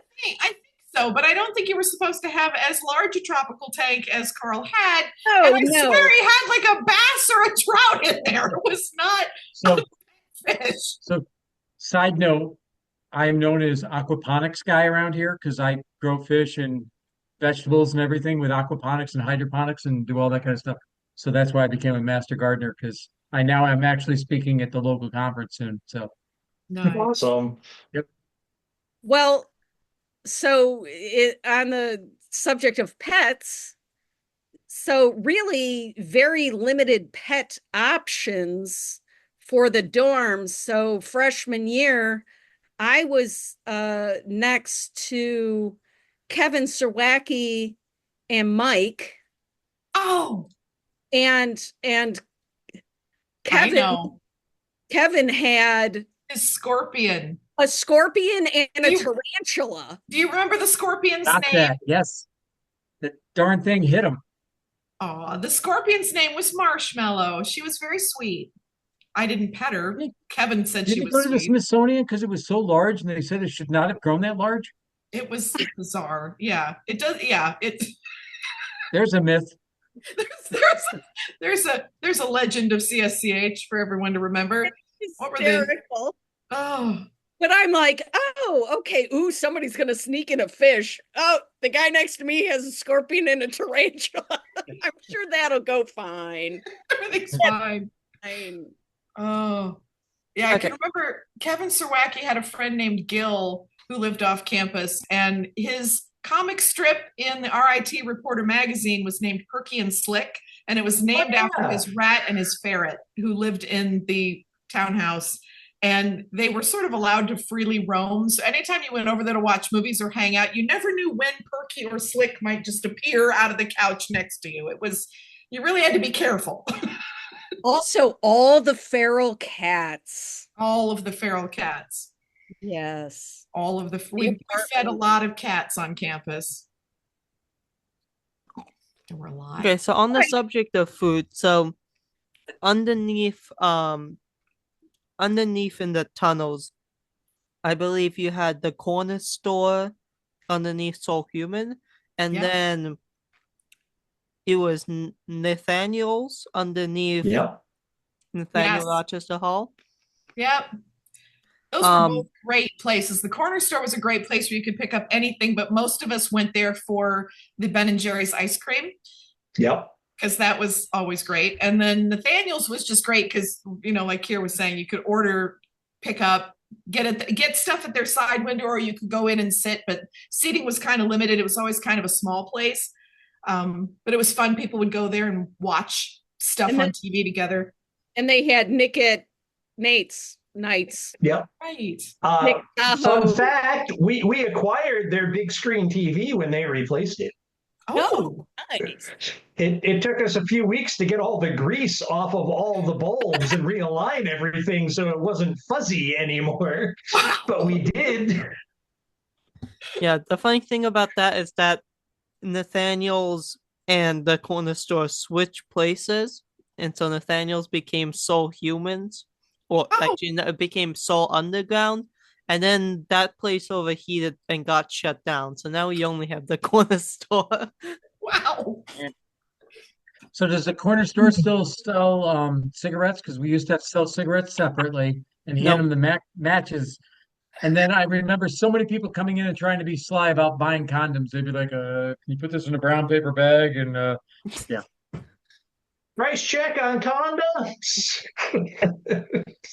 I don't understand why anybody would buy condoms, because I knew a guy in one of my art classes, and I'm serious, this was his name, Ed Cox.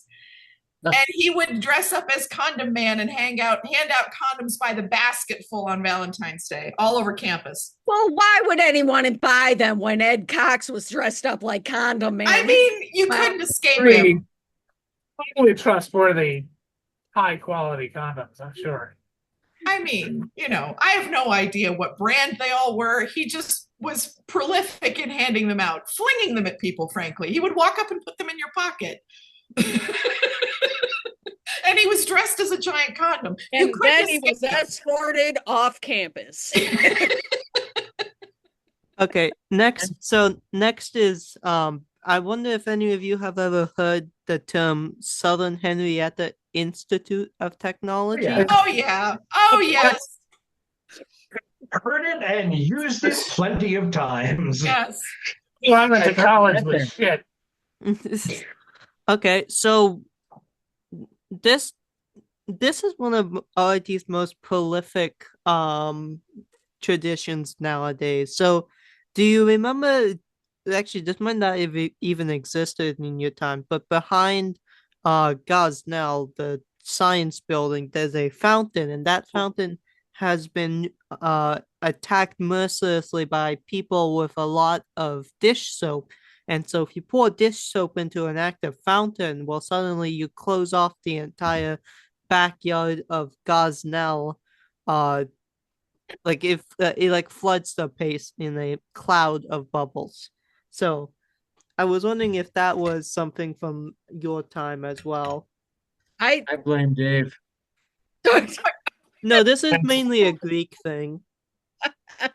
I don't know that was there. Was that there? Fountain Fountain. working? I think there was like a brand new science building after we left. Maybe.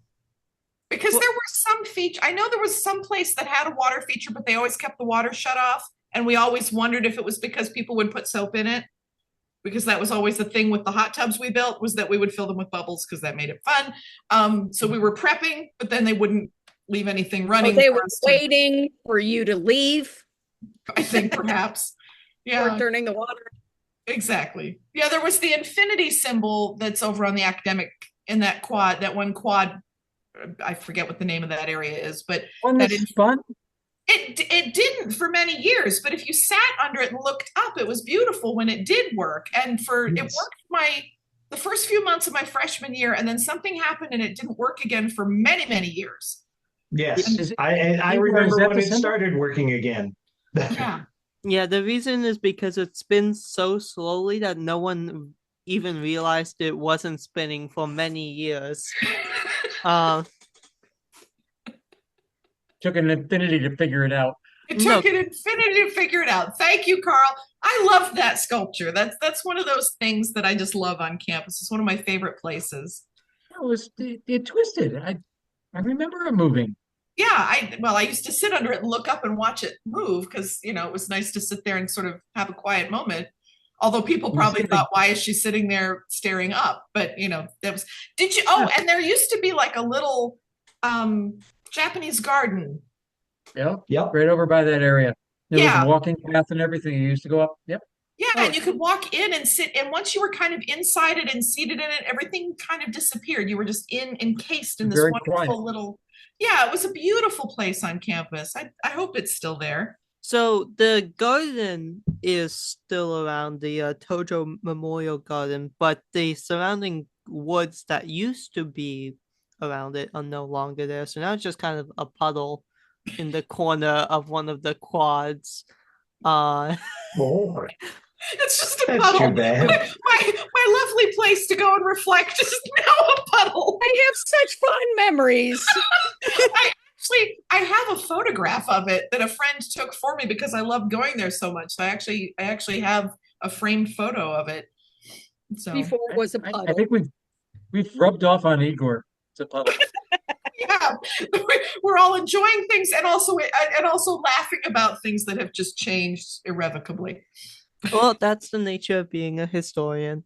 Okay, so spring weekend. So I wonder, have any of you been to a spring weekend? Because this supposedly lasted until 1991, and then after that, all records ceased to exist. So I'm not sure if it ended in 1991 or continued past that.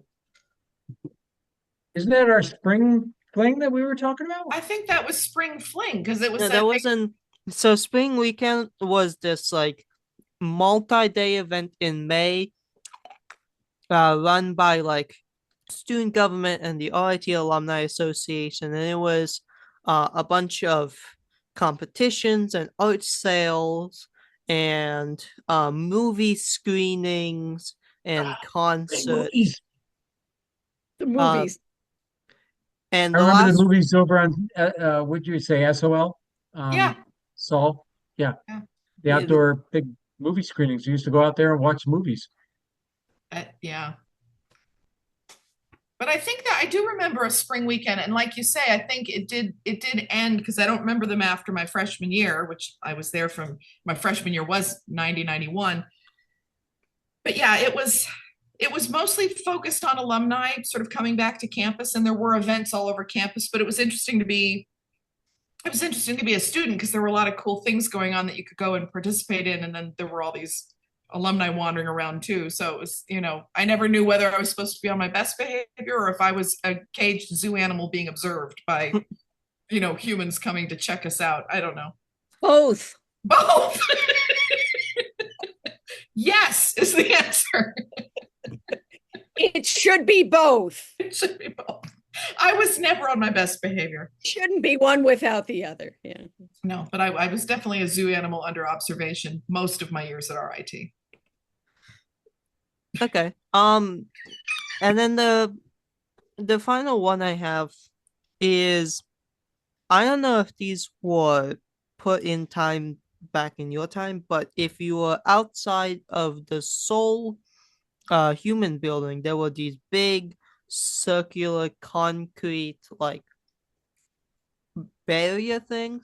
Yep. Apparently they're working kind of like it, kind of the same thing if you put two cups and connect them with a string and they become like telephones. Right. Ish. They cause weird sound bouncing in that quad. But like there's like almost no reference of that. Actually, there's like no reason about why they were even put there in the first place. I think they were probably just weird flower bed features or something, or weird cement sculptures. The other thing that I always heard about the size and shape of the openings into each quad were supposed to be wide enough to permit a Sherman tank to drive in. I don't know why anyone would tell me that, but that's what I was told. Yeah, That's what we were told. that's probably because there's a rumor that the campus, at least residential side, was built with anti-rioting Yep. pathways, might which I don't know if that's true because that rumor exists in almost every college. Uh, Though it would explain the weird pitch of the stairs Oh. coming in to off of Grace Watson Circle there. Yeah. Just the right pitch to drive a tank up. Yeah. I don't know. I just remember being a security officer, getting on top of those buildings and just being able to stare out and look with binoculars and watch for all kinds of muggings and things. We never had other issues happen, but yeah, there was a lot of hidden corridors and a lot of hidden spots where security was watching from. Now Ooh. I'm sure there's eyes in the sky everywhere. So, and I hated to report anything because it was like 4 hours worth of taking notes, and then you turned it in and it wasn't factual enough, and you had to like, oh, okay, take out my opinion. all right. Well, that about wraps up the questions I had prepared. So unless you have even more stuff you want to talk about, I'll give you, one last chance to sum up your feelings, what this whole time that you had in CSCH was, your time at RIT, and maybe, leave a message that you want future RIT students and RIT administration now in 2025 and beyond to know about. Wow.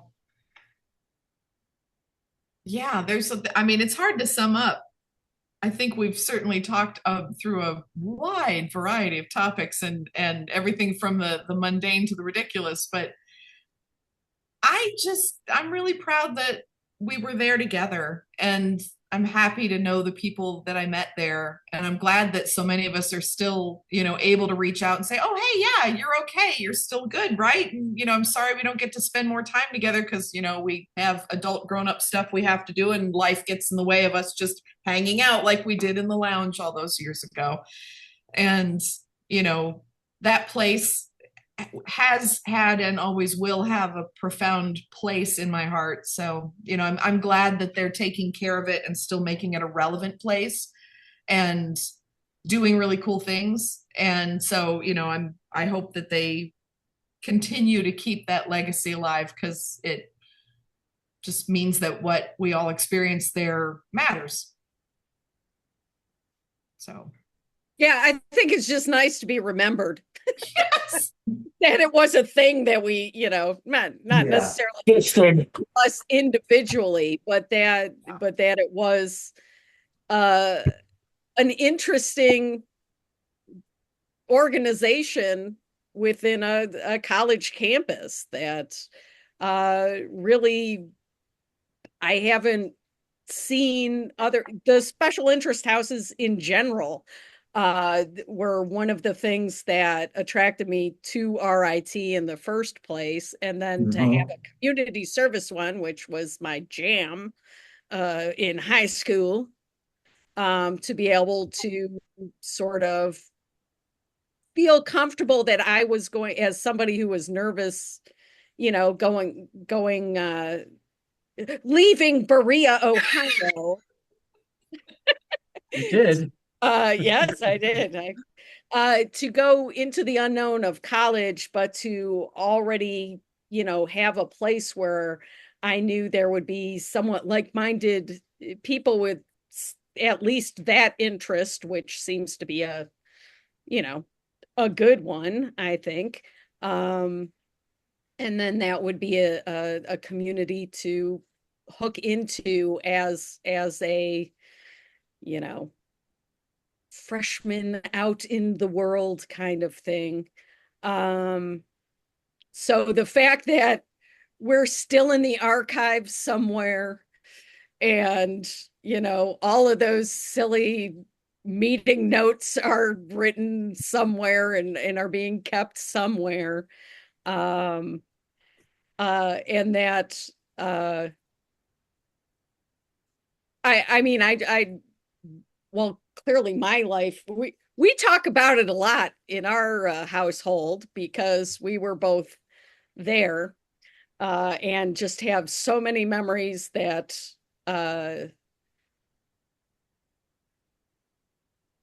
just pop up all the time, just little quips and whatnot. It is still very much alive in our everyday lives, our time there, which I don't know how healthy that is, but that's how it is in our house. We're still here. We're still trying to figure it out. And it is hard to believe how long it's been, and even just seeing you guys' faces, even though we kind of see each other on Facebook and stuff like that, but to actually just be able to talk and hear each other's voices and see the expressions on faces and things like that, and answering your questions, Igor, and having to think back and articulate it without being too silly, but there's always silliness involved. Just silly enough. I think it's good too. Enough. And I definitely think that we need to have like some sort of other Zoom reunion that people won't feel on the button to It takes into account the time zones and other people's plans, silly lives. Yeah. Well, you know what? People will make the time, and even if it's once a month or something, everybody doesn't have to come once a month, but you just sort of, connect. Yep. Once a year? How about that? This was really good because it was a small enough group that everybody had the opportunity to talk and stuff. I think a virtual reunion would be awesome, but I do wonder, would there be enough time to like have this kind of just chit chat, because with 30 people or 20 people on the call, how would that work? So, but it would be fun. I think it's worth a shot. I think somebody should do it. I nominate you. Dave knows how to do like breakout rooms and stuff. Ooh. Yes, there we go. Let's do it. I like it. All right. Let Dave know tomorrow that he's in charge. He's in charge. Yes, we voted him. President Dave is back in charge. He's back in the saddle. That's what happens when you leave the meeting early. That's right. Yep. I think the main thing, aside from all the great memories and all the great people and all the great learning about myself that went on back then, I think the most important thing for anyone going forward in college, anywhere, RIT, anywhere else, is just that reminder that if you're bored, you're not looking hard enough. And if you look hard and don't find something that interests you, create it, because there are probably other people looking too. And if you do create something, put it out there in the world, let other people become part of it and enjoy it. You never know how much impact you're going to have. Because I did campus tours, because I was part of CSCH. When I came back to visit in 2000, after I graduated, or 99 after I graduated, I actually had a freshman come up to me on campus at an event I was at and say, "You're the reason I came to RIT." And Thanks. I'm like, "I have no idea who this dude is." And he's like, "You gave the tour I was on." So you never know what kind of impact what you do is going to have on people's lives. Try for something good. Yeah. Make it, look for it, make it. Tony Bakayaki came to RIT because nobody else was there to give a tour. So his mom and dad and him walked up to the tour table, and I'm like, well, I'll walk around with you. And his parents fell in love with me, and I basically raised Tony from a pup. So Yep. here we go. We have I Tony didn't know. Bakayaki today. Good job. So Well, he came out okay. I hope so. He seems Another cool. another one of my extremes. Yes. Oh.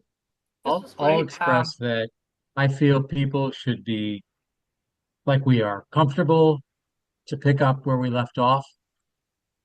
And that's a magical moment that we have not voice talked, many of us, for years, if not decades. And we pick up and we reminisce and laugh. Yeah. Please laugh. Don't be serious about everything in life. I took serious so many things for too long, and I realized, it's okay to laugh. It's okay to relax. It's okay.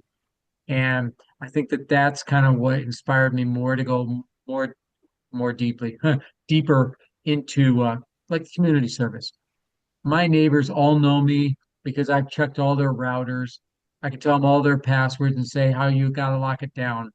I'm the guy who taught my kids, you mow all the front lawns from our house out to the street and back. We rake lawns. We do that. We are part of the community. And outside of my little cul-de-sac, they don't know me from nobody. But in my cul-de-sac, they're like, oh, he's the mayor. When you want to know something, you go to Carl. And yeah, maybe I'm a little too nosy about what goes on in the neighborhood. But the idea is that's kind of what I feel that the community service brought. And that's what I think people should bring to college. It's like you bring yourself. This is your time to shine, learn about yourself, find a place to just laugh and let yourself be free. And that's the magic of it all. And I bet you That's still have a chart with gold stars on it somewhere, don't you? I have a few little charts and a few other things, but yes, I've got a lot. My kids are supposedly needing a pickup at 11:50. They've been skiing all day. My 10th graders. So I think I need to drop and go do that. They haven't pinged me yet, but I think they're gonna any minute. So this has been awesome. Thank you, Igor, for putting Yay. this together, and I'm glad you all could come. And yeah, this has been awesome. And thanks everybody for sharing stories and reminiscing. And this has been really good. I've had thoughts, it's still going to sit out there in the back of my mind. Well, maybe one of these days I'll try to do something and call RIT and, put a bug in the ear of the folks at Res Life, and maybe they should restart something like this. And I don't know if any of you have ever had that thought, but I've certainly had that thought, and I haven't given up on it. But most likely it'll never happen. But I like to keep the dream alive of somehow maybe kickstarting it back to life. That would be really cool. But if not, it'll live on in our minds, which is also really cool. So thanks you guys for doing this. All right. Well, thank you so much, everyone, for this. What? 4 hour? 4 hours or so, yeah. You got plenty to work 5, with. almost 5. What? So, so a huge thank you to all of you. You make the life of an RIT historian ever so slightly easier. Oh. The recording's going to